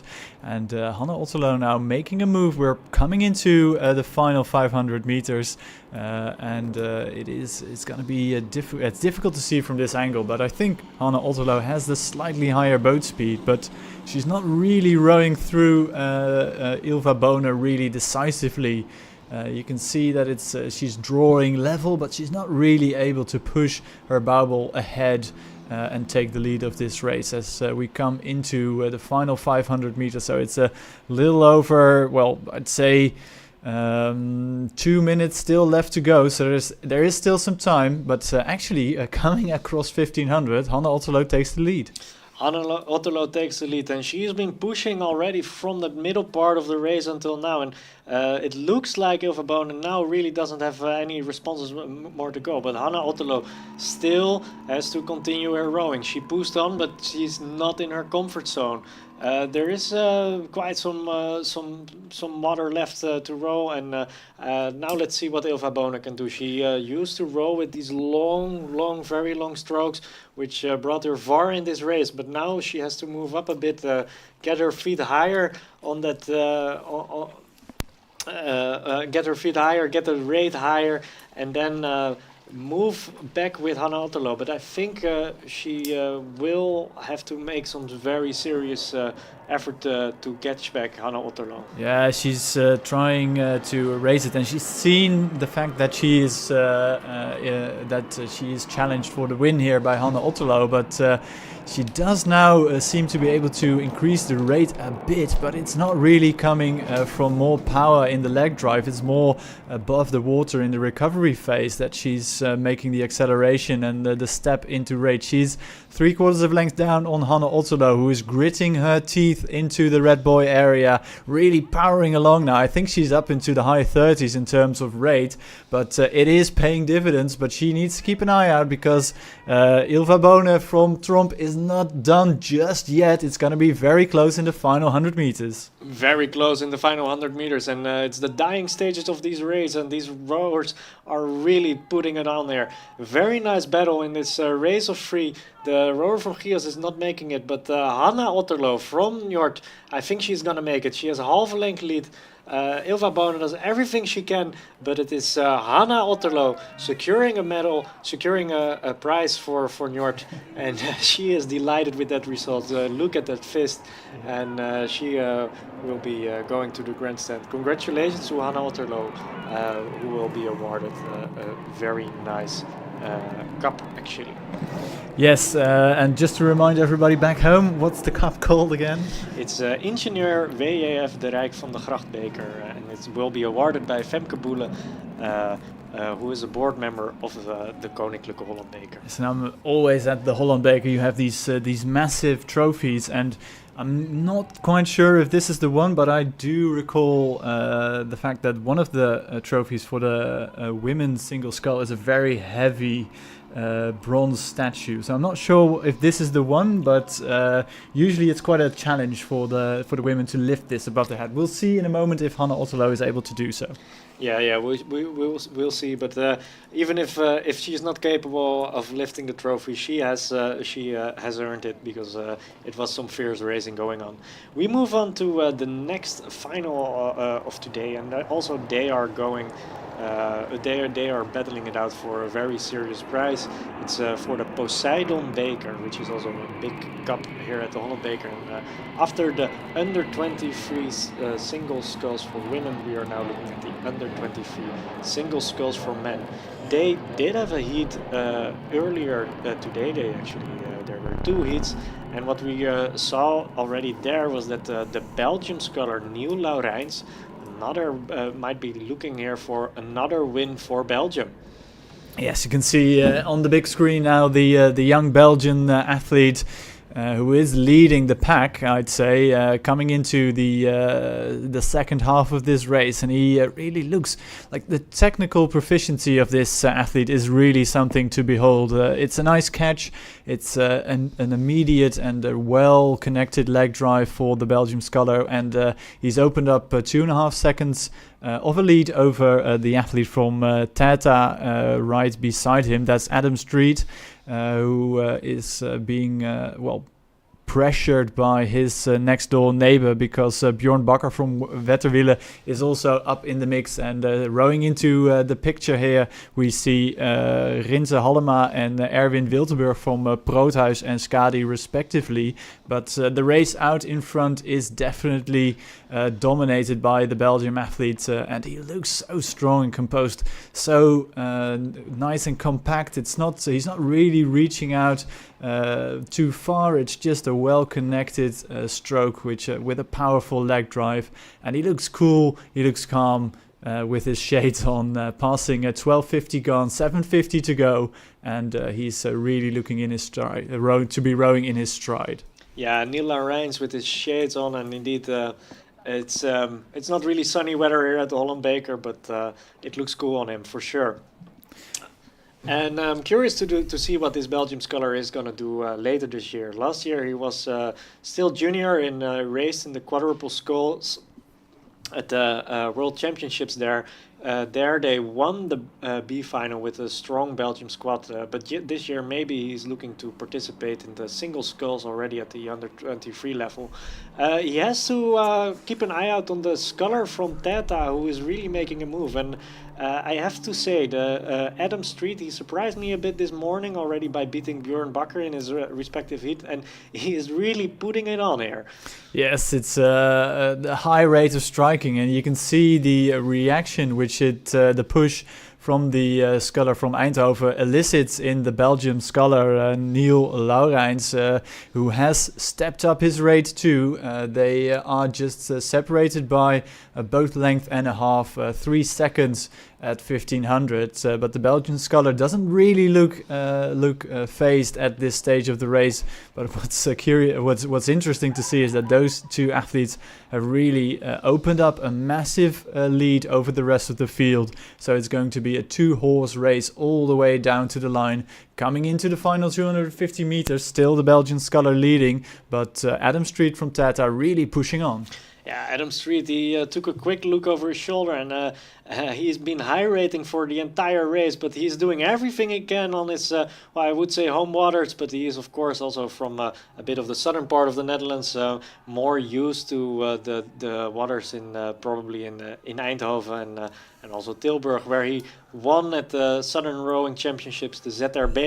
But we see that he is putting it on, but Neil Larijns responded, and yeah, it's a decisive move. I think the resistance has broken for Adam Street, and it's Neil Larijns moving away, not giving any presence today at the Holland Beker. Yeah, the elastic band has snapped decisively in favor of Neil Larijns from Belgium. He really stepped it up. It was one solid push, and he saw instantly that the sculler from Eindhoven wasn't able to match his speed, so he is really enjoying every single stroke into the line. It's 2 lengths of clear water for Neil Larijns. He takes the win here at the under 23 men's single sculls at the Holland Beker, and he's very content and happy. And now across the line, Adam Street from Tata in second, and I think it will be the Bjorn Bakker from Wetterwille who will take third overall, followed very closely by Erwin Wiltenburg from Skadi, Rinse Hallema from Proteus, and on the far side Owen Knowles from Skadi. Yeah, good racing here, and also indeed Adam Street, very nice performance, rating it up and pushing Neil Larijns to make a good win. Neil Larijns will be welcomed at the grandstand to get his well-deserved Poseidon Beker and awarded by the rowing club Poseidon here from Amsterdam. We just saw that the ladies that actually Hanna Otterlo received her ingenieur WF de Rijk van de Grachtbeker. She's now back in the boat, and then we see also that the under 23 Belgium squad are now currently on the stage getting their pictures done, and they will be awarded also some Holland Beker prizes from the board of Skull.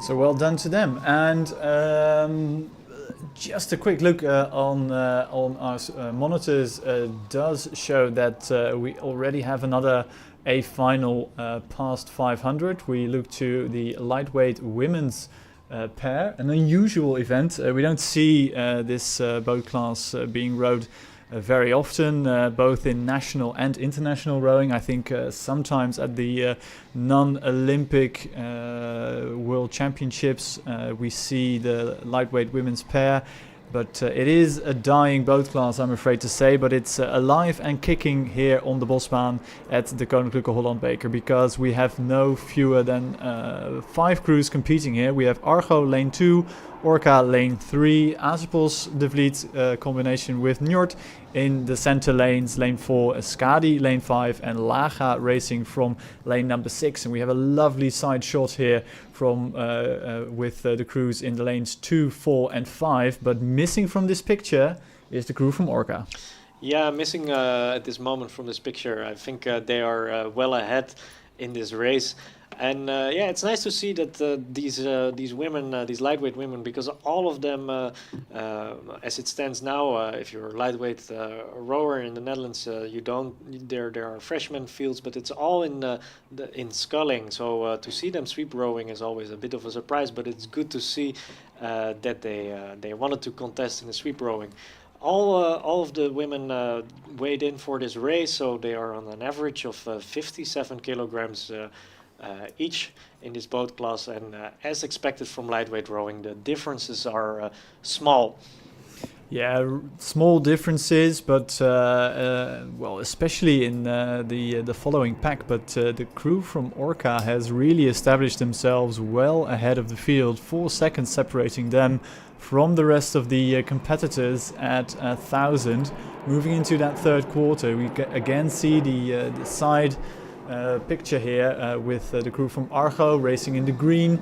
Currently, I think in third position, perhaps fourth even, but we look to that crew from Orca, from Utrecht, who are leading. You can see them in the red and grey. It's the second crew from, well, now it's the first crew from the right-hand side of your picture, as we see lots of the Bosbaan, but very little of the racing crews. But Orca look long and strong. It is it's always a quite distinctive picture when we see the lightweight women row a sweep event, but they are doing it very effectively as we come into the 500 meters to go mark. It's still really tight. You can see the purple there. That's the combination from Njord and Azepos de Vliet. Going one to the left, you can see Skadi racing in, well, not their traditional Skadi club kits, but there you go. And we can see on the far side of the picture the red from Laga. They are trailing though, because now here in right front and center of the picture with the bow number 3, it is the crew from Orca leading by a full length over Njord and Azepos de Vliet. Yeah, and looking at this picture, you would almost say that there is some, well, some preferences in the lanes, because they were all nicely lined up, but I don't think it's the case. It's really this Orca crew having the best of the sweep rowing from these lightweight women. That being said, we also see from our picture here for the local people that Neil Laurijns has just been awarded his Poseidon Beker from Rowing Club Poseidon. So congratulations to him. Yeah, lots of things to do here also at the grandstand. There is a very interesting event now at the VIP tent as well, where there is the Amsterdam Institute of Sports Sciences, showing some combinations between startup and sports. So as far as I understood, there's free drinks there. If you want, if you are here, for sure, take a look and see what they have to offer. But we of course move back to the racing, because that's what it's all about here this weekend at the Holland Beker. And since what we are seeing in our picture, it might be tightening up for a very close final sprint in the closing meters of this race. I think you're right. I thought the crew from Orca had this sewn up well and truly in the bag, but in the last couple of 100 meters they are struggling a bit, which has allowed the combination from Asepels, De Vliet and Njord to get back to, or at least reel in, a bit of the deficit with Luna van Schaik and Laura van der Poel. In that combination from Njord and Asepels, they have regained some of it, but I don't think it's going to be enough.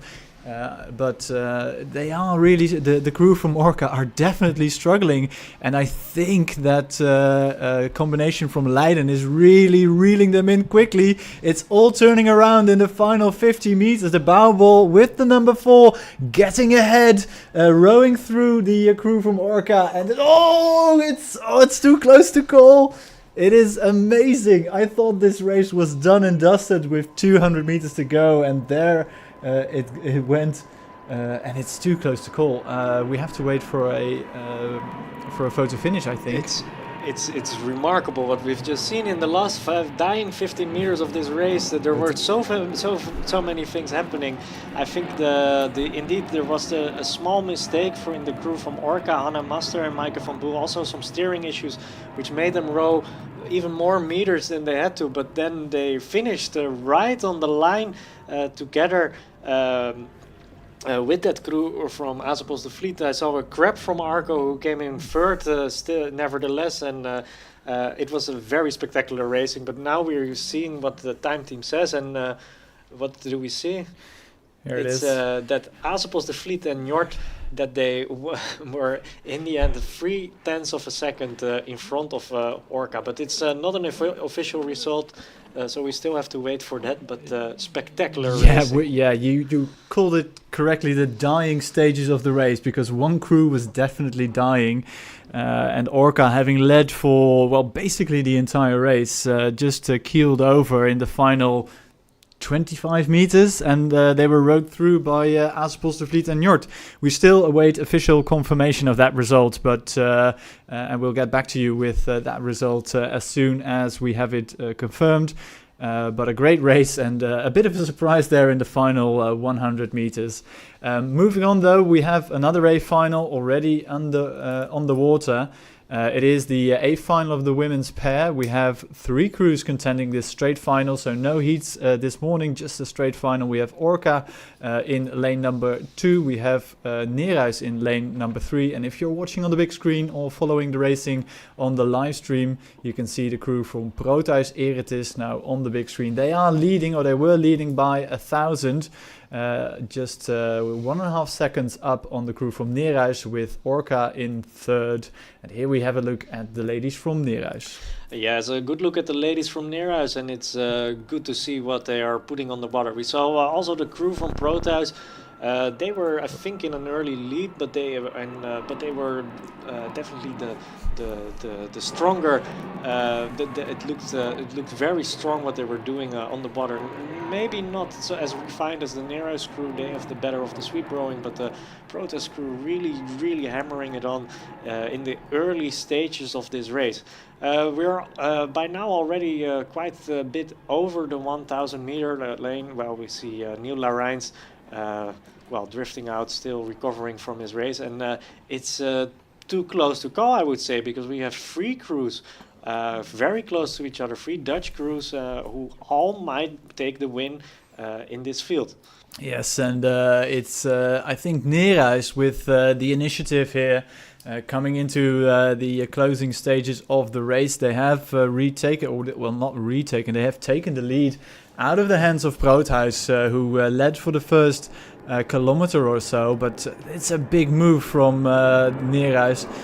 They have opened up almost a length, and going with them is the crew from Orca, who are, I think, racing in old kit from their last lustrum. which was a few years ago, but it's a fetching a bit of kit there, but not enough to get themselves ahead of Neerhuis. Neerhuis at a high rate of striking. They are missing a bit of water at the front end of the catch, but they are leading Kine Remijn and Jessie Vermeer. They are leading by a good length, and it looks really solid, and it looks maintainable, I think, here with 300 meters still left to row. They ask a big question from Orca and Proteus-Eretes, and I'm not sure any of the crews can answer this. This looks like a decisive move, 250 meters to go. Yeah, Jessie Vermeer and Kine Remijn at the last Dutch Championships, they became second and third in the single scull, so no wonder that they are in the lead here. But also the other crews really putting it on here, and it's some very, very strong sweep rowing despite this field being a bit small. And I think it's this Orca crew, Treintje van der Pijl. I think I saw her earlier rowing in one of the other boat types. I can't remember whether it was the coxless 4, the quadruple sculls already, so she must have already some raising in the legs, but nevertheless she's putting on a sprint and she's putting on pressure on the Neerhuis crew. Yeah, Neerhuis needs to keep their wits about because Orca is on the move. I think Orca has left it a bit too late, to be honest. Proteus-Eretes also stepping it up, 50 meters to go. I think Neerhuis have this in the bag.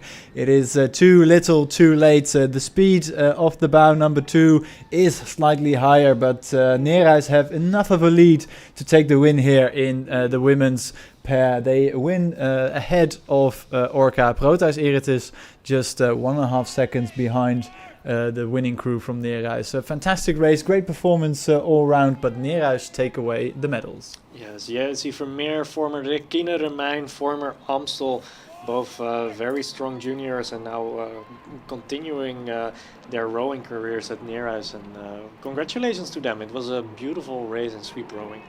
Having said that, we are now moving on to the lightmen pairs, and we saw already some tight racing earlier this morning in this boat type, and we already mentioned that it's mostly development rowers in the Netherlands, so crews. All these men in this race, they usually race in the coxless 4, which is still a very, very hotly contested field in these development crews. They are decided now, some crews are being split up in pairs to compete here at the Holland Beker.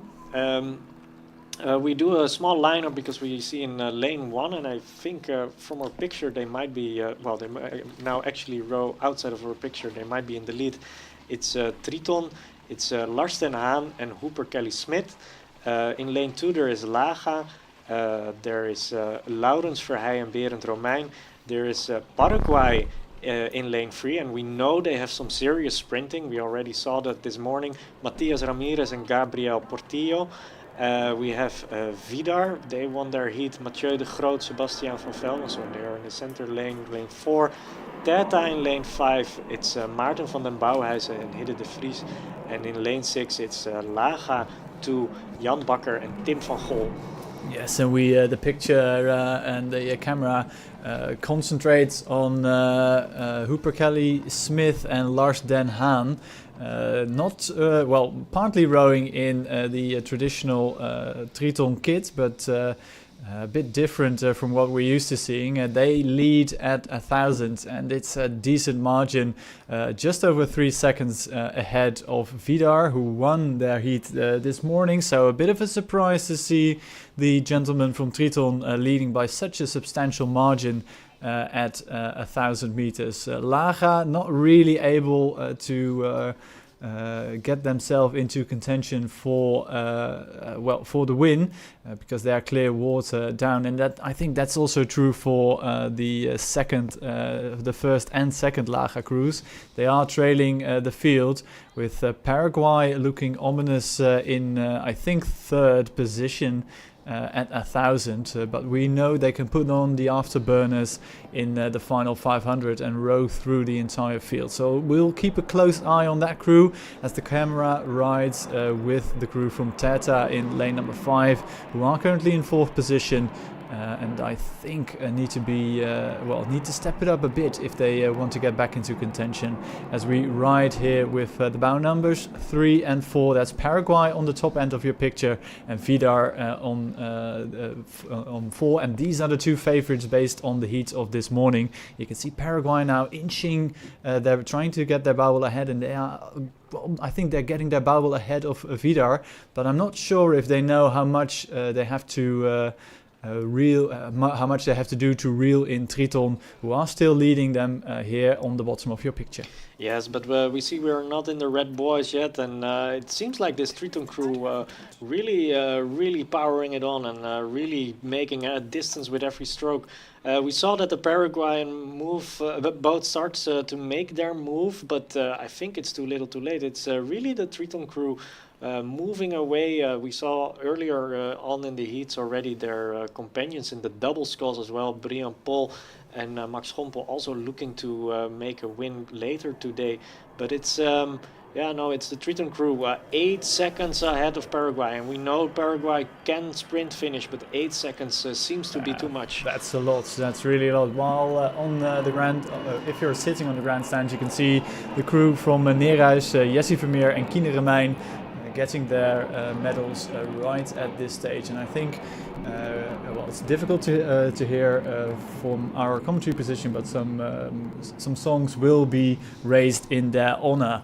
Having said that, so big congratulations again from the commentary position here as we go back into the action with Triton still leading the field. And I think you were right, Peter, when you said that crew from Triton won't be caught come the finish line, because they've opened up a massive margin. And even Paraguay, who are now sprinting, I think up into the high 30s, perhaps even 40 strokes a minute, they've left it too late to reel in the guys from Utrecht. Yeah, but it's good to see this Paraguayan crew. They came here all the way from over the Atlantic Ocean, of course, to compete here at Holland Beker, and they are impressive. If you see how much they can make up in this final part of the race, but they will have to change some tactics and maybe move on earlier, because even though the gap is more than halved and it will be very small on the line, it's this Triton pair who win, and the cheers. There was a moment of doubt, I think, almost before, but they were so concentrated on their rowing that they didn't realize how big a margin. How far they were ahead. Yeah, the guys from Triton, Lars Den Haan, in the stroke seat of that crew, and Hooper Kelly Smith, a bit of a surprise that they won, because they looked absolutely laser focused all the way down the course, and they weren't really sprinting. They were just maintaining that high boat speed, and it was enough to give them the win here in the lightweight men's pair. Yeah, and indeed in the lightweights men's pair, the lightweights double sculls we will see later. But beautiful pictures of that concentration. Beautiful pictures from the Dutch scull crew as well here. The men's pair, Rafael Fromont and Joppe Fisch. But they are not in the lead in the heavyweight pair, because that's I think it's gonna be between the Neerhuis crew and the German crew, Thijs Hagenmeister, in that crew. I think I saw there was a difference of 500ths of a second on the 500 meters line. So they're basically those two crews tied for the lead. This morning it was the Neerhuis crew, Jasper Jordans, Isaac Verkaak, Dutch champions, having the better of the rowing, but I'm sure the German crew will be closer in this A final, and I'm very curious to see how this race will develop. Yeah, it's great to see what the Germans can do against the rowers from Neerhuis, who row this pair so well, and they make it look so easy. It's not labored at all. It's just smooth rowing from the two rowers from Amsterdam as we ride with them, and it's absolutely anybody's race still here in those center lanes. And the scullers of the athletes from Neerhuis, I think they've just got their bowels ahead of Germany as we pass halfway, and you can already see the grit and determination there from the two Dutch athletes. Just 6 tenths separating them from Germany and the other crew, but not in picture here on the big screen, but also well in contention is the crew from Skull. Yeah, I think there was a small timing error because you're right. the crew from Skull is what we see in our picture a bit further behind. So apologies for that, but no, it's a very tight racing, and I think this Nereus crew is far from sure that they will catch the wind like their companions of Nereus we just saw in the women's pair. But Nereus is for sure looking to win both pair fields today at the Holland Beker. Yeah, that's an indication that club has quite some talent here, also in the smaller boats, and the relative the differences between these crews is quite substantial. With those two crews, Nereus and the German crew, rowing way ahead of the rest of the field. Skull giving chase together with Okeanos and Triton, but those weren't the fastest qualifiers for this A final by quite a margin. As we come here now at 1500, I think the Germans retaken the lead there. Yeah, it's the German power, and we already saw it this morning. Very long strokes, big guys in that boat, and Jasper Jordens, Isaac Verkijk desperately is looking for an answer. But knowing that they're from Nereus, they are putting up the rate, and they are not afraid of the Germans, and they know they are Dutch champions, so they know what it is like to race on this level. Yes, and just as we saw them pass 1500, big push there from the Dutch national champions, and in an effort to reel back the Germans, the crew there being stroked by Thijs Hagemeister. They are leading by about half the length. Isaac Verkijk and Jasper Jordens pushing on. They've increased the rate. They're overrating the Germans because they know that if they want to win this race, they have to start sprinting earlier. And just 2:50 to go. It's still anybody's race. Germany looking long and strong, a bit laboured compared to Nereus, but it is still Germany's race to lose. Yeah, both crews now tightening up in this last 250 meters. Be sure to watch this race because it's gonna turn out to be very spectacular. Both crews having a lot of experience and knowing how to rate to get the rate up. We see that Nereus is really battling on. It's I think in the 40s now that they are rating, while Germany is trying to push back, and they still keep a bit more length in their stroke, but also there's a lot of tightness now in the shoulders. It's not beautiful rowing anymore, but it's really a fight between these two crews, between these four men on the water, and any look outside of the boat, any slight disturbance can make the difference. But I think it's Nereus now overturning the Germans, or Germany responding. It's very close. It's coming to the line. And I think it's Germany just making it.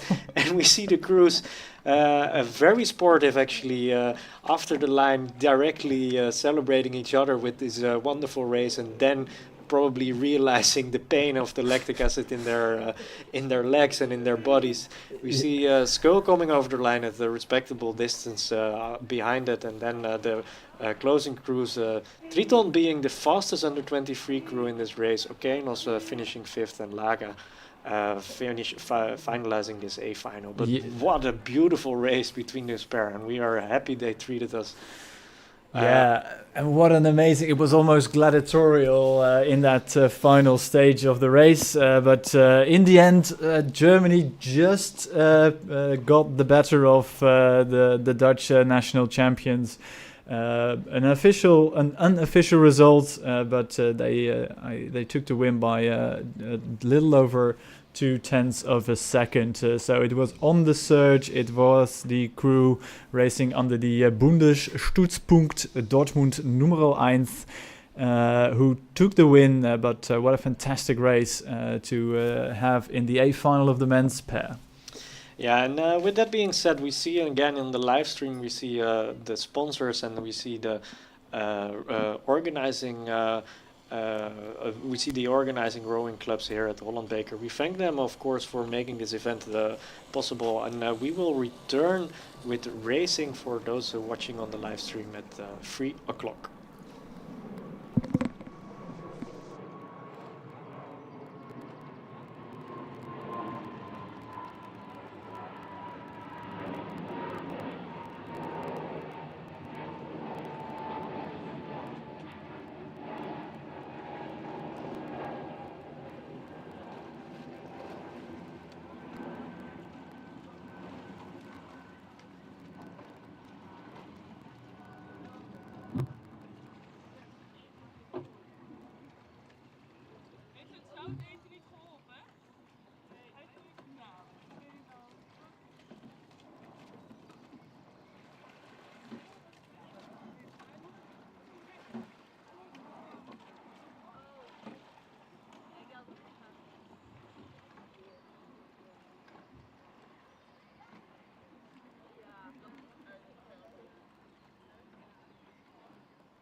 Yes, and welcomed on the stage is the German crew from Bundesstützpunkt Dortmund. It's Thijs Hagemeister and René Schmela in a very beautiful race, winning the men's pair event at this Koninklijke Holland Beker. Congratulations to them. They will be awarded their prizes from the board of the Amsterdam Rowing Club Skull.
Test 1, 2, 3.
All right, and while we are finishing our final drinks of small break, we see that the crews are lining perfectly for actually a block of A finals with some where there are which are also the Open Dutch Championships, starting with the women coxless fours, and we see that there is it's a bit of a there are in principle there are three crews represented and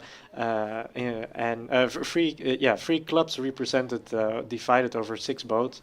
But 2 of them are from Laga in the lowest lanes. There are 3 from Oxford Brookes, and there is 1 combination between Laga and Okeanos here closest to our picture. Yeah, so this is an Open Dutch National Championship event, which means that the winner of this race will be, won't necessarily be the Dutch champion, but with 3 crews from Oxford Brookes in the center lanes, it's not too much of a stretch of the imagination that one of these 3 crews will win this race, but they won't become Dutch champion.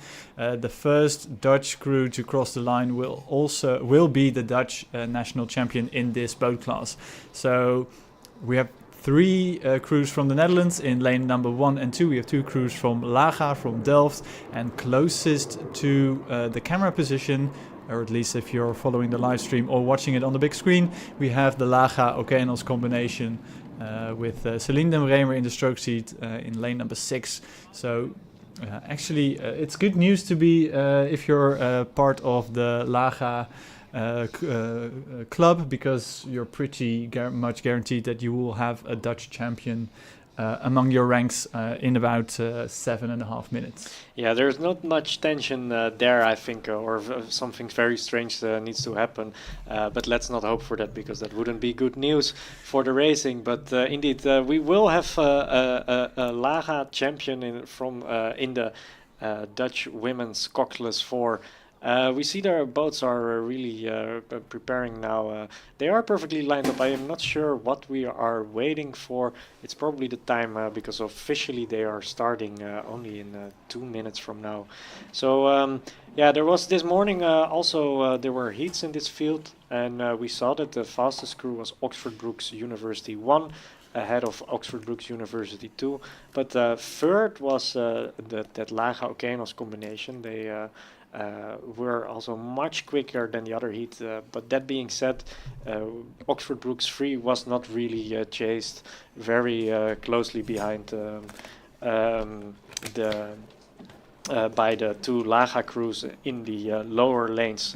But maybe there is going to be some surprise. I'm sure these Dutch crews will try to make it Oxford Brookes as hard as they can, and they might go for an early start against this international quality. Yeah, and I think all crews are now being called to attention by the umpire. We can see them all getting into their front stops, making sure their boats are straight and true, because here at the Bosbaan we don't have that starting system.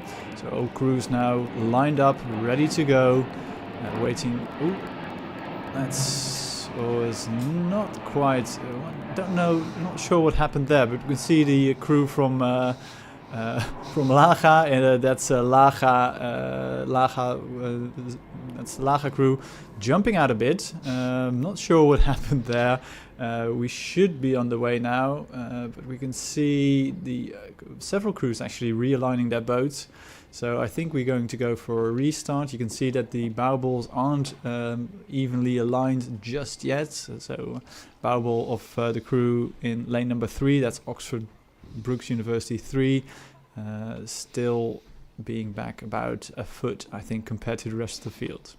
Yeah, and it was, I think it was maybe a bit of a false start. Really some crews wanting to fly away, synchronously, I would say, with the buzzer, and not waiting for the green light, maybe looking for a small lead at the early stage of the race. Well, it is typical for the crews from Laga to jump the start a bit. I mean, it is tradition, and it's good to see that the traditional regatta is being treated to a bit of traditional Laga race tactics. Yeah, but very impressive from this Dutch crew from Delft to make up the first 3 crews in this Yeah. Dutch national championship. That sure shows that they are having a program that works with a large group of rowers developing from there. And that being said, we see that the race has now started. We see some very powerful starts from these Oxford Brookes crews. Not maybe the highest rating, but really putting it on underwater. Free Oxford Brookes crews in these free center lanes, and then we are curious what the Dutch crews from Laga can do against that. Yes, we'll see in a few moments as we ride with the camera crew out on the water. We can see here the Laga 1 crew with Lieve Nijland in the stroke seat as we cross the field, we settle ourselves behind the umpire with Oxford Brookes number 1 having a bit of a wobble out of the start.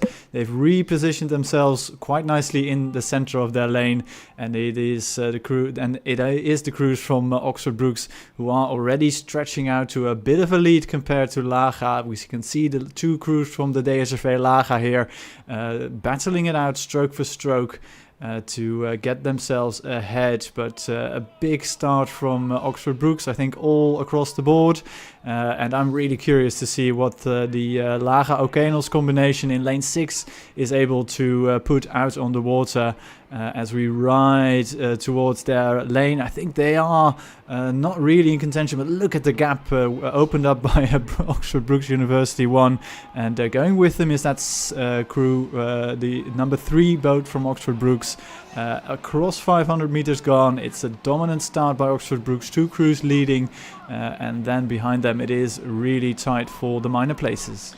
Yeah, it's really tight for the minor places, but I'm mostly impressed indeed by this Oxford Brookes 1 crew, stroked by Grace Richards, and Grace was last year also in the under 23 women's 8, finishing 4th at the World Championship. Also Ariane in this boat, also finishing 4th. So I'm curious how much they can extend their lead, or maybe there's another Oxford Brookes crew trying some different tactics, coming back in the second part of this race. And like you said, what can this Dutch crew do? This Laga combination, this Laga Okeanos combination, can they put it on and give some shine to this Open Dutch Championships? Yeah, I hope they can get themselves in and amongst this quick racing from Oxford Brookes. As we look at the 2 crews from Laga, it is Laga crew stroked by Tessa Schokking, who is leading the Laga Inter Club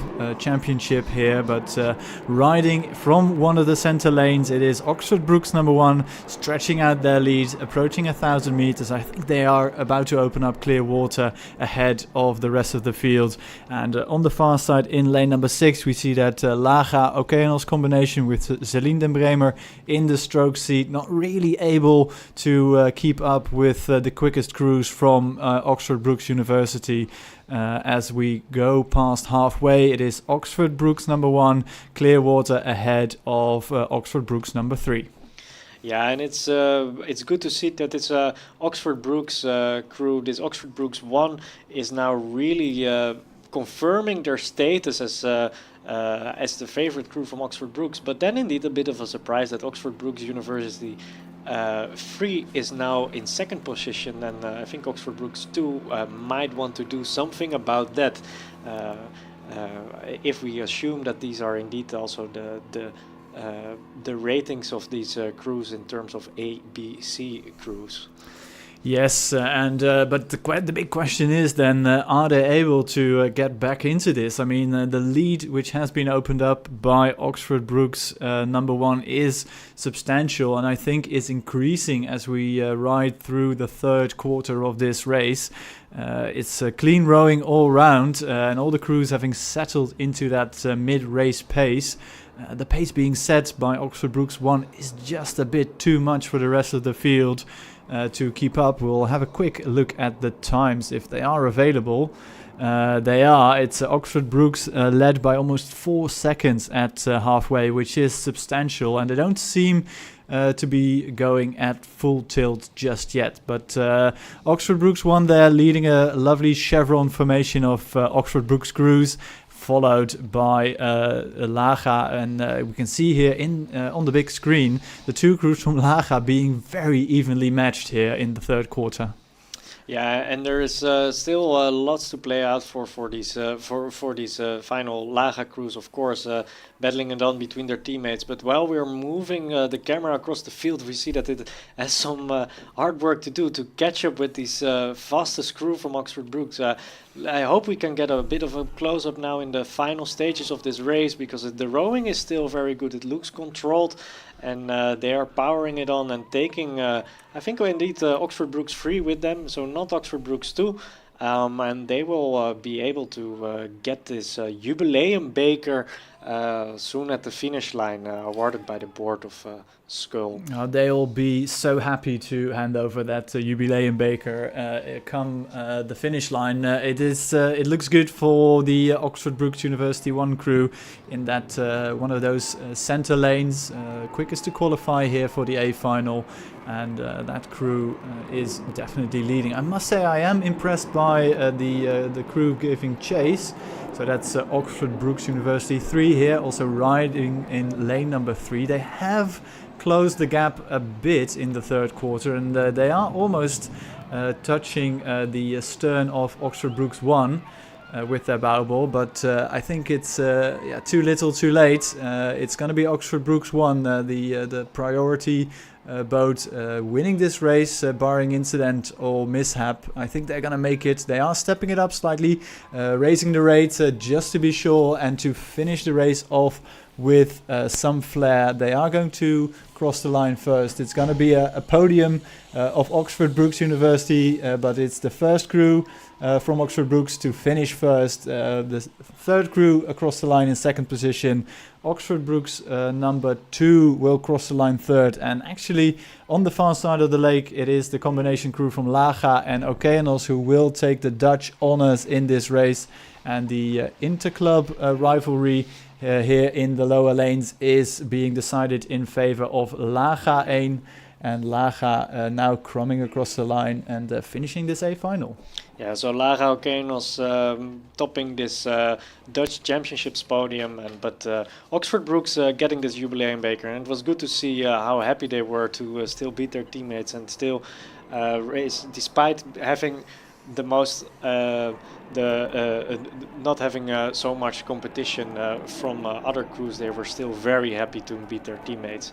Moving on directly to the next Dutch Championship, and also some beautiful racing going on here with two Oxford Brookes crews and a German crew in the men's Coxless 4. So what we're seeing while we're coming through the 1000 meter line is that it's actually Oxford Brookes 4 in the lead, and then about a length behind that there is Bundesstützpunkt Dortmund and Oxford Brookes 1 competing it out for second place.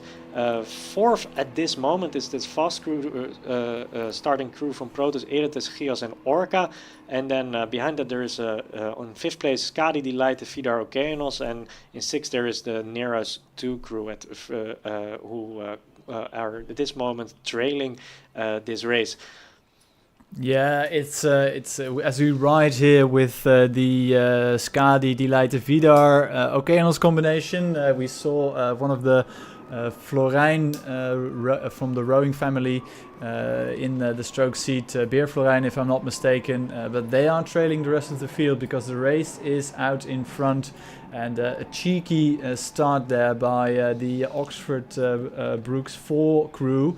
They were really rapid out of the start, and that's the crew with Jamie Copus there, the former lightweight in the bow seat, and they have really put some distance into that German crew, who are looking to the right because there's another crew from Oxford Brookes right beside them in lane number 2. That's Oxford Brookes 1. So that's a great race for second and third, but currently the whole field is being led by Oxford Brookes number 4. Yeah, and we saw that the German pair earlier today winning in the winning in the pairs, but I don't think they will be winning in the Coxless 4s because they are now behind, and they still have to battle with Oxford Brookes 1. But you mentioned it, it's Oxford Brookes 4 in the lead. Jamie Copus, the former lightweight in the bow seat, now commanding his crew from the bow position. Also the Dutchman Koyman from Orca in the 2 seat, and well, they still have to keep the Germans off because they increased their rate for a final sprint. Yeah, they're really stepping it up, aren't they? It is sprinting to the line. We have less than 250 meters still left to row, and the big man from Oxford Brookes really putting it in all at once. Germany now stepping it up. They do have a great sprint, that German crew in the green boat. They are really motoring, but have they left it too late? Or will they catch the Oxford Brookes crew in time? I don't think they have enough speed to catch the crew from Oxford Brookes, who are going to win here in the men's 4. Germany do separate themselves from Oxford Brookes number 1 to take second place, but it's the crew led by Jamie Copus in the bow seat who will take the win. Germany will finish second, and Oxford Brookes 2 across the line in third. And the first Dutch crew to finish is that combination with Beer Florijn in the stroke seat. Yeah, so it's that combination crew being able to be awarded the Dutch championships, but the Oxford Brookes 4 crew winning the Couvé prize, which will be awarded by Spaarne. While we're looking at the next A final, we're quickly moving on to Harry, who's on, I think at the grandstand, maybe has some interview ready for us.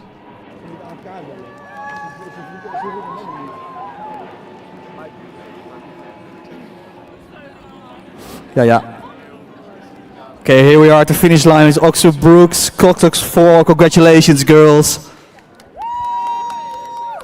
Great victory here at the Bosbaan.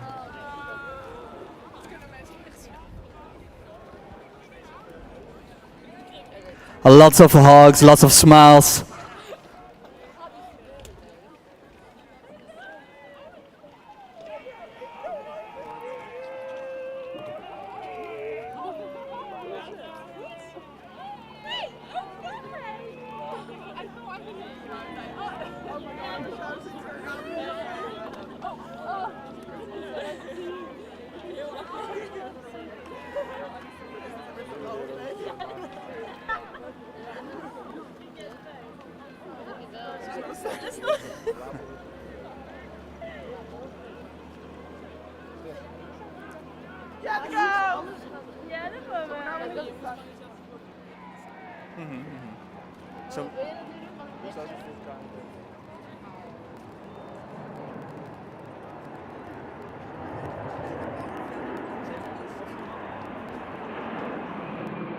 Yeah, and I think Harry still has to wait in line because the Oxford Brookes crew winning the Jubileum Beker, they are still well celebrating with each other first, and they have all the right to do that. Maybe we hear Harry later today. But we move on to the next A final of today, and it's also a Dutch championship, and this time I think the champion, the race winner, might also be a Dutch champion. Imagine that. Yes, no Oxford Brookes in this race, and we see 4 crews in our picture, and that means that it's close racing, and that means also that it's probably lightweight rowing, and it's the lightweight women's double sculls, still an Olympic boat class, and I think it's currently it's this Proteus combination on the top of your picture making a very, very serious move. Yeah, it's the crew of Leonor Bos, who is in a combination with Laura Kempen, and that's actually a Proteus-Pelargos combination. They made a big move at about 900 meters in, and they pushed their bow ball out in front and currently sit very pretty on about half a length lead over the crews in lane 4 and 5. The crews from Skadi and Triton, who were going toe-to-toe in the first kilometer for the lead, but quite nice, I won't say decisive move from the Proteus-Eretes Pelargos combination in lane 2, but definitely a strong move. And they almost get 3/4 of a length here, but the field is still compact. We have passed halfway, and all the crews are still within a good boat length and a half of each other. So plenty of racing still to come, and plenty of chances to get back into the lead. But a great move there from Leonor Bos and Laura Kempen, which sees them moving into the lead with 7:50 to go. Yeah, 7:50 to go, but it's very close racing, and it's 4 crews really all to play for in the final part of this race. Pelargos and Proteus, really from the southern South Holland part of the Netherlands, putting it on here in this field in this lower lane, and they seem to have the better of the rowing. But yeah, I wouldn't exclude all the other crews just yet. Yes, it's still all to play for, while Oxford Brookes are celebrating a small party here down at the VC pontoon. So congratulations all round to them, and great racing from them here at the Koninklijke Holland Beker. And a quick look across the lakes. A lake tells us that the A final of the lightweight women's double sculls is still not decided, because still the crews are very close to each other. Skadi and Triton in lane 4 and 5 still in the mix. And let's not forget Egir, who are making a bit of a comeback here in the third quarter of the race. But it's still Pelargos and Proteus-Eretes who lead by about a length. Yeah, but I'm keeping an eye out of on the crew in lane 3, because I think indeed what you're saying, Egir, they currently seem to have the highest boat speed in this field. There is still 500 meters to go, and it's not very quick circumstances, so that means that there is quite a lot of rowing to be done. And if you then have the fundament in your rowing, and if the strokes are good and it feels good, and you feel that you're moving on the field, then suddenly everything is possible. And if this crew from Proteus and Pelargos feels them coming as well, that might feel like a threat. So we see Egir moving up in their orange boat. I'm very curious to see, but I think we will have some very serious sprinting here at the last 250-meter line. Yes, I think you're right. The crew from Egir does look very smooth and well together, whereas the combination from Pelargos and Proteus-Eretes is struggling a bit. They still have decent boat speed, but I'd say the more technically proficient rowing is from the crew with a bow number 3. But it doesn't matter how technically proficient you are, because if you don't have your bow ball in front, you're not going to win this race. And it's the crew in lane number 2, Proteus-Eretes Pelargos, still leading by almost a length. Oh, and there was quite a misstroke there. It was not really a crab, but the crews are starting to get a bit tired and to tense up a bit. But yeah, no, I think it's done indeed in the early stages of these races. Proteus and Pelargos, they just have to keep on moving for 10 more strokes, and then they made it. Egir indeed with the best of the rowing, but their move came too late in this race. It's the bow ball with number 2 from Proteus and Pelargos who are gonna win the Lucassen Prize, which will be awarded by Reinier Hietink of Green Branch, making this event possible here at the Holland Beker. So Proteus and Pelargos win in front of Egir in lane 3, and then there is Skadi in third, and closing this race was Triton in fourth. Yeah, so big congratulations to the winners of the lightweight women's double scull, Leonor Bos and Laura Kempen, who will get their prizes in a few moments. Yes, and we move on to the next Open Dutch Championships. It's in the double sculls. It's the Rotterdam Prize for the winner of this field, and it's gonna be awarded by Pieter van der Burg, who is chair of the Koninklijke Holland Beker, and the medals of the Dutch Championship will be awarded by Erik Mink in this field. This is a very, very strong field what we are seeing in front of us, because there we saw this morning already in the heats that it was very close and very fast between some crews with international pedigree.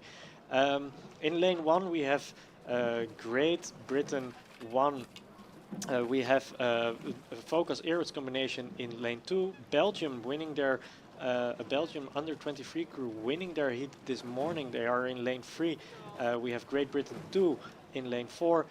We have the Netherlands, Ilse Kolkman and Willemijn Mulder in lane 5, and there is another crew from Paraguay in lane 6, an under 23 crew. Yeah, and as I'm saying that we are now coming through the first that 1,000 meter, and we see that it's really the British crew, Great Britain 2, with Freya Keto in the stroke seat leading this race with an impressive margin. Yeah, and with Freya Keto, we see Jenny Bates in the bow seat. And that crew has really stepped it up, and the only crew really able to sort of match them was the crew from the Netherlands with Ilse Kolkman and Willemijn Mulder in the bow seat. That combination who were rowed through by the crew from Belgium, who we see now on the right hand side of the picture, stroked by Marit Janssens.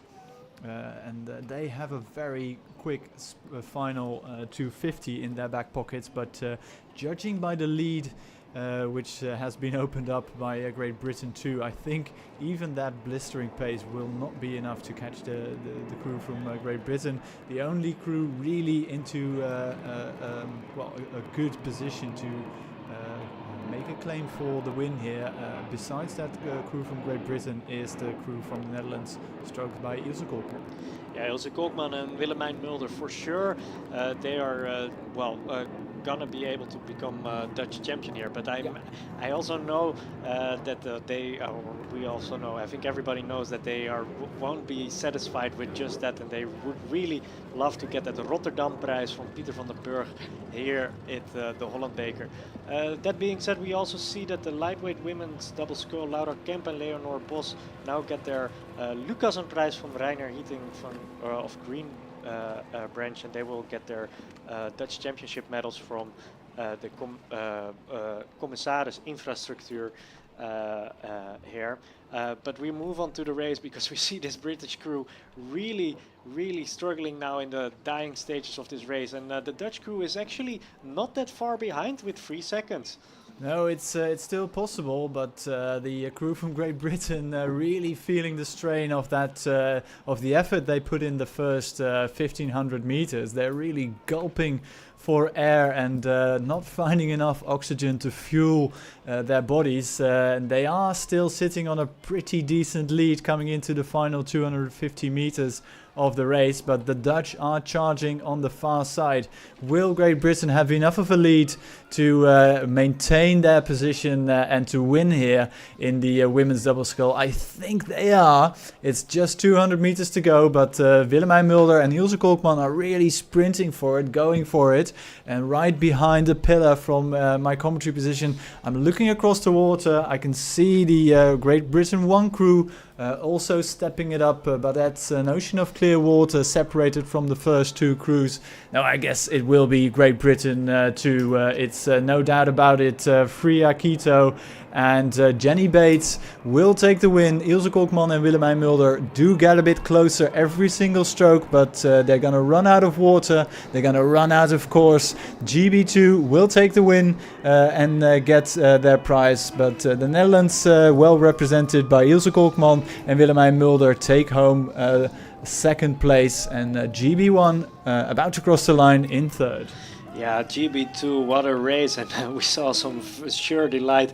I don't know if it was delight from the finish or just that the race was over, because they really gave it all against that charging Dutch crew, who also did a great performance, switching in 1 week from the pairs to the double sculls, but not being able to make it with this international crew from Great Britain. Some sportive, very sportive celebrations, congratulations coming from the Dutch crew, who are Dutch champion and will get their medals from Eric Mink, but they sure would have hoped for more to get the Rotterdam prize from Pieter van der Burg. That honor goes to the British crew, Freya Keto and Jenny Bates. They will soon be seen here on the stage where the lightweight women are currently being celebrated. That way being said, we also move on to the lightweight men's double sculls. We saw some nice heats this morning already, and we know that the crew who's currently in lane 4 are probably the favorites. But well, with 700 meters to go, there is in principle still everything to play for. We are just gonna do a small lineup of everyone. In the top of your picture, we see the Okeanos crew in lane 1. There is Gia's crew in lane 2. There is a Focus crew in lane 3. There is a Triton crew in lane 4 who are now in the lead. That's Max Gompel and Brian Pol. There's Laga and Skull combination in lane 5, and they will for sure try to catch up with this Triton crew and maybe have some final sprinting to do. And then there is Njord in lane 6 who are currently out of our pictures. Yeah, we approach 1,000 meters gone, and I think the crew from Triton have really stepped it up, not really making a big burst in terms of speed, but they are slowly eking away from the rest of the field at 1,000. Yeah, and that being said, we quickly move to Harry, who is currently at the grandstand and may be able to ask the lightweight women's double scull what they found of their races. Fantastisch ding. Denk ik wel 25.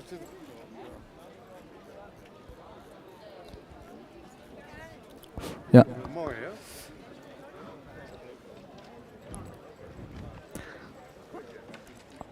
All right, girls, maybe time for a quick interview. You can do it in English, I'm quite sure, right? Yeah. Yeah, well, you want to do it? Just a few quick ones. How did the race go? Yeah, good. It went quite great. Yeah, the beginning was a bit tougher than we practiced to, but overall went quite good, as the result was. I see some medals, so indeed the result is quite good indeed. Are there any big other goals for this season? The klassement tournament for now is most obstacle. I think 2 races left, right? And then one other at the Bosbaan and the last one at the Willem-Alexanderbaan. Perfect. I'm sure you're going to do great. All right, enjoy the season. All right, thank you, Ari, for that small interview with Leonor Bos and Laura Kamp winning in this lightweight double sculls, winning the Lucas-prijs and winning the Open Dutch Championship. We're now moving on back to the lightweight men's double sculls. And we are gonna look mostly at the Triton crew, who I think extended their lead in the middle part of the race ahead of that Laga Skull crew. But looking at the rates from this very far shot on the live stream, now we're getting we're getting some closer pictures. There is still much to play for, and also still to my surprise, this Okeanos crew in the lower lanes really powering it on and being able to get quite some distance in their strokes. Yeah, some proper grit and determination from the Okeanos crew, racing in those lower lanes, and they have to look all the way to their left to see where they are at. The crew from Triton leading the field quite significantly, but I'm not sure if they've seen Okeanos all the way to their right. I mean, it's difficult to see when you're racing a crew that many lanes apart, and you would expect your biggest competitors to be right beside you in one of those center lanes, the lanes with the quickest qualifiers from this morning's heat. But a bit of a surprise there from the Okeanos crew, really punching above their weight. But it's still Triton leading by about 3/4 of a length into the Red Boy area. Yeah, but it's Okeanos pushing it on, and it's, well, I didn't expect this crew actually to be so close to that strong Triton crew, with all that experience, also some international experience there. But yeah, no, it's Okeanos really pushing the Triton crew to their hardest. It will be by the narrowest of margins, but I think Triton is gonna make it in that white Filippi. They are strong to the finish line. Okeanos really much power in their strokes, but yeah, looking over the line, I saw Brian Pol. He knows that it was enough. Congratulations with their Dutch title. They will win the Amstelveen, which will be awarded by Kees Vente, and the Dutch Championships medals will be awarded by the members of the KNRB. Yeah, and looking at that Triton combination, they were pleased, but they also had to race a bit more harder than I think they would have guessed based on the results of this morning's heat. But there you go, well-deserved Dutch national championship for Triton. And we'll see them in a few moments at the victory pontoon to get their medals and their prize, which is that Amstel prize, which you mentioned just a few moments ago, Peter. Having said that, from lightweight men's doubles, we move into the open weight category. Again, men's double sculls. 4 crews competing. Just a quick lane order, if you bear with me for a second. Scull racing in lane number 1. We have in lane number 3 the combination from Hertog and de Zwolse. Lane number 4 we have Great Britain, and racing in lane number 5 we see Proteus-Eretes D.S.R combination. And as we ride here on the big screen and on the live screen with the pictures from the boat, and it's difficult to see, but that is the crew from Great Britain who led at 500 meters gone, and boy did they lead by a healthy margin.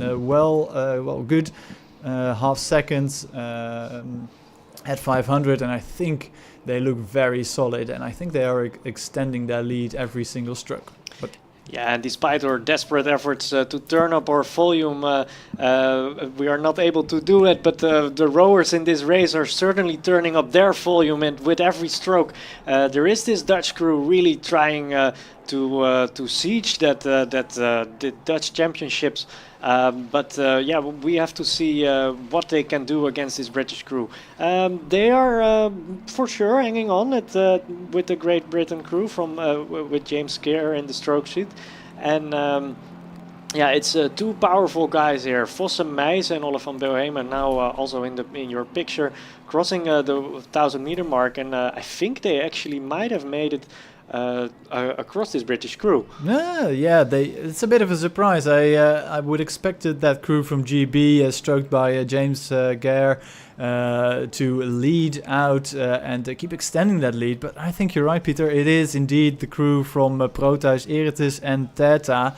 And we look now at in the face of Ole van Bohemen, and boy does he look cool, calm and collected, nice, composed, and great synchronicity between him and his bowman. Looks absolutely fabulous from this angle. They are leading GB by 3/4 of a second at 1,000, and they don't seem to be stopping just yet. Yeah, and this morning it seemed like they had some communication, or there was something in the last part of their race where it fell a bit apart in the dying stage of their race. But they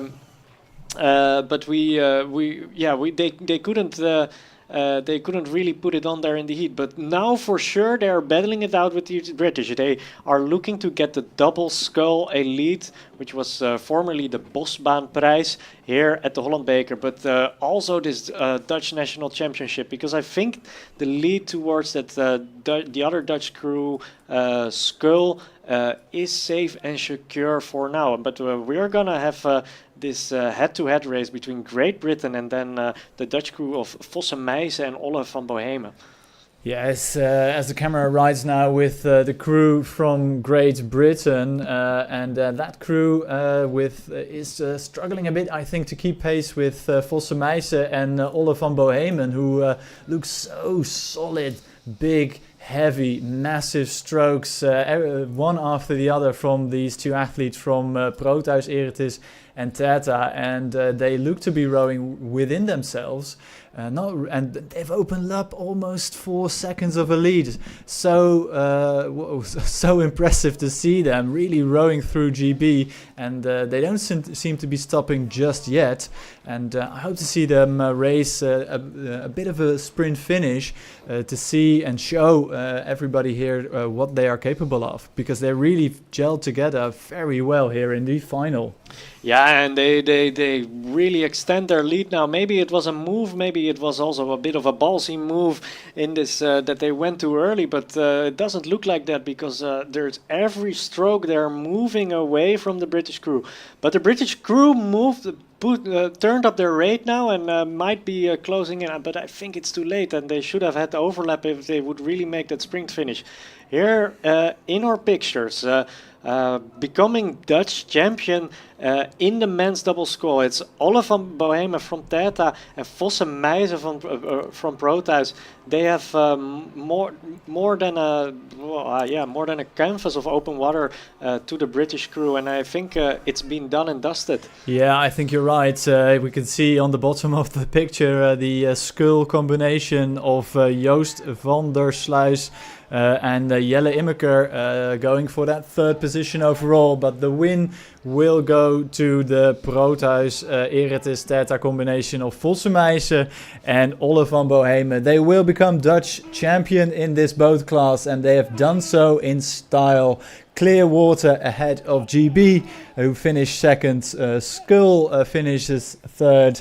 Happy with their performance, but I think they would have liked to get a medal here, but a fantastic race by them. And then it's clear water to the crew from Hertog and de Zwolse with Julian Hoogkamp in the stroke seat. They are about to finish their race, but a great race there from the new Dutch champions, Olle van Bohemen and Vosse Meijzen.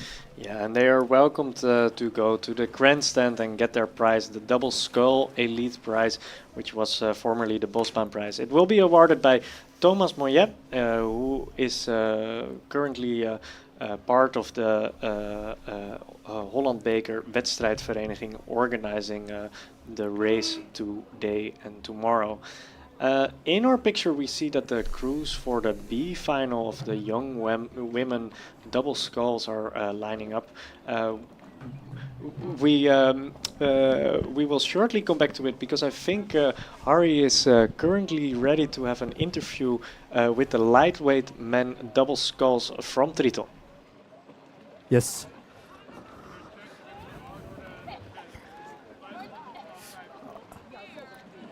Brian, time for a quick interview for the live stream. You can do it, you can do it. Congratulations, how was the race? Thank you, it was a quite intense race.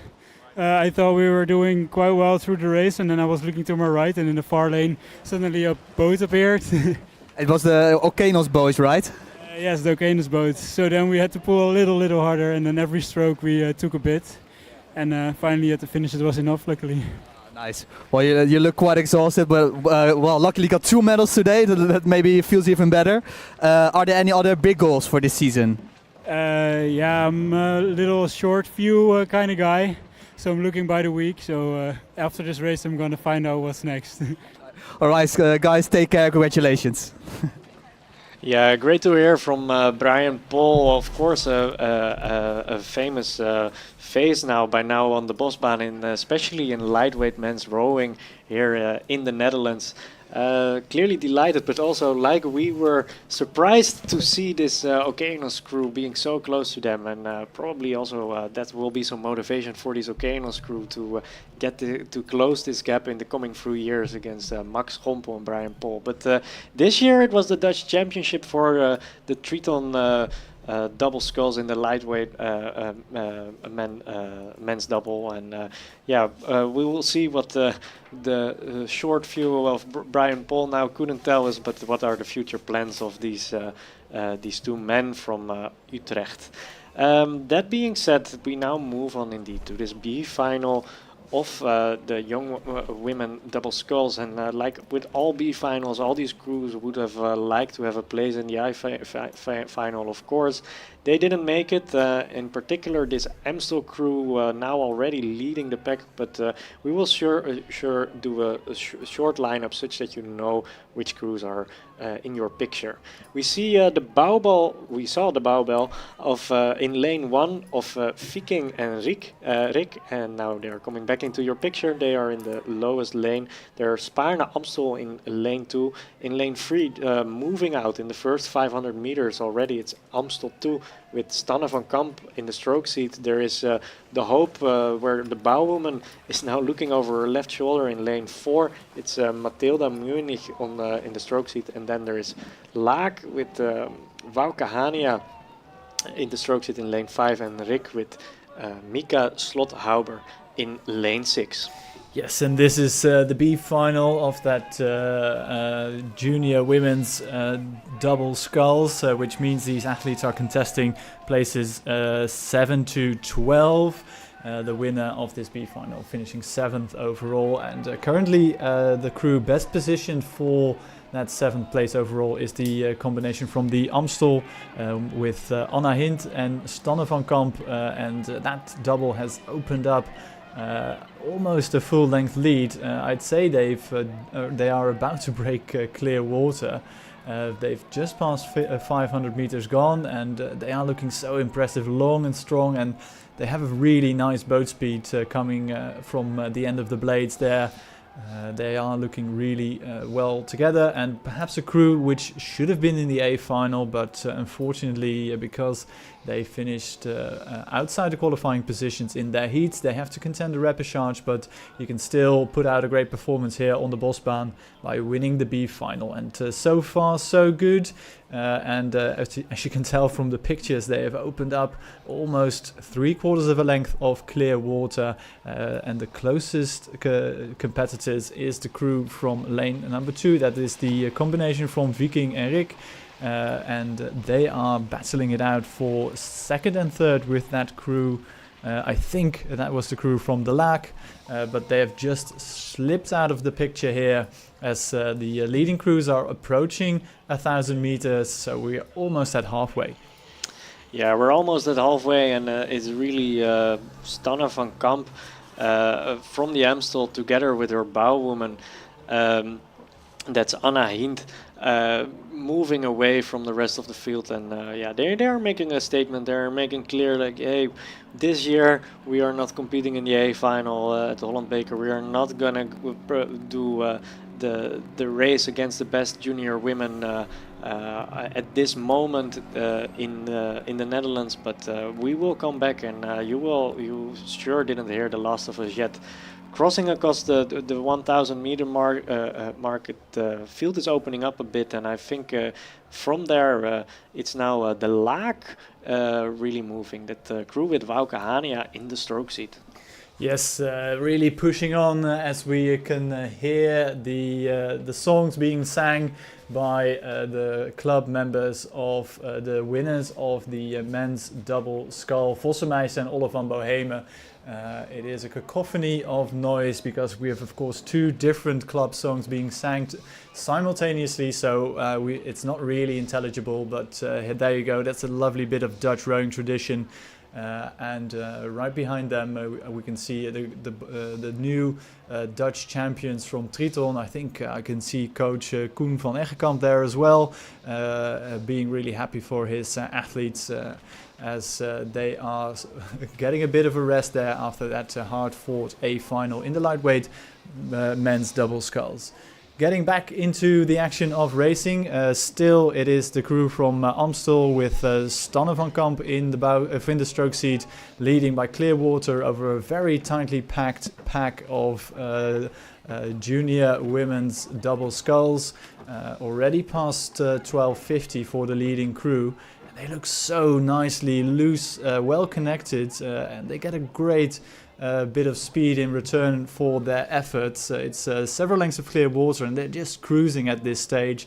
Behind them, several crews really trying to get their bowball ahead, but that is a cruise from the Hope, from the Laak. That's a combination from Viking and Rick still in and amongst it, and also the combination of het Spaarne and Amstel with Suza, Stoelty in the stroke seat, really trying to get themselves going, but the lead of that Amstel combination is just a bit too much to reel them back in. 500 meters to go. I think this race is done and dusted, but we still have 500 meters to go. What a quality performance here from Stanne van Kamp and Anna Hint.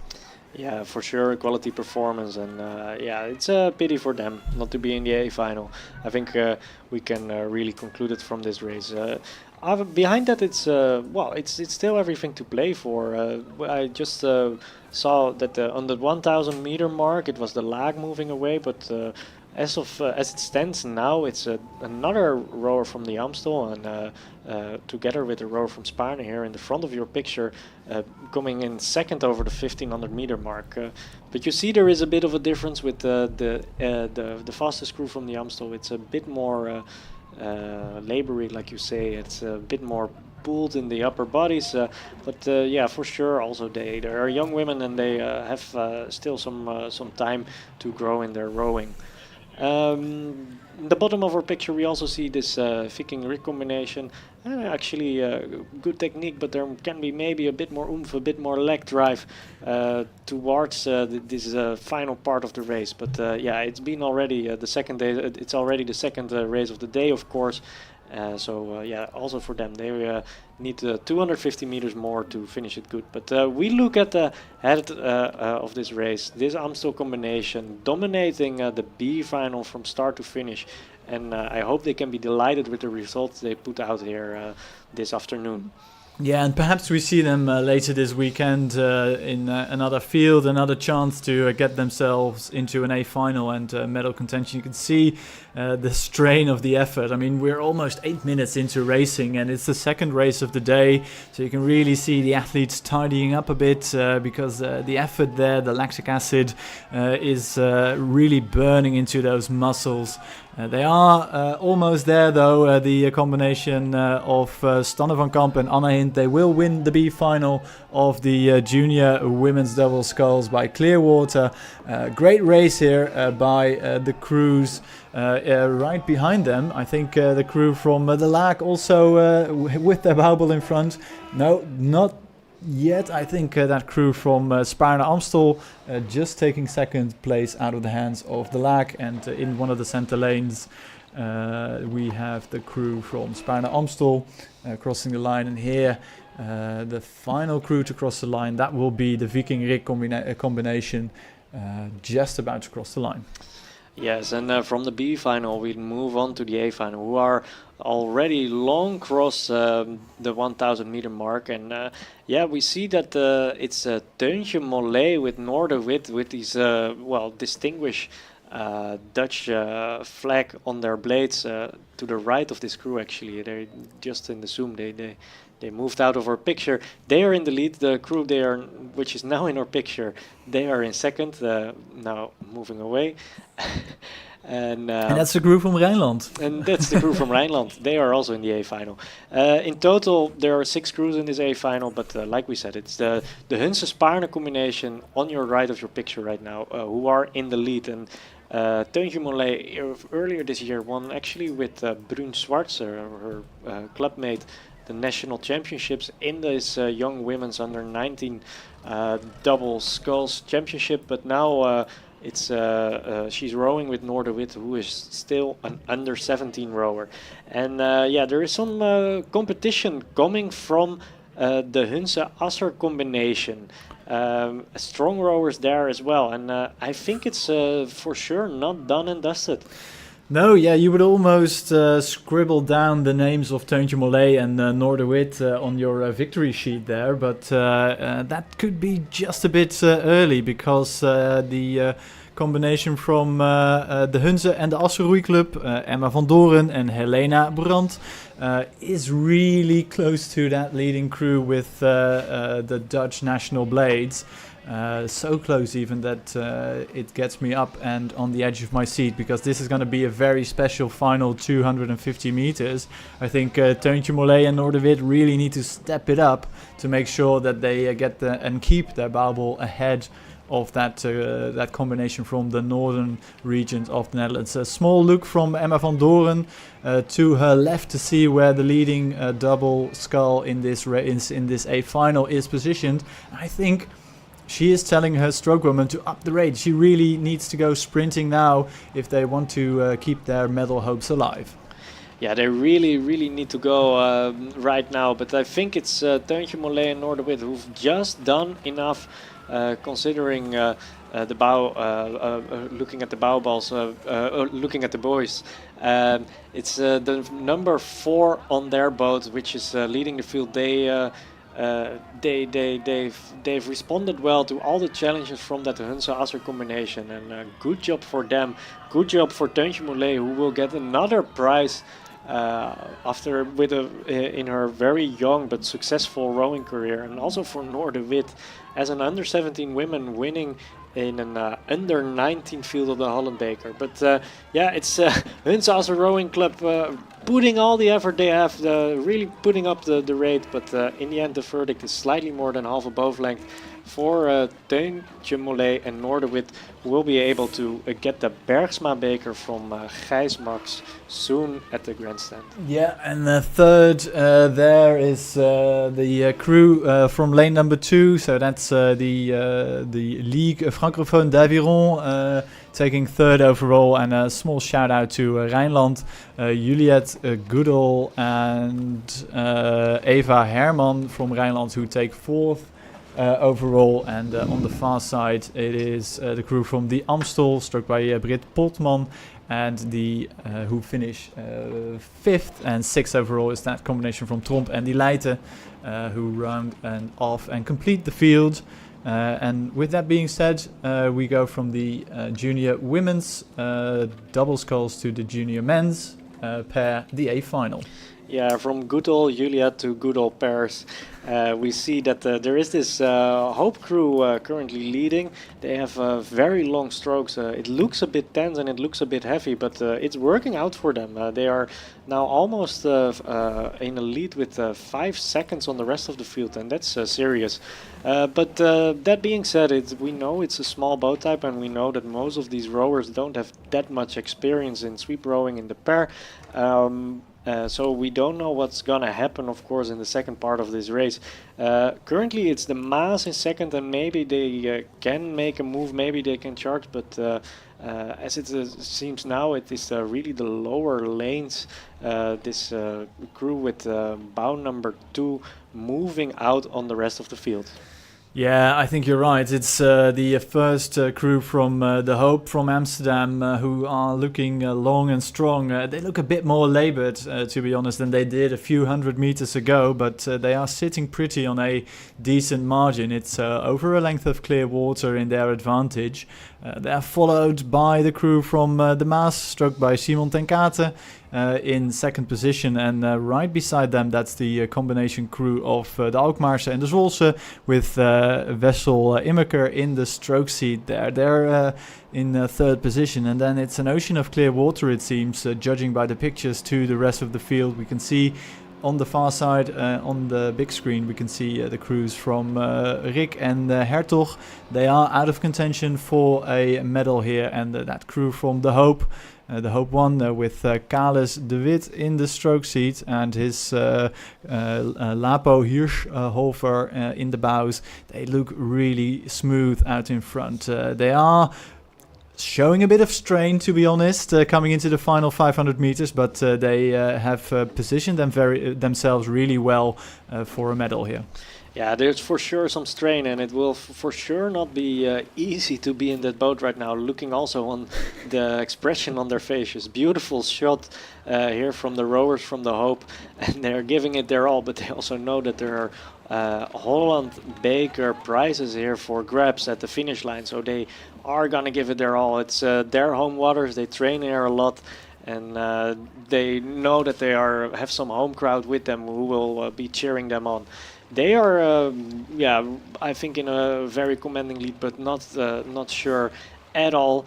This is also what it feels like to be winning. Yes, it's if you compare the styles between that crew from the Hope and the Maas, from a technical point of view, I would prefer the Maas. They just look a bit more together. The catches are just a bit more synchronized, but it is the power and determination from Kales de Wit and Lapo Hirschhofer which has put them into this position, and who can argue with the superior speed of that pair. They are going to win this. They just have to maintain this for 100 meters. And on the far side, a big push there from the Alkmaarse and the Zwolse.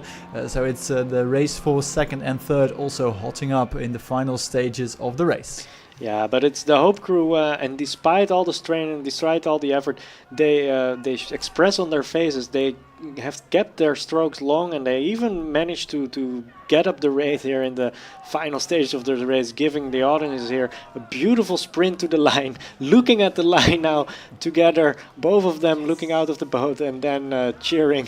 The strokeman wanted a high five from his boatman. Kalis de Wit didn't get it from Lapo Hijhover because they were too tired, but they finished ahead of this the Maas pair, who managed to keep off the Swolse combination in third.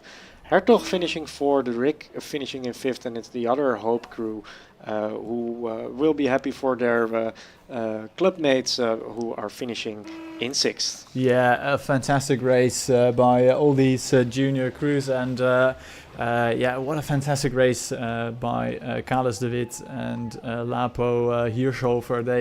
They really gave it their all, and I don't know if you know the feeling, but if you know that you're gonna win, those final few strokes do feel quite a lot easier and quite a lot better, and you're able to dig just that bit deeper to make sure you get your bow ball across the line first. Which is a marvelous feeling, and a feeling I think these two athletes will enjoy a bit more in the future. Perhaps we'll see them in the coming few years, and we'll follow their careers, of course, here from our commentary position. Meanwhile, we can see lots of big boats rowing past our commentary position. We see the women's aids doing their warm-up paddle, and that's a promise of things to come.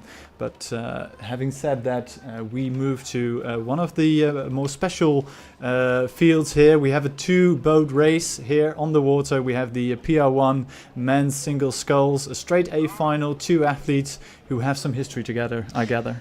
Well, they have some history together, and they have some history here at the Holland Beker, most importantly. What I'm seeing is actually quite a turn-up, because what we see is that in the lead with the 4 on his bow ball, so he's in lane 4, that's Bram, I'm sorry, it's Bram Gauss from Saurus, coming all the way from Maastricht here. And he is really putting on a race here on the water, looking a bit more relaxed than David Zelenburg here in lane 3. And these two men, they have been racing at the Holland Beker quite a bit. I think this is the third time they race each other at this event. And over the past 2 years, it has always been David Zelenburg who got the better of the rowing, the man with the with the Dutch flag on his blades. But as it stands now, it's actually the man from Saurus, Bram Graus, here in the lead. Yeah, and that's quite a surprise, because this isn't what we expected based on previous results, but that is the status quo as we approach 750 meters gone. Really impressive stuff here by Bram Graus. From representing Student Rowing Club Saurus from Maastricht, is, as you correctly mentioned, making the trip here to race at the Koninklijke Holland Beker. One of the few events on the Dutch rowing calendar where there is a PR1 men's single scull field, so it's great to see him out here on the water competing, and it's also great to see David Zelenburg here in lane number 3 going for it, and absolutely giving his all in this A final.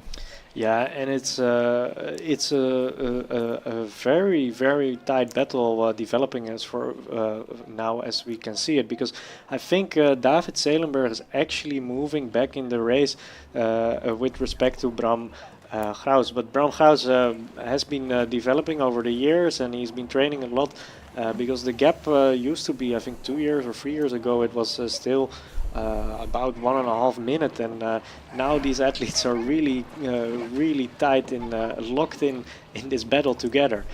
Yeah, it's great to see the progression, and as you mentioned, you're correct, it was almost 90 seconds just a few years ago, and the gap has shrunk significantly, and I really have to give credit to Bram Graus for going out really quickly, and I think he just tried to upset his competitor a bit, just to go out really hard, sort of front load the race as they come past 1,000 meters. There's less than half a boat length in it. Great stuff here. We're 5 minutes 30 energy in, and just 1.38 seconds separating these two athletes. Yeah, and it's they are halfway now, but it's a long race. And David Zelenberg, you said Bram Graus really trying to upset him, but I think it also worked because Bram Zelenberg responded, and he really increased the stroke rate to quite a high level already in this part of the race. There is still about 5 minutes to go in this race, so I think it's going to be a very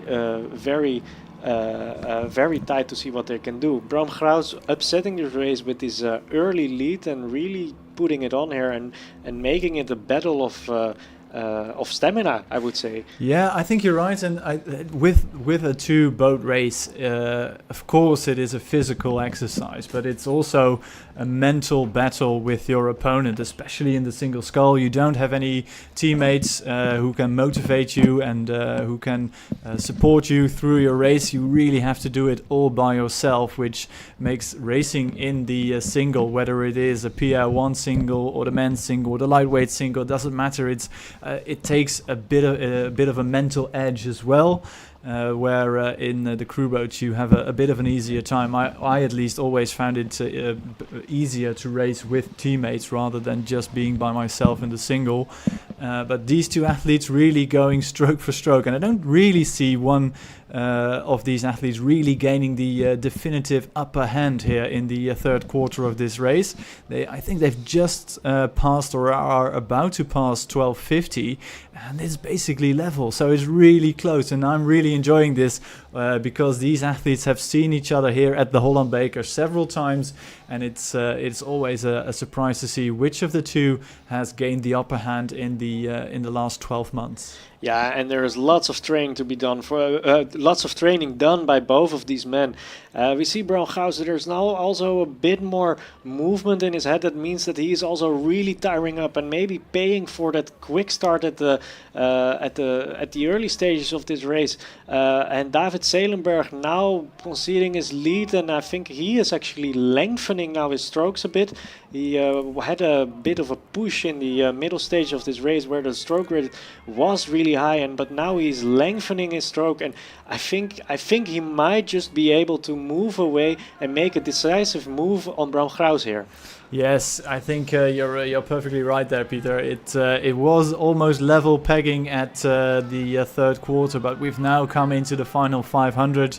And it's a big move here from the man from Willem III, David Zelenberg, who of course also won a silver medal at the European Indoor Championships earlier this season.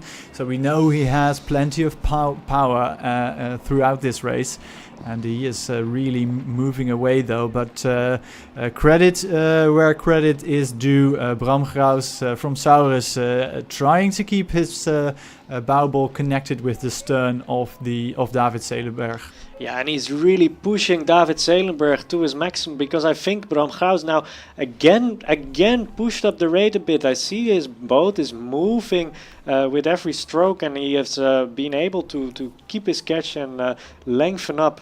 Yeah, and but also David Zelenberg, it seems like being more tired, he gets a bit more length in his stroke, and that helps him move away and respond well to Bram Graus. They are now in the final stages of this race, entering the last 250. This is really on stamina. The lactic acid must be immense for these two athletes. Yeah, and it's so difficult to keep that motion solid and fluid, and you can see the effort translated into the catches. I think David Zelenberg is just that bit more effective at the front end of the stroke.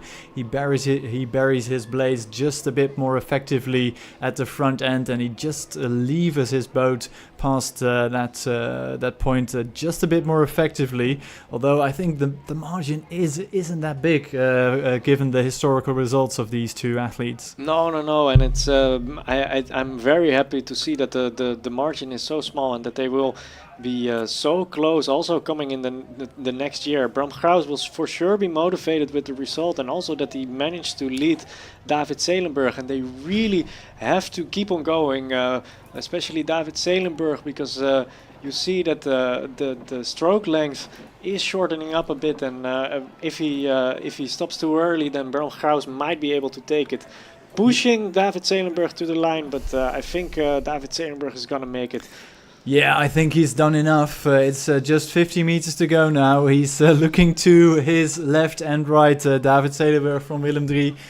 He knows how far he has to go, but it's a lot smaller, the margin, than it has been historically. It's just half a length of clear water separating him from his competitor from Saurus.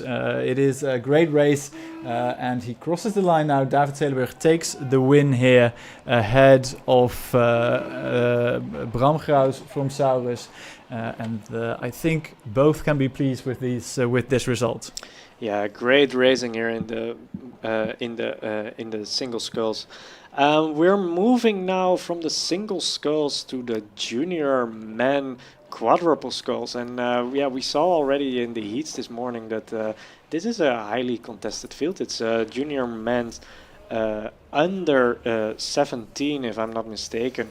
And we see that it is that very synchronized crew from Gouda in the lead.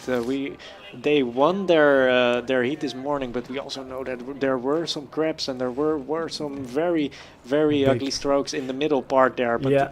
But they are moving out in this field, and I think they are looking to get a very big prize here at the Holland Beker. Yeah, I think they're looking good for the win here, but while we were commenting on the one men single sculls race, I saw several massive crabs from the crew from Gouda around 12:50. They did well to recover. They were sitting on a lead substantially bigger than the one they have now, but they are still in the lead, and that is all that matters. But I think their coach won't be pleased with the amount of crabs they have caught here in the heat and the A final. No, but these are young men, and there is still lots to develop. And if the boat is moving well, and that's what we are seeing here, and if the strokes are synchronized, it looks quick what these men are doing. They are holding off the Willem III crew, who are slightly less synchronized, but seem to lay also a lot of power in this field, and they might be able to charge in with a late attack. But I think it's Gouda making it. The stroke men now really turning up the rate, and I don't want to say it out loud, I don't want to jinx anything, but I hope they won't catch a grab now in the final stages, because they have been so dominant in this field.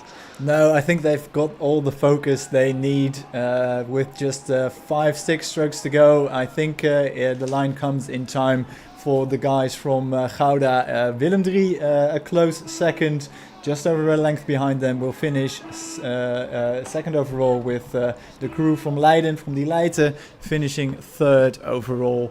And that completes the top three. We have Viking, De Hoop, and the second crew from Willem III still to cross the line. I think the crew from Viking from Utrecht will finish fourth overall. The crew from De Hoop will finish fifth, and the second crew from Willem III will finish sixth overall, which completes that A final. Good racing all round. The boys from Gouda will be pleased with their medal, and we'll see them in a few moments at the victory pontoon. Yeah, great racing from them, and also I saw some relief and big celebrations coming over the finish line. They are all four rowers I think we will hear a lot from in the coming years, and maybe already next year in the under 19 category, so good job for them. We move on to the women's double four, and here in this orange boat, it was a quite dominant boat. We saw this morning, it was the White March boat, but they were dominant in their heat, but in this other heat there were the Dutch crews who are now leading the field. There is the combination with these lightweight women as the powerhouse in the middle part of the boat, who are in the lead, and that's the Orca Vidar Protas combination.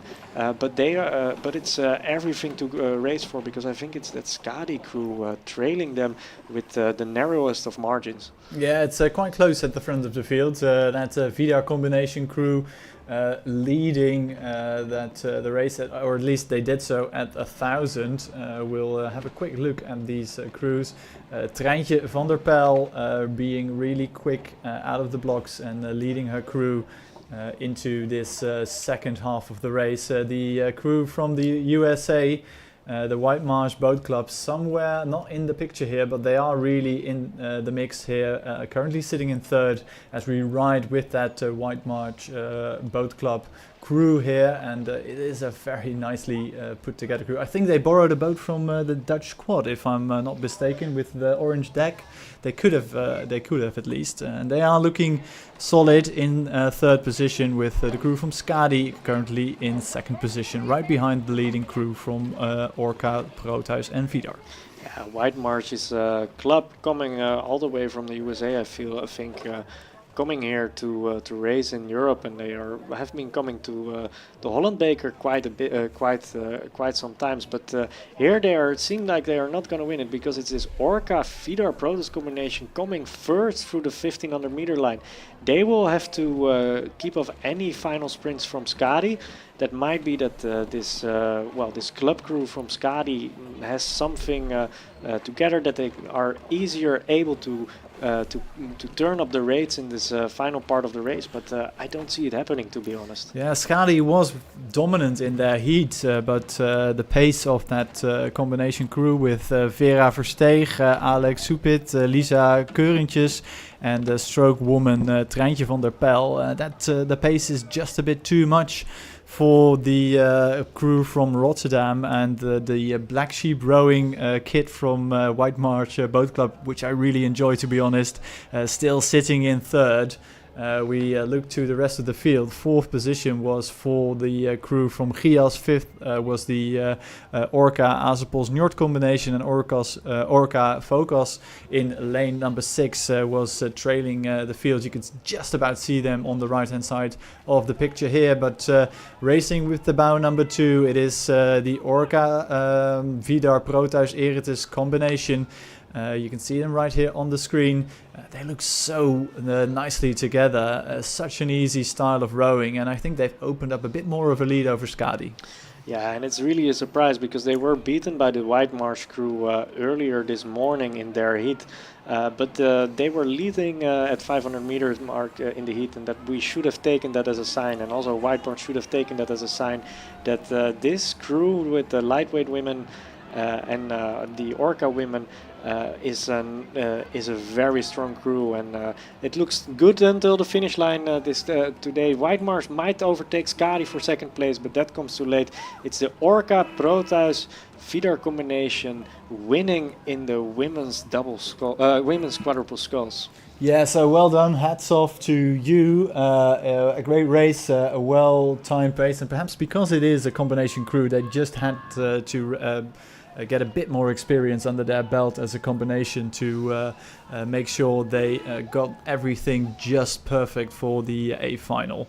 We'll see them back in a few moments, because the next A final is already bearing down on us. We have the A final of the men's quadruple sculls. Yeah, and a big turn up here, because we see that there is the Dutch talent team in lane 5. They were probably no, they were not in the lead, because leading on the 500 meter mark and actually moving out on the field, it's another strong quadruple sculls from Skull. We see the Belgium selection currently in lane 3, but yeah, it's that Skull crew leading.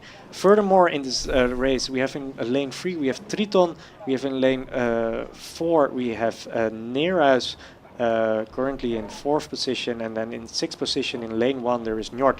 But it's all about the home crew from Skull, and yeah, that rule is to me a bit surprising, because the talent crew here, well, the crew with the Dutch blades here in lane 5, there's also 3 rowers from Skull in that boat, and they made it until the Dutch C selection, so the talent squad, but it's the club crew actually moving out from this talent squad. Well, your club does have a history of producing fast quadruple sculls, especially with the men's. I mean, I can recall, if I'm not mistaken, a Henley win in one of your club crews in the quadruple scull, so there is definitely some pedigree and a bit of expertise there at Scull to produce quick quads in the men's fields, and they are really rowing nicely together on the fast side, almost at 1500. It's going, the pace is really high. And the crew from with the Dutch blades here on the big screen with bow number 5, stroked by Wieboud Rustenburg, is trying to give chase, but that crew with Mats van Sabbe in the stroke seat is leading the field, and it is very impressive. And if they can keep this up, if they can keep loose and connected, I think they are in a really good position to take a win here. Ja, Mats van Sabbe, Persijn van Haringen, Nicolaas Dirkswager and Stan Posma, all 4 of them already being very impressive at the Dutch National Championship in the single sculls. And one of them actually competing last year already at Henley in the quadruple sculls and making it to the semi-final. With him then were 3 rowers who are now in this in this talent squad. But yeah, he might be looking to even do better this year at Henley. It's a very impressive row. Also noteworthy is this Belgium crew on the far side, because they are sprinting and they are really trying to catch up with the Dutch talent crew, and there is 3 crews still battling out in the last 250 meters of this race. Yeah, it's 3 crews abreast. Scull, the club crew, still leading the field, and the Dutch talent crew only looking to their right, but they should look to their left as well, because the Belgian quad is sprinting for their lives in lane number 6, and might even challenge for the win here. Scull now struggling a bit. I think they've done enough. It's going to be really close though. They are tidying up a bit. The Dutch talents also on the far side going for it, but Scull have done enough. They take the win here at the Koninklijke Holland Beker. It is half a length ahead of the Dutch talents. And the Belgians with a ferocious sprint will take 3rd overall. Triton will be 4th, followed by Neerhuis in 5th. And the crew, stroked by Stijn Meijer from the Kaasvineyard, finish 6th overall. Yeah, fantastic performance by this club crew from Scull. Mats van Sabbe, Persijn van Haringen, Nicolaas Dirkswager and Stan Posma really turning it up in a fast boat type. This was not the national championship yet. That's tomorrow. That's tomorrow. So probably looking forward to tomorrow for a very nice rematch and some exciting racing to go. I see that in 1 minute we are going to the next race already of today, which is another race in the 8s. But these are some crews we didn't see yet. These are the light men's 8, still being rowed here at the Holland Beker. We see an Amsterdam combination in the front of our picture. It's Scull and Neerhuis. In the higher lanes, we see an all Neerhuis crew next to them. And furthermore in this field, now coming into your picture, it's this Skadi Theta combination. And then a 4th in this race is a Focus North Scull Okeanos Laga Orca rainbow combination, I think we should say. Yeah, I think we'll keep it at rainbow combination, because there's so many different clubs represented in the crew rowing with the blades of Okeanos, but stroked by Mees Halkes, who we saw racing the other lightweight sweep event earlier today. So many of these athletes doubling up here at the Koninklijke Holland Beker as we ride with that rainbow combination for a second, and now we refocus to that Amsterdam combination of Neerhuis and Scull. Wallace van Zanten in the stroke seat, now on the left hand side of your picture, but the race out in front is being dominated by the 8 on the with Focus. Let's call them Focus. I think they're racing in Focus club kit here. They have opened up 1.2 seconds of a lead over the rest of the field. So a great start there. A very quick first 500. Sub 130 is a good time across the first 500 in these conditions. We'll see if they can keep it up all the way down the line, but it's a great opening from them. And if I'm not mistaken, it was a combination like this de Mees, Halker, Sjoerd Mulder, Erik van Eyck, Eskinghouw, Koen van Brussel, Maxime Meiring, Brent ten Boom, Frederik Ploeg, and good old Niels Kanters from Orca, who also won in the lightweight eights at the recent Southern Rowing Championship, the ZRB, and they did it as well. And it's good to see that lightweight men's rowing is still going on in the Netherlands. That there are still some 32 lightweight men willing to weigh in for this number and battle it out in the eights. But it's commending what this combination crew is showing. Maybe only on the far side, it's this Skull Nero's crew currently being able to keep up with this rainbow combination in yellow. Yeah, I think you're perfectly right there, right on the money, as we ride with the bow of the Neerhuis Skull combination with Max Waterreus in the bow seat representing Skull, and his crewmate right in front of him, Jonas Rickmanspoel, in that 2 seat. But they are, they have a lot of work to do here, because that rainbow combination here racing in the Focus Club colors are really looking very dominant, and not really, you can see they are hurting, but they are able to keep it very nicely together. They've opened up almost 4.5 seconds of a lead at 1,000, just sub 3 minutes, so that's a quick crew right there. I'm not sure if they're gonna stay sub 6. I mean, that's a tall order with the conditions here, but they are leading by a comfortable margin, well ahead of Neerhuis Skull. Third place crew just coming into view here is the crew in lane 4. That's Neerhuis, and the other combination crew of Skadi and Teta. So that's the yellow with the black and the brown there in lane number 3.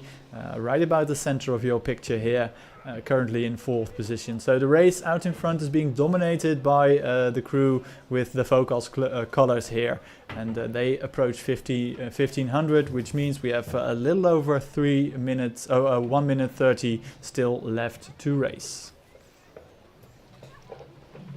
Yeah, and there's only 500 meters to go, and we saw that the coxswain of this rainbow crew was looking around their men. So they're, she might be, the lightweight man sitting in front of her might be quite tall actually, despite weighing not more than 72.5 kilograms. But the lead is commanding in the lower lanes now, going to this last 250 meters, and then they are probably gonna win in the light men's 8 at the Holland Beker. And even though the light men's 8 is not a not a race that is being rowed internationally anymore, it is still prestigious to win at the Holland Beker nevertheless. Yes, and for many of these athletes, it's a nice mix-up. You can see we've seen these athletes rowing all kinds of boat classes, switching between sculling and rowing, and it's always great fun to jump into a boat with the people who you may have competed against earlier today, put on the same bit of kit, and row together in the 8s. One of my favorite events. It's a quick boat, it's a fast boat, and it's always really enjoyable if it goes well. That rainbow combination now closing in. We're about to hear a lot more club songs here sang when we get to the VC pontoon in a few moments, but they finish off in style. They'll will miss the sub 6 mark, but it's a very handy lead over the Neerhuis Skull combination, who will finish 2nd. Neerhuis is going to finish 3rd, and Skadi Teta combinatie is going to finish 4th overall. Yeah, and it was a nice race for, and actually a pretty quick time for this lightweight men's 8, considering the circumstances, slightly above 6. And since we're now looking at 8s racing, it's really packing up on the victory pontoon. I see that the Skull crew, the quadruple skulls, have just been awarded their medals and are now celebrated, and that I see the board members from Skull starting to sing their song. Of course, one of the organizing one of the organizers club of the Holland Beker. So yeah, delight for them, delight for the home crowd. Let's put it that way. But we move on to the pictures of the next race, and we see that it's the women's 8 lining up in front of us. We know that there are 2 Oxford Brookes crews here, but that it's all about that Dutch talent crew here in the front of our picture. Not qualifying for Paris yet, but maybe this is a crew to really keep an eye on for Los Angeles. Yeah, we can see that talent combination here from the Netherlands. They were quickest in the heat from all of these crews here in the A final. We see lots of talent, known and unknown. We can see Lisa Bruinings, who is of course an under 19 and under 23 world champion, sitting there in the 3 seat. We have Margot Leeuwenburg, Claire de Kock, both from the KSV Njord from Leiden, up in the bows of that crew. They are rowing smooth and they are rowing fast. We don't have times at the 1500 just yet, and I think we have a bit of a headwind, but we can tell by the picture here that the Dutch talent crew is leading the crew from Oxford Brookes University 1 by about a canvas. Yeah, Oxford Brookes really turning it up here compared also to this morning, and there is some serious racing going on. Well, we keep some eye on the live stream, on the pictures. I understood that Harry is there on the victory pontoon for a very, very brief interview. Yeah, here we are. Nicolas, you have 1 minute left. Okay, perfect. Congratulations. How did it feel? Yeah, incredible to Robbie. Good say. Yeah, it was a great race, and we didn't expect it that we can win.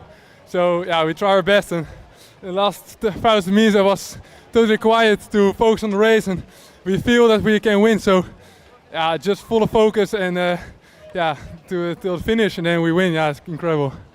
An amazing win. Do we see each other again tomorrow? I will be sure.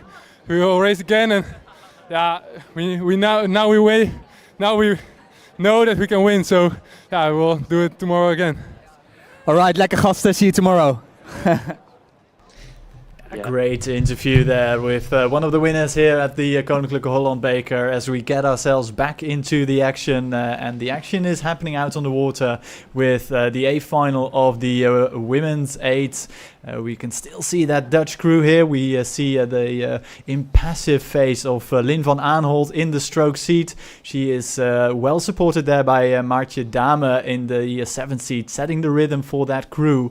And it's a great rhythm so far. They have extended the lead from a canvas at 750 to almost 3/4 of a length here, approaching 1250 gone. And that's a good, healthy margin to have. I think they'll want to move out even further and get that full length lead. Yeah, and it was in the early stages of this race where I felt like Oxford Brookes was actually moving on the talent, on the Dutch talent 8, but the Dutch talent 8, they responded very well. Lynn Aanholt, Maartje van Dame in the stroke seat together, really pushing this boat on, setting the rate, and it must be great to row in this Dutch women's 8, because look at the composure, and I feel like there is still quite some margin from them to move up in this race. Yeah, I'd love to see them raising this to a sprint finish. I mean, the Oxford Brookes 1 crew still with overlap on the Dutch stern as we approach 1500. Into the final quarter, it is a full 3/4 lead for the Dutch, and I really hope they're going to step it up. I think there is, you're right, there is still a bit of a gear to go to if they want to, but it looks very smooth. You can see them putting in the effort. Lisa Bruinings there in the 3 seat, really putting down the watts, and the leg drive is so nicely together in this crew that they can move on if they want to, but it's more power than rate at this stage of the race. Yeah, more power than rate, but what a power, and great to see this close-up also of the faces of these rowers, because despite this relaxed style and despite the feeling that they might be able to move up, you saw the effort on the faces of these talented women from the Netherlands. I think Oxford Brookes has increased their rate, of course not losing that much on their home waters, but it seems like the Dutch crew just has the better of the rowing as of now. There's never been clear water between the boats though, so I think Oxford Brookes will be hoping to make a move maybe tomorrow when there's also the Open Dutch Championships in the women's 8. But we keep an eye on the Dutch crew who are really performing on a high level here. Yeah, the Oxford Brookes crews stepping it up and not wishing to be outdone. The Dutch ladies here are also stepping it up, increasing that rate. Lynn van Aanholt taking up the rate a bit. Oxford Brookes actually coming back at the Dutch ever so slightly, but the margin is well established. The verdict is 3/4 of a length at 2,000 meters. Oxford Brookes won. Finish second overall, and the second crew from Oxford Brookes finish third.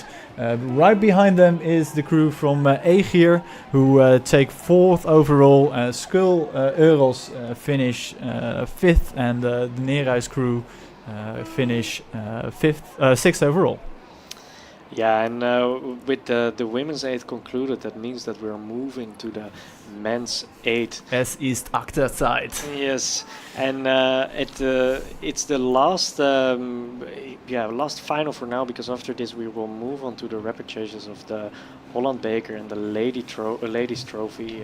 So it's the last final in the elite class of today, because also the last finals of today will be some very spectacular freshman racing. And in this final, it's all Oxford Brookes and the big boys united. Yeah, from the Hope. It's we're gonna see if the boys from the Hope are able to get their bow ball up and amongst the power and the poise and the rowing of Oxford Brookes. It is not a Dutch national championship just yet. That will be tomorrow. But it is a bit of an open Oxford Brookes championship here. Well, it's actually more than open, because I don't see the big boys united from the Hope in this final. I'm not sure what happened there. Oh, yeah, you're right. So we really see Oxford Brookes University, Oxford Brookes University combination with one rower from Njord currently in the lead.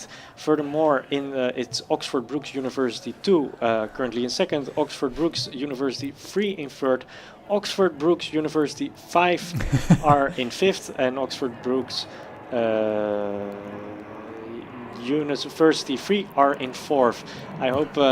Yeah, ladies and gentlemen, if there is something as a commentator's nightmare, this is it.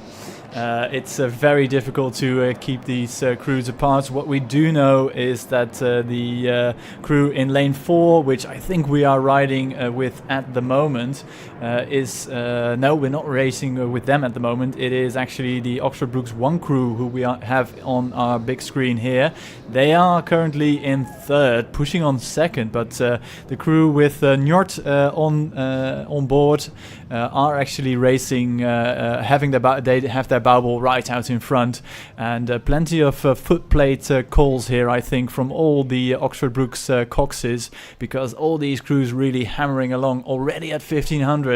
We've just passed the 4-minute mark, and it's high pace, high rate, and fast times, I think, from all these crews. Yeah, and one thing I understood from an interview actually with Rob Koyman, who is rowing at Oxford Brookes, is that the quality of the coxswains is so high in this boat club. They are very professional, of course, because they always train with so many aides together, and then you know that the coxswains have to be of a very good quality. But it is impressive to watch that this fastest crew from Oxford Brookes University, the combination crew actually is in the lead, and not by the narrowest of margin. There is a very clear lead, and the boat is still moving fast, and they are delighting us with a very serious sprint here in front of the victory pontoon. So all the people who are looking now and would like to see some violent rowing from Oxford Brookes, but in a very clean and technical way, I would advise to look at the water now, because it's impressive what they're putting out on the water here. Yeah, the Oxford Brookes Open Championships here at the Bosbaan, hosted very graciously by the Koninklijke Holland Beker, is is coming to a close. Oxford Brookes University, combination with Oxford University and the Kaserveenjord will take the win here, and they will do so in style, stepping it up every single stroke all the way down to the line. They cross the line, the bow ball number 4 across the line now, and it is a full length and a half of clear water over the second place crew from Oxford in lane number 2. 5:35.91. That's an impressive time given the conditions. Yeah, and of course, I feel like the headwind has laid down a bit, so it's not the stronger headwind we saw this morning, but 5:35 is nevertheless very fast. I am very curious what that crew can do tomorrow, also when the Dutch team, the national 8, is gonna race.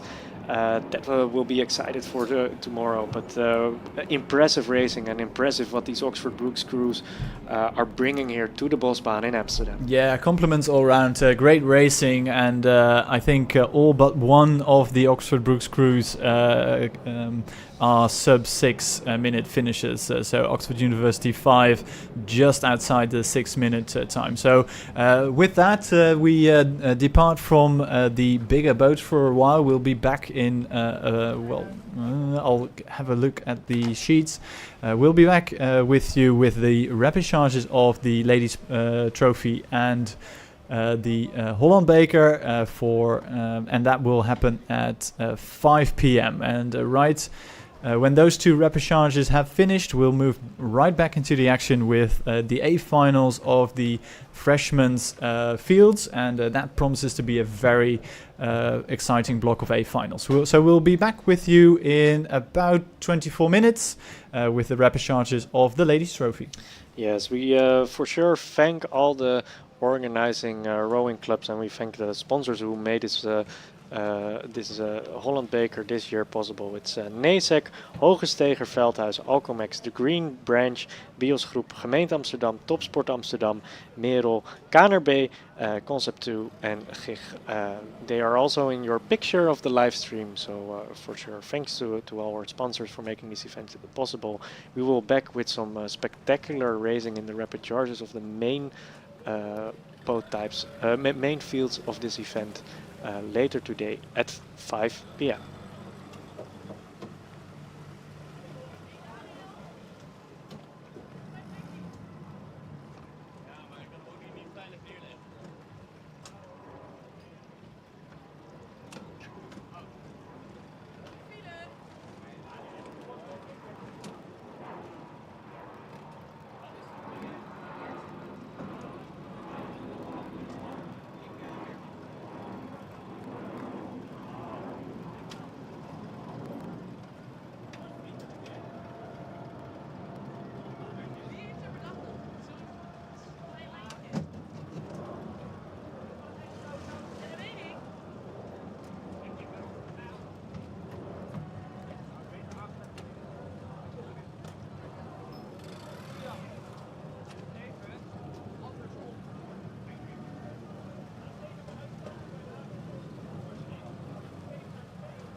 Yes, and we interrupt this small break in the live stream because I believe that Harry will soon be able to interview the men's 8 champions from Oxford Brookes.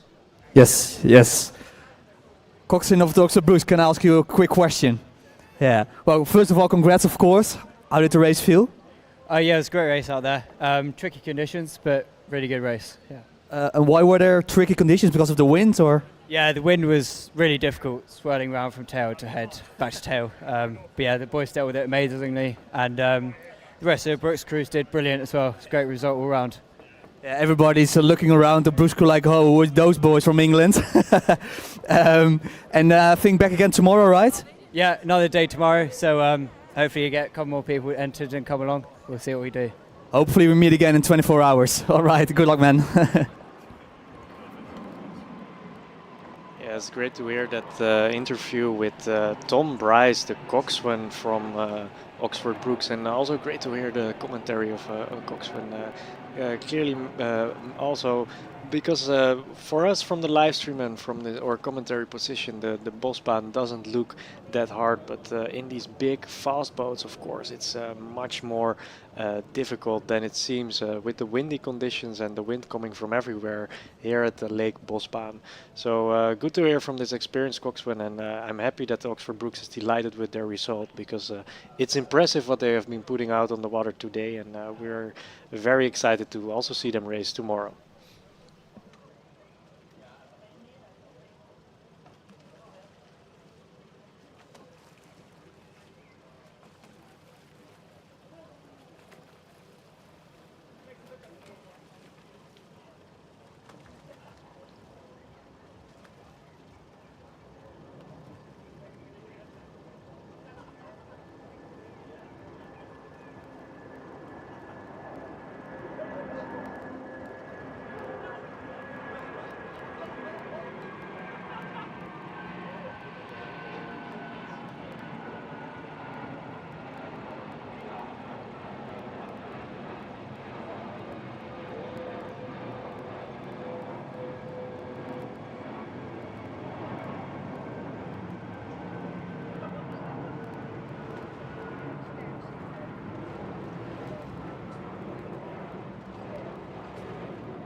All right, and after our short break, we are looking now at the rapid charge of the women's single sculls, and they are just ahead of with their start. There are three women in the single sculls, and there is closest in your picture from Proteus-Eretes.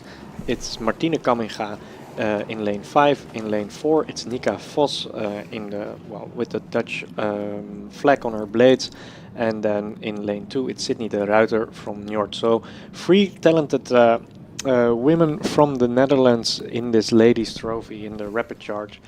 And the crazy thing about this race is that all three crews, all 3 scullers will qualify for the semi-finals tomorrow in the ladies trophy, because we had a withdrawal in the ladies trophy. Namely, there was a lightweight woman, Chiaki Tomita from Japan, and she will start tomorrow in the lightweight women's single sculls, and she decided after a race this morning in the ladies trophy that she will not try to compete also in this rapid charge of the ladies trophy. So we have 3 scullers, and what they're racing for today is not so much that plays in the semi-finals, but they're blazing in the semi-finals, because of course if you row faster in this rapid charge you will get a better lane probably tomorrow. Yes, and as well for Nika Vos, who has opened up quite a lead here in the first 400 meters. It is a bit of pride as well, because normally we wouldn't have expected her to contend the rapid charge here, and she is really putting her foot down here in the first quarter, leading by clear water already at the first timing mark. And of course, all these 3 athletes will proceed to the AB semi-final tomorrow. So Nika Vos is safe for one of those spots, and with her Martine Kamminga from Proteus and Sydney de Ruiter from the KSV Njord going with her as well. But you want to make sure you get that favorable lane in the AB semi-final, because we know it can be split sometimes by the narrowest of margins, whether you proceed to the A final or the B final. So all these athletes wanted to optimize their chances of getting into the A final tomorrow. We'll see them, trucking along quite nicely. It's not a very hotly contested race this, and we would expect Nika Vos to win this by quite some margin, but I think she's happy with the lead she has established, passing 750 meters. She is well up on the rest of the field, and she will now go into, I'd say that not quite cruising mode, but she will row well within herself, not to spend too much energy, knowing she has that first spot sewn up here in the rapid charge. Yeah, and even though all 3 crews qualify for the semi-finals tomorrow, it's nice to see that they still put out some effort here to some good racing in this ladies trophy, also with some respect to the field. And I think it's now the sculler from Njord, Sydney de Ruiter, who decided already to take down the rate a bit because she knows she will qualify, and she is at peace with getting the lesser lane. We see Nika Vos here in her picture, and she has been developing over the years, and actually already took a silver medal at the World Championships in the quadruple scull in 2022 in this post-Olympic season. She was, I think she was a reserve in Tokyo, going there to the Olympics as well. So despite being still relatively young, I think she's now turning 26 this year. Yeah, you're right. She's 26. 26. She already has built up such an experience over the years, also in international waters. Last year she managed to win at the Holland Beker. Then she was still in the double sculls with Lisa Scheenaert, who she also managed to qualify the double sculls with for the Dutch Olympics. So yeah, Nika Vos, very good rower here, very decent rower, more than decent rower, I have to say. Well, she is really outstanding here, and she's leading this repechage, and she's opened up, I think, 2, perhaps even 2.5 lengths of clear water, and she's looking really nice and loose, well connected here, and really going through the motions. I mean, she is putting in an effort, but I wouldn't have expected the other crews to really compete here with Nika Vos, Sydney de Ruiter and Martine Kamminga, although athletes, proper athletes in their own right, it's a big step up and a big ask from them to compete with Nika Vos here, who has been part of the Dutch squad for quite a few years actually.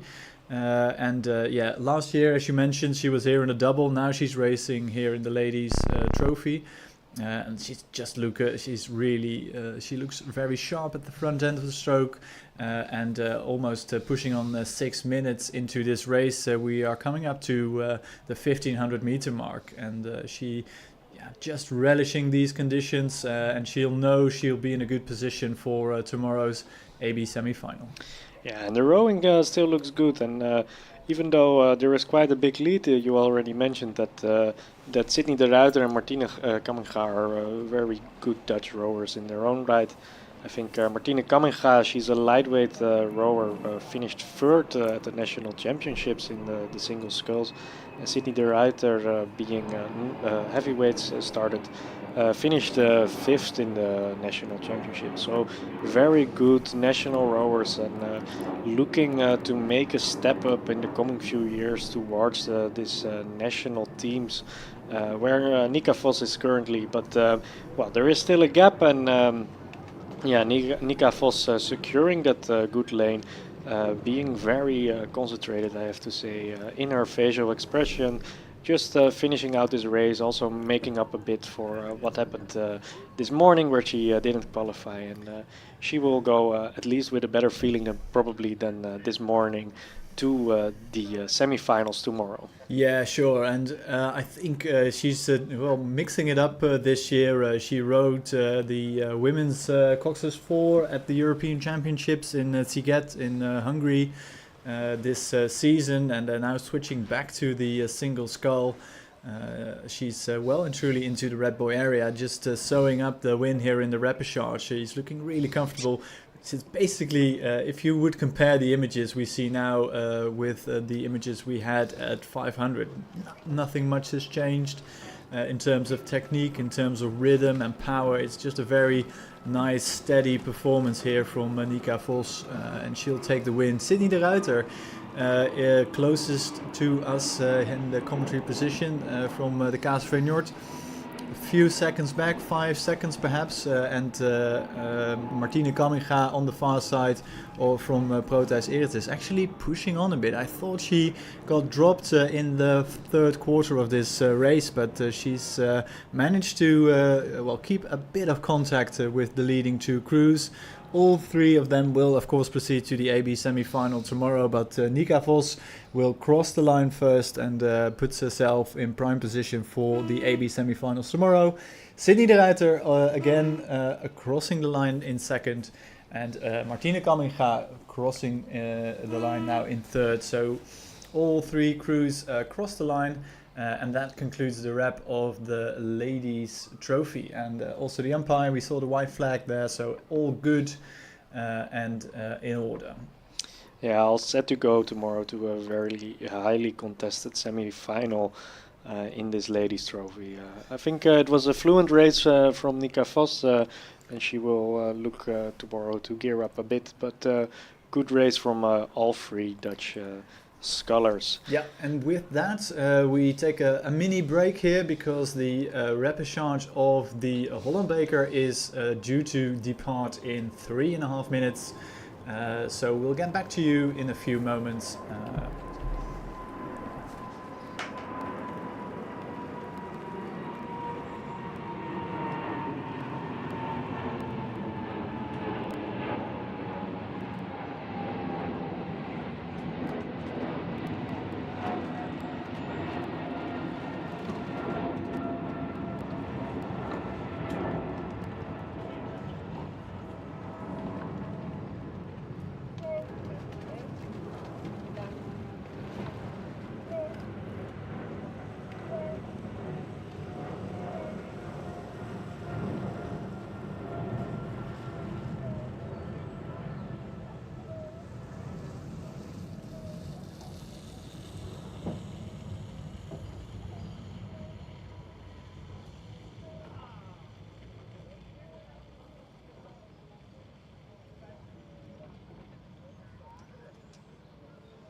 Yes, and with the rapid charge of the ladies' trophy still in the back of our head, we move on to the main field of the men's, the main men event that is a Holland Beker, which is the Holland Beker.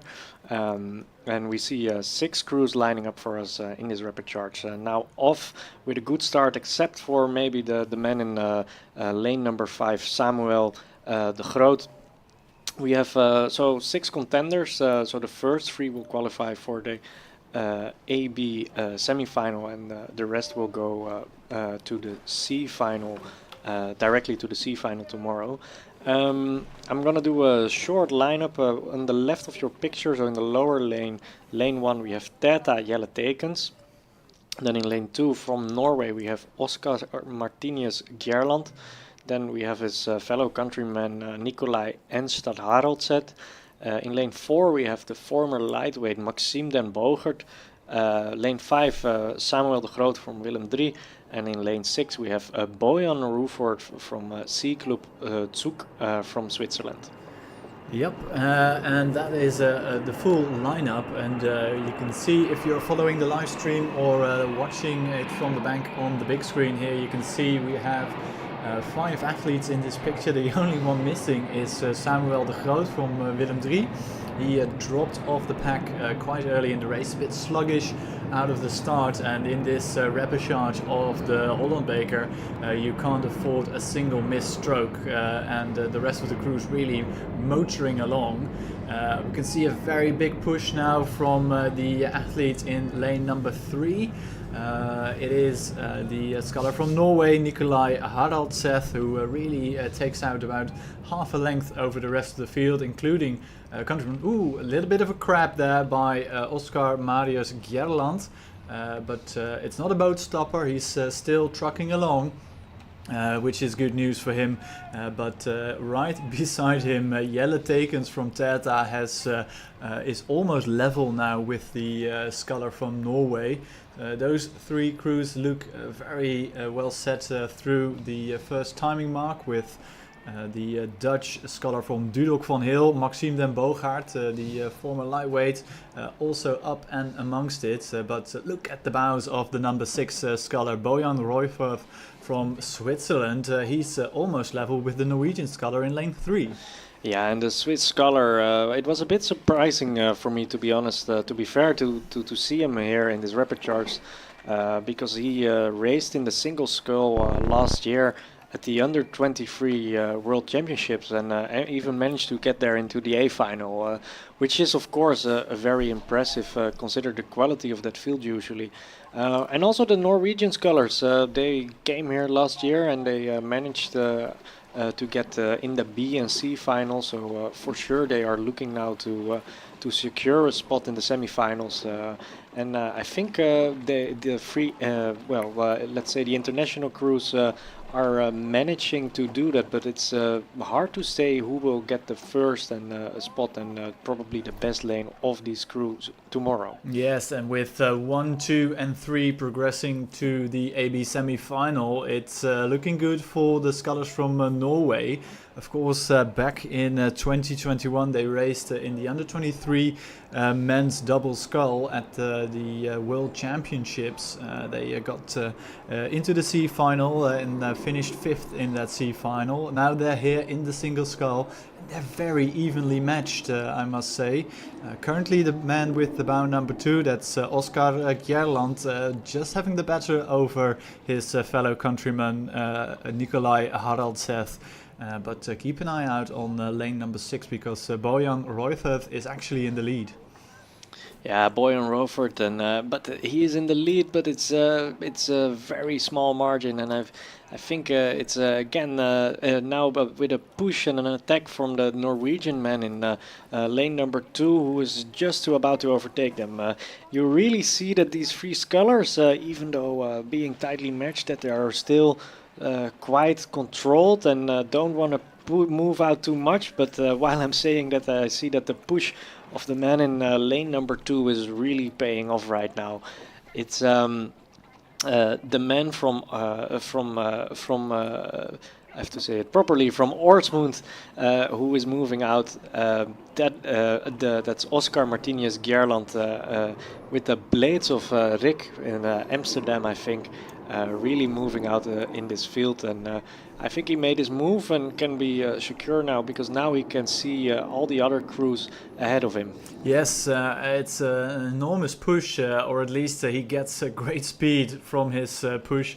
He's opened up almost a length on the rest of the field. Not sure where he is relative to the man from Zeeklub Zoek in Switzerland, Royfurth on the far side of the course, but a fantastic push by Gerland, which sees him moving into the lead here in the rapid charge, and behind them he can look to his fellow countryman who is still in 3rd position, but he will also have an eye out on the sculler from Teta, Jelle Tekens, who is outside of the picture, but he's really pushing on, and he's putting the pressure on the 2nd and 3rd placed athletes at the moment. Passing 1500, it's really close. Yeah, Nikolai Enstad Haraldseth is from the top 3 in this race, of course in the least preferable position, because Jelle Tekens is keeping it up, and also Maxime den Boogaard is not out of it yet. If I would be the Norwegian sculler, I would really put up the pace a bit, because with a lightweight man like Maxime den Boogaard and this Tata man now beautifully brought into picture, so close to you, I wouldn't feel safe and secure to get that place in the AB semi-finals. Yes, the line line between keeping the medal chances alive is very thin. It's perilously thin, actually, for Oscar Gjerland, who is looking to his right, looking to his left, and he sees single skulls all around him. He's really feeling the hurt here. Coming into the red boy area, it is still Oscar Gjerland who leads Haraldseth from Norway into the danger zone. On the far side, I'm not really sure where Bojan Royther is at the moment. I think he's still in second overall, but it's a fast and furious sprint from the center lanes. Jelle Tekens dropping down a bit, I think, in the final 100 meters. Yeah, and it's the lightweight Maxime den Bogert. I think a few years ago we had Wout van Zijl grabbing a spot for the A final like this former lightweight Maxime den Bogert is doing now, but it's the Norwegian sculler keeping both Dutch scullers in control. Bojan Roivert is also going to qualify, but in the lead it's the man Oscar Martinez Gjerland qualifying, and I think it's Jelle Tekens who really keeps it up, takes it up, and he overtakes the Norwegian sculler. I think he did, yes, I think you're right. It was definitely Gjerland for the win here in the repechage. Bojan Roivert taking second overall. But on the line there, I think it's Jelle Tekens from Tata who took the win out of the hands of Haraldseth from Norway. And we'll look for confirmation, but the provisional results do confirm that reading of this repechage. Yeah, spectacular racing by the man from Tata, Jelle Tekens. Really big shake-up here in the repechage, and I think Nicolai Enstad Haraldseth will have some...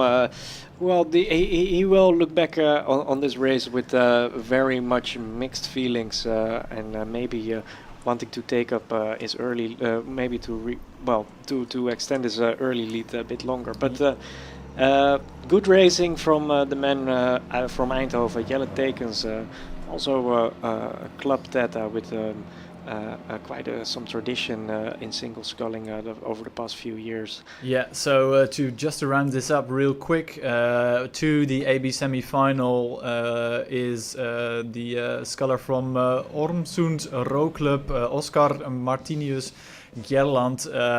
He is joined there by Bojan Roivert of the Zeeklub Zoek, and Jelle Tekens from Tata joins them in the AB semi-final. And tomorrow in the C final we will see Maxime den Bogert, Samuel de Groot and Nicolai Enstad Haraldseth. And with that we take a really tiny break. We'll be with you in less than 4 minutes when we start with the lightweight freshmen's women's double 4. And that race is due to commence at 25 minutes past 5. So we'll be back with you in a few minutes.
Yes, and with that we move to the freshmen's fields, all invitational fields here. So if you do well during the season, you get invited to race here as a freshman at the Koninklijke Holland Beker. 6 crews competing here in this lineup. We have a few crews. We'll give you a quick lane order. We have Gias in lane number 1, Skadi lane 2, Njord lane 3, Skull in lane number 4, and racing on the far side of the course in lane number 5 and 6 are Argo and Focus. Yeah, tradition here at the Holland Beker that the best 6 freshman crews in every respective freshman field will try to compete. And we always speak about the curse of the Holland Beker, that the crew who's leading the general classification doesn't win on the Holland Beker. Having some experience now in this commentary seat over the past few years, I have to say that this doesn't happen that often, but for sure it's a thing, and especially this year it will be interesting to see, because usually the Holland Beker is about the last or the second to last race of the season, at least over the past few years, but this season is still unraveling for us. There are still some races to be battled out even after this race, so it will be very curious and exciting to see which crew has the best finish of this season. Yes, indeed. With 6 crews racing here for Holland Beker glory, it is the crew from Gias who has done best in the so-called eerstejaarsklassement. They have won the last 4 races. They've dominated the 2K season, only losing out in the long distance races, so the winterwedstrijd and the head of the river.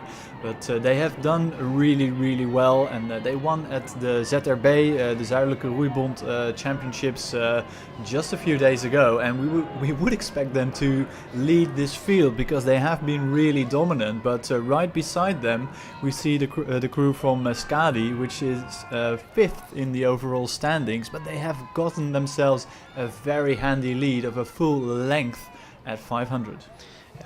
Full length at 500 meters, and it's nice to see that it's such a specific boat type, this coxed quadruple sculls for lightweight women. And even though it's one of the newest freshman fields in the Netherlands, there are some clubs who build up some tradition, who build up some knowledge, and I've been coaching this same boat type already 6 years ago.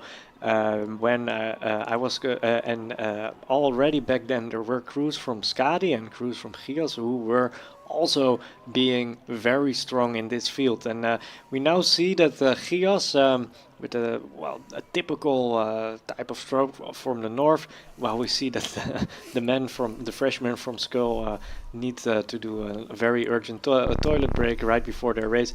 But we see that there is now overlap between the boats, and that Gias is making their move, really solidifying why they are in the lead in the general classification of these freshmen's crews. Yeah, and also Skadi, they're working on their power to weight ratio with the lightweight men's 8s, and also in a very well brought interview here. But Skadi, having led into the first 500, now coming up to halfway, they had a length, but I think Gias is reeling them back in. It's just over half the length now at 1,000, and I think the girls from Groningen are moving really, really smoothly and steadily back into this race. Skadi being brave, they may have gone a bit early, and I think that's the way to go, but you need to keep this up all the way down to 2,000 meters with Gias just looking a bit more together, the blade work being just a bit more clean and precise compared to Skadi. But Skadi doing really well. We are racing for 4 minutes already. They're still in the lead, but Gias is giving chase and is putting the pressure on the girls from Rotterdam. Yeah, for sure, and it's very interesting to see how this race is developing. Skadi in the lead, but barely hanging on there, because it's the Gias crew who are charging, and The thing is as well with this, since it's a coxless quadruple sculls, it's still a fast boat type, but it has slightly more mass, of course, than a coxless quadruple scull. So when a boat starts to move, and all these, and even though it's lightweight, when a boat starts to move, there is actually quite a bit of mass moving, and it's very, very hard to slow that down if you are in the faster crew. And we see that Gias really is building momentum now in this field. For this coming to the last 500 meters. Yeah, but it is still Skadi's race to lose. I don't think Gias have quite overhauled the crew from Rotterdam, and the Njord-Skadi combination in lane number 3. That's the second boat from second boat from, well, it's difficult to say, in the center lane. Let's keep it at that. Njord-Skadi in third overall, and Skadi is looking really good. I don't think the girls from Gias have really put in their biggest effort just yet. They are closer to the bowball from Skadi.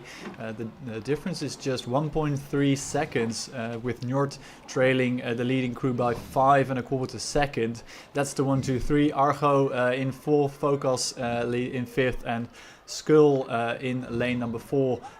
Trailing the field in 6th overall. So the race is hotting up. I think Njord is also looking really crisp and fast, but they have left themselves a lot of work to do, and it's going to come down to the wire. It's going to come down between Gias and Skadi. Yeah, and it's really nice to see how this race is developing. Also important to mention is that all these crew have been racing each other the entire season, so they know very well what the strengths and weaknesses of the other crews are as well. So what we're seeing here is also some serious race techniques. Coaches who decided to, hopefully together with their crew, when there should be pushed, whether they should start fast or maybe try to conserve a bit to the finish line. But there is no conserving going on for this Skadi crew, who have been asked questions by Gias, but they are really getting that crew, they are really not letting that crew get over them. I think their lead is at this point half a boat length, and if Gias can't turn up the rate, I think their charge is coming too little too late. Yeah, it's the charge is being stopped dead in their tracks by a very high quality crew from Skadi. They've been asked a couple of questions by Gias, and so far they have found every single answer, and I think they're going to get themselves a fantastic reward. I'm not sure if they've won a race this season, but they are going to win one now. No, they didn't win at Zaterdag. That was their best result. The last race before the Holland Beker, they came in second. And look at the surprise on their faces. It's beautiful pictures from the Skadi crew being surprised, not even cheering at first, but they beat the classement, the general classification leaders here of Gias. Of course, disappointed. There is nothing to gain from this race except for a very big honor, and of course the Viking Beker awarded by Viking, the rowing club in Utrecht. And that's a prize you would want, because there's only one time when you are in this freshman boat that you can get this prize, and Skadi did it. Very beautiful win, and it is they are currently in 5th in the general classification, so I think it's a bit too late to move towards leading positions, but they will have some nice races to come. Yeah, and a massive confidence boost as well. If you take the win over the standout leader in the general classifications, it is a big congratulations to Lynn van der Hagen, Sophie Muis, Anne van Vliet, not related, and Maaike den Blanken, and of course Cox Iris van Schaik. So congratulations to you all, and we'll see you at the victory ceremony in a few minutes. While that's wrapping up, we are moving into the next A final, and that's the A final of the women's Cox 4. Yeah, and the freshman women from the women's Cox 4, they are underway, but in the picture of the live stream we currently see just a men's Cox 4 lining up, but so we have to do it with our audio commentary, I think, for now, for the women's Cox 4. In the lead, it's currently Argo, who are also not the general classification leaders as of now. They had some wins at the head and the Heineken roeivierkamp at the Hollandia, but the past few races they didn't. They won at the last race at the ZRB. It was the classement leader Saurus who had the wins I just mentioned, and they are not winning so much anymore. And it seems like they are also not gonna win today here at the Holland Beker, because it's Argo leading the field. We now get a picture of them as well. There is a Skull Rick combination. They are in lane 5, and in lane 3, currently in second place, it's Azepos de Vliet.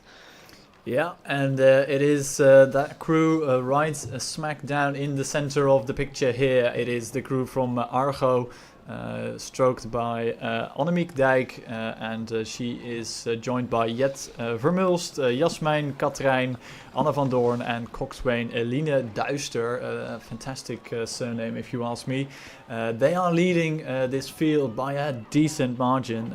We have a length in a bit of clear water actually between these 4 crews, and I think if you look at the classification we should see Tata as well. They are not here, and Tata actually 4th overall in the classification.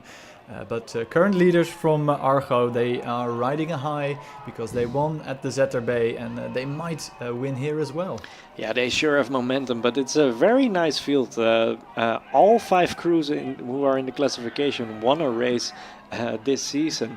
So, but Argo won the last race of the season, and looking at their commanding lead, that was no surprise. And here they are confirming their shape for the last month of their season. They are only 1 point behind Saurus, who are in the lead of the classification. And so this, even though it's not giving them any points for the general classification, it will give them a large confidence boost, like you said, for the remaining 2 races of the season. Yeah, and I think if they can keep this up and keep a hold on this great form which they have now, they might be able to win the eerstejaarsklassement, that general qualification we mentioned earlier, because Saurus from Maastricht in lane number 4 aren't having the best race of the season, obviously, with the ladies from Argo now stepping it up just a few more strokes and they will cross the line. Saurus surging and rowing past Azepos de Vliet, I think, by a small margin, but it's too little too late. Argo will win this A final here in the fresh men's women's cox 4.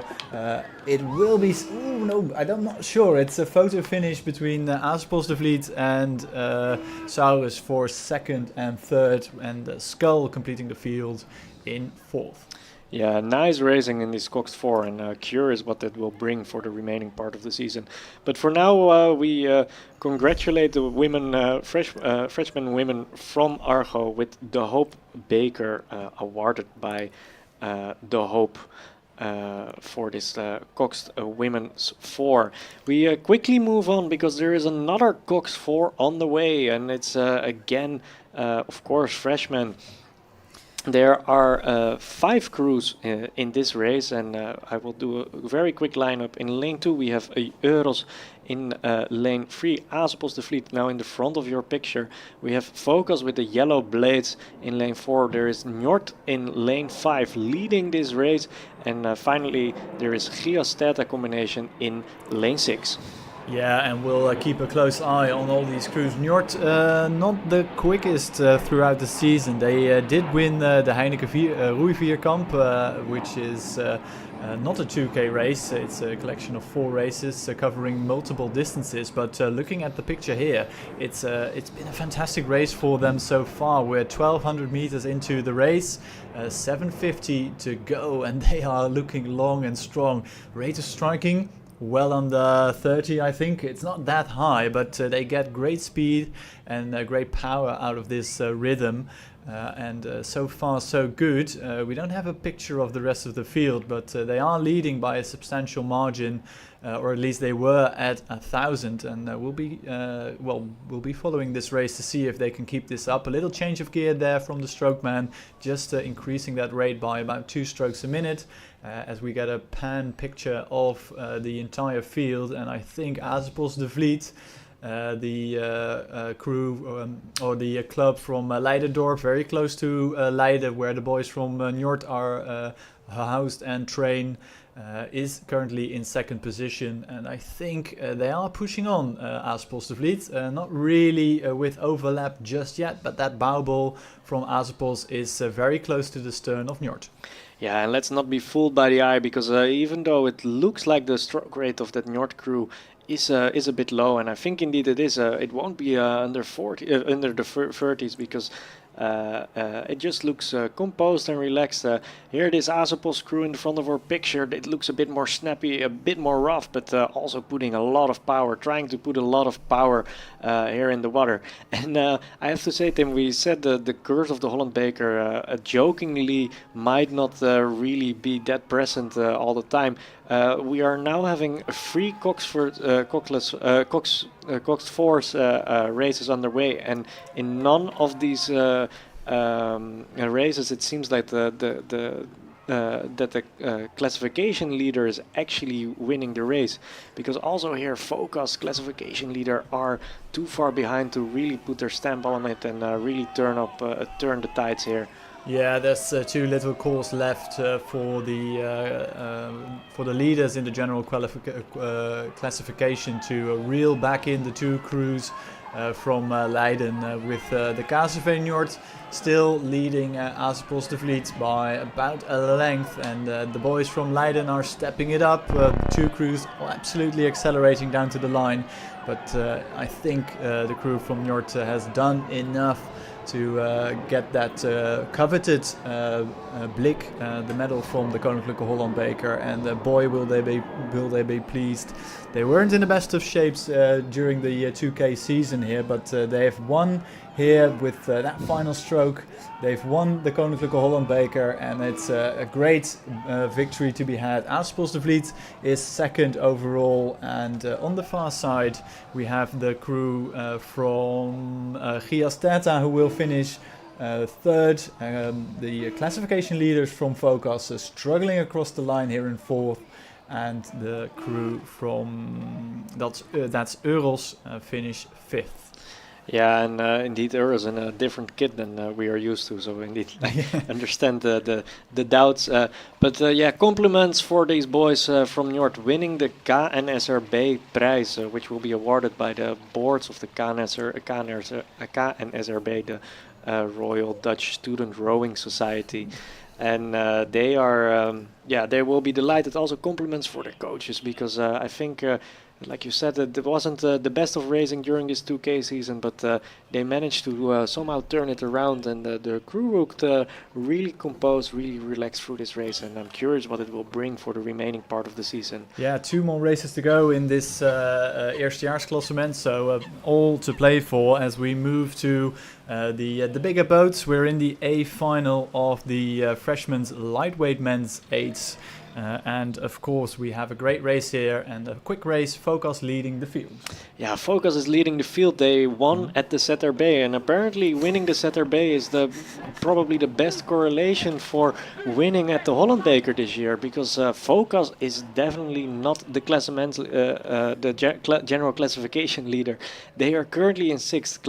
General classification leader is Proteus-Eretes, but they only won 1 2K this season, and after that it seems like their level is their shape is turning a bit on the bit down. So Focus commanding lead, almost a length in front of the field. Now there is a length of the field in front of the field, and they're battling out between the crews from Skadi and Argo in lane 1, and it's actually Argo who seems of these free crews now having the biggest boat speed, but with 700 meters to go, they should really push hard to reel back in this Focus crew. Yeah, Focus doing well for themselves, establishing that lead at 1400 meters gone, so a little over 500 meters still left to row for the boys from Nijmegen here in the yellow kit. You can see them very distinctively. They are still leading, but the green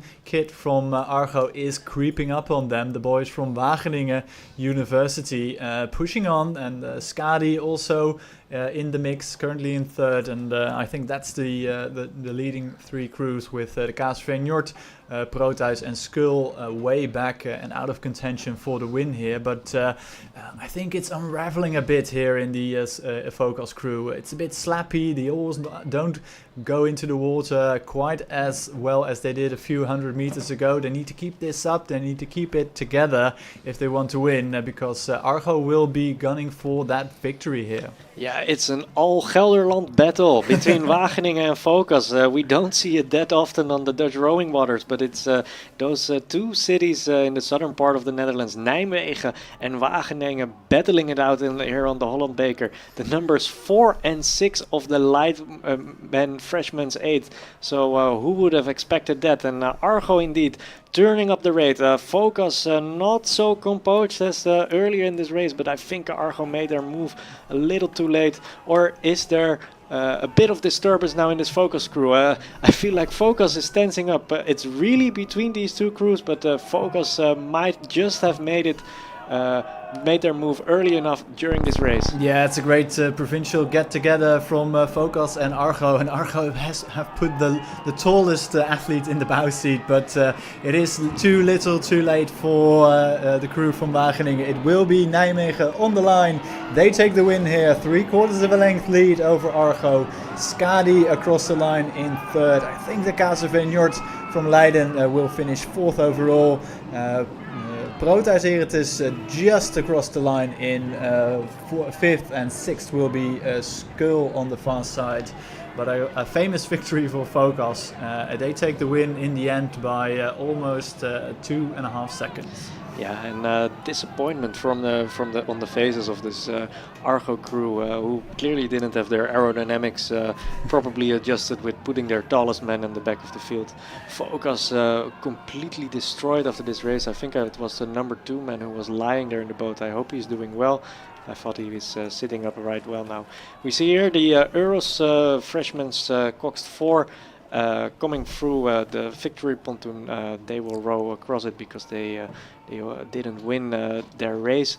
And we have to move on already to the next freshmen's 8s, and those are the women's 8.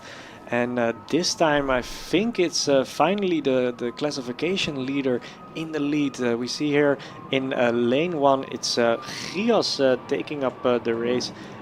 They are racing for the Daan Verman Beker, and beautiful camera shot here of a nice supporter of rowing, let's put it that way.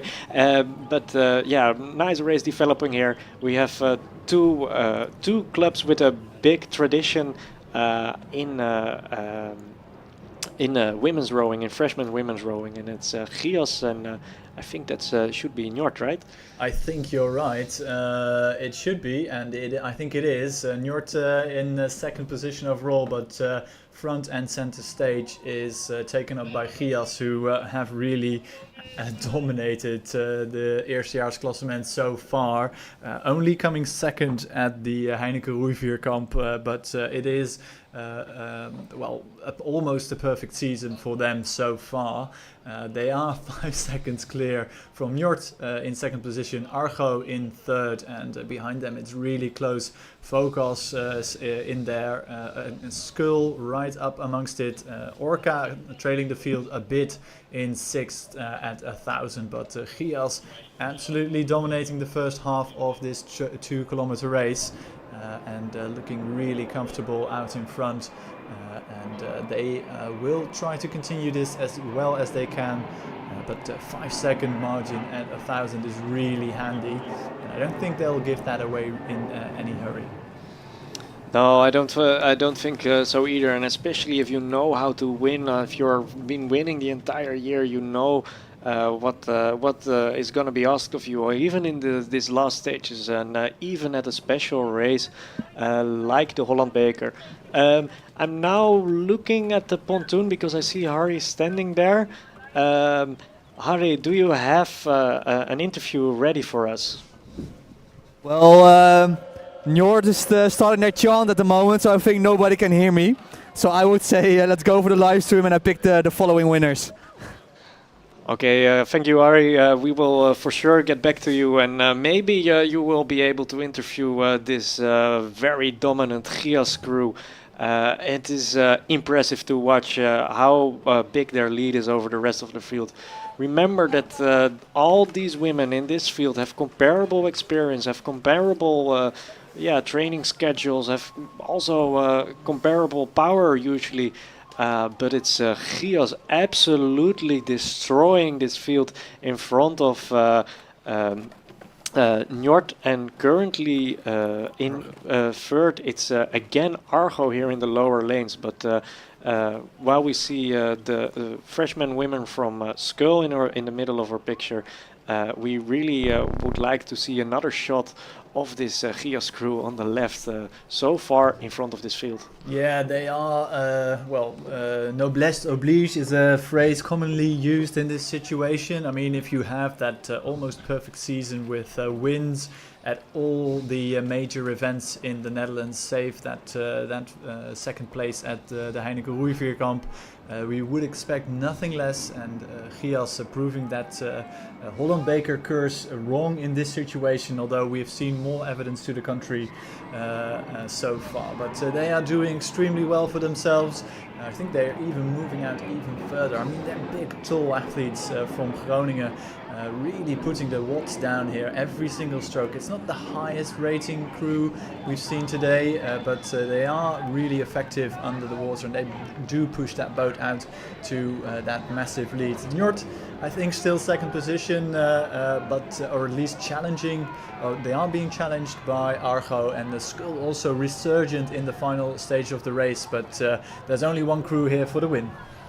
Yes, and that's gonna be Gias, very impressive. They will be picking up the Daan Verman Beker, being presented and being awarded by Oud Laga here at the Holland Beker. And then after Gias, it's some margins, but then there is very close racing, and I think it's just. Well, I think it was just Njord taking it in front of the Wageningen crew from Argo. There was fourth was Skull, and then a fifth Orca, and sixth in this race were the freshman women from Focus. But congratulations to this Gias crew now in our picture. And even though it was a commanding and dominating performance, they are clearly, it didn't come for free, and they clearly look tired after this race.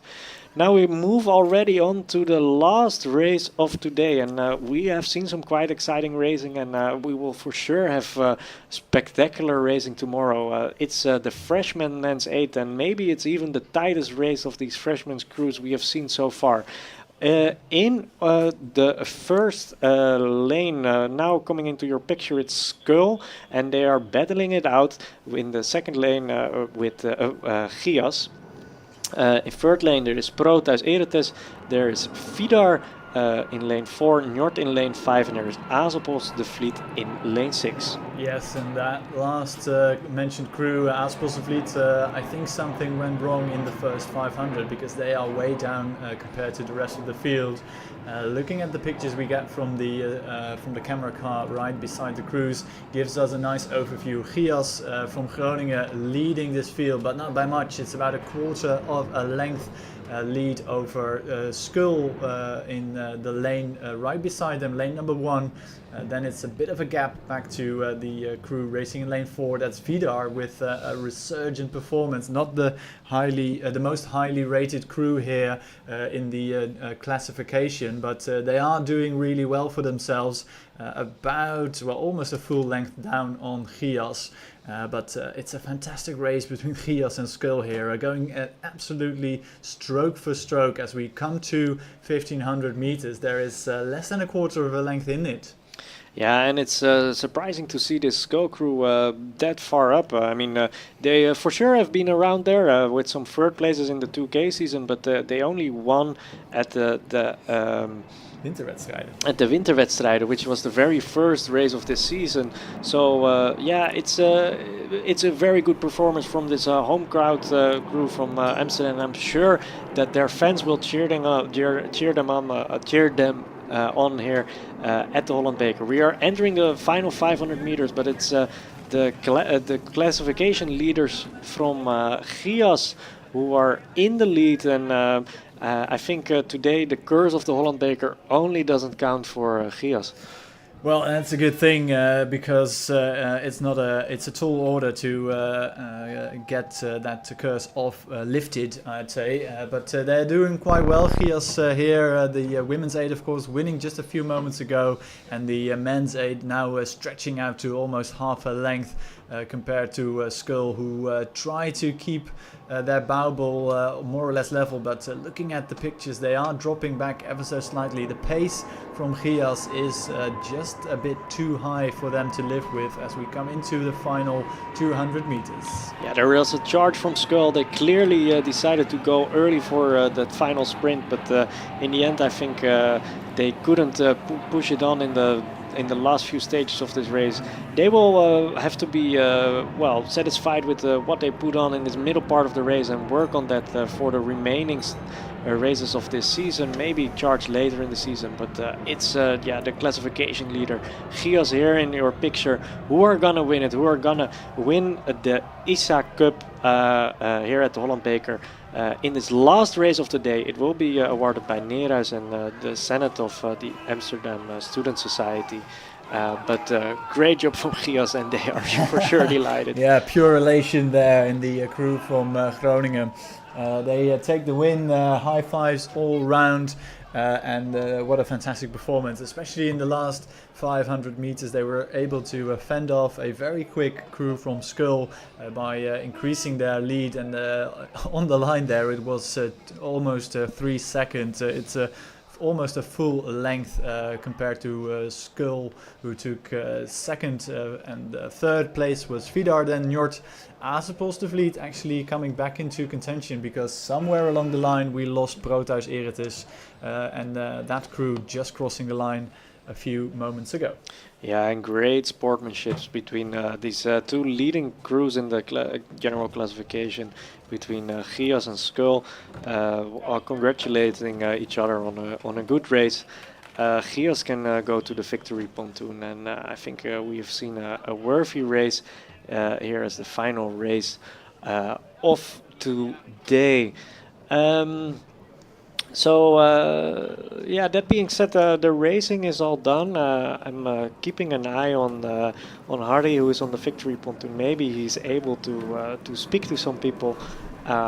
We will for sure go back to Harry as soon as we can. But for now, we can maybe yeah, maybe close of the day from our perspective and see and discuss a bit what we will see tomorrow. What are you most exciting for tomorrow? Well, tomorrow we have different fields, different events, and different national championship events. I'm definitely looking forward to the men's 8 and the women's 8.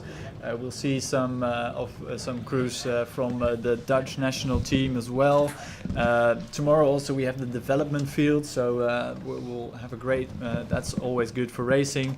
But yeah, of course, this is the Koninklijke Holland Beker, so I'm also looking forward to the semi-finals and the finals in the ladies' trophy and the Holland Beker itself. That's not really making a choice, I am fully aware, but that's lots of great racing to look forward to tomorrow. And these freshman crews, it's been a delight, a pleasure to see them race here. Great performances all round, and great surprises as well in terms of the victories here on the lake.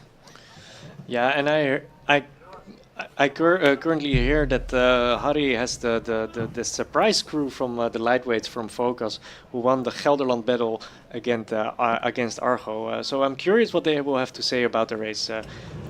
Welcome, Harry. Yes, here we go. All right. All right, focus boys. Are you any good in English?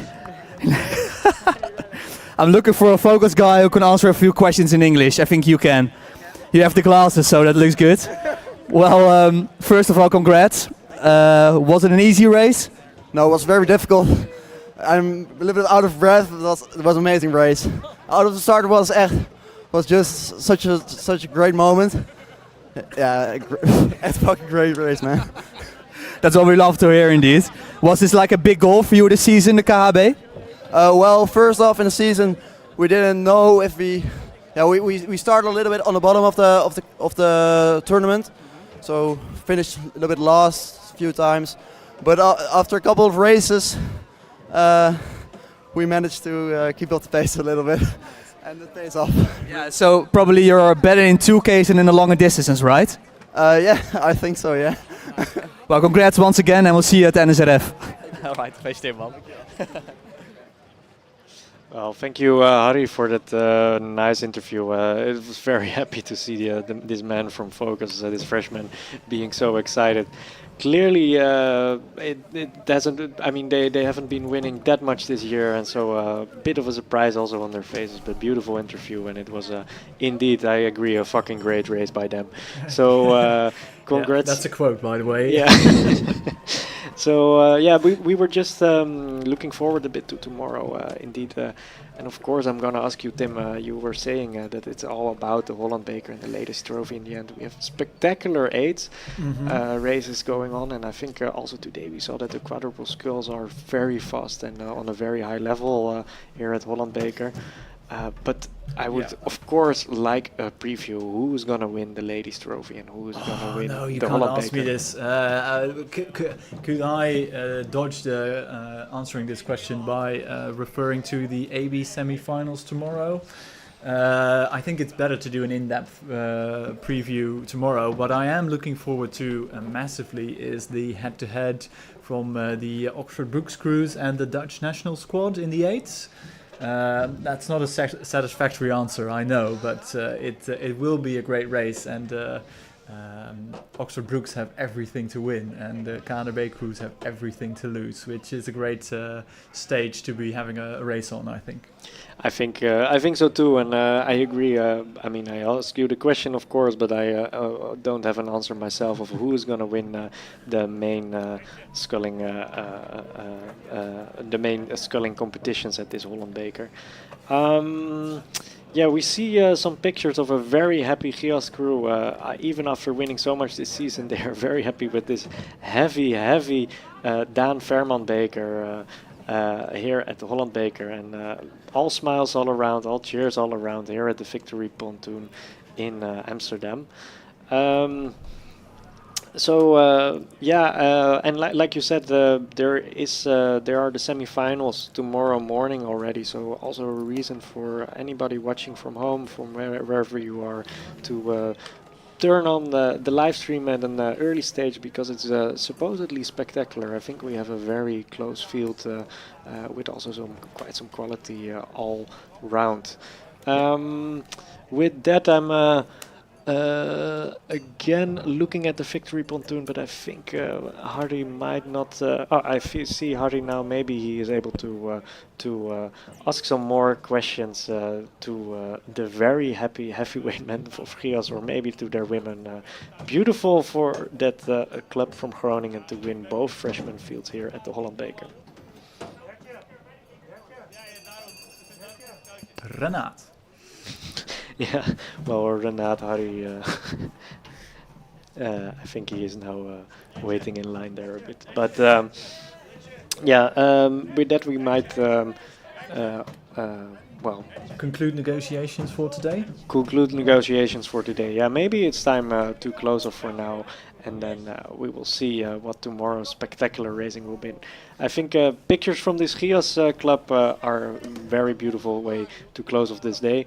And with that, from our commentary position, we thank the sponsors, we thank the organizing clubs who are now in our pictures, being displayed in our pictures. So with that, we see you back tomorrow. Yes, and also, of course, a big thank you to all volunteers making this event possible, alongside the sponsors to whom we owe a huge debt and are very grateful indeed. See you tomorrow. Racing will start tomorrow morning, quite early on the day. We'll just make sure you are as sharp as we are. Racing commences at 9 o'clock sharp tomorrow. So we'll see you tomorrow.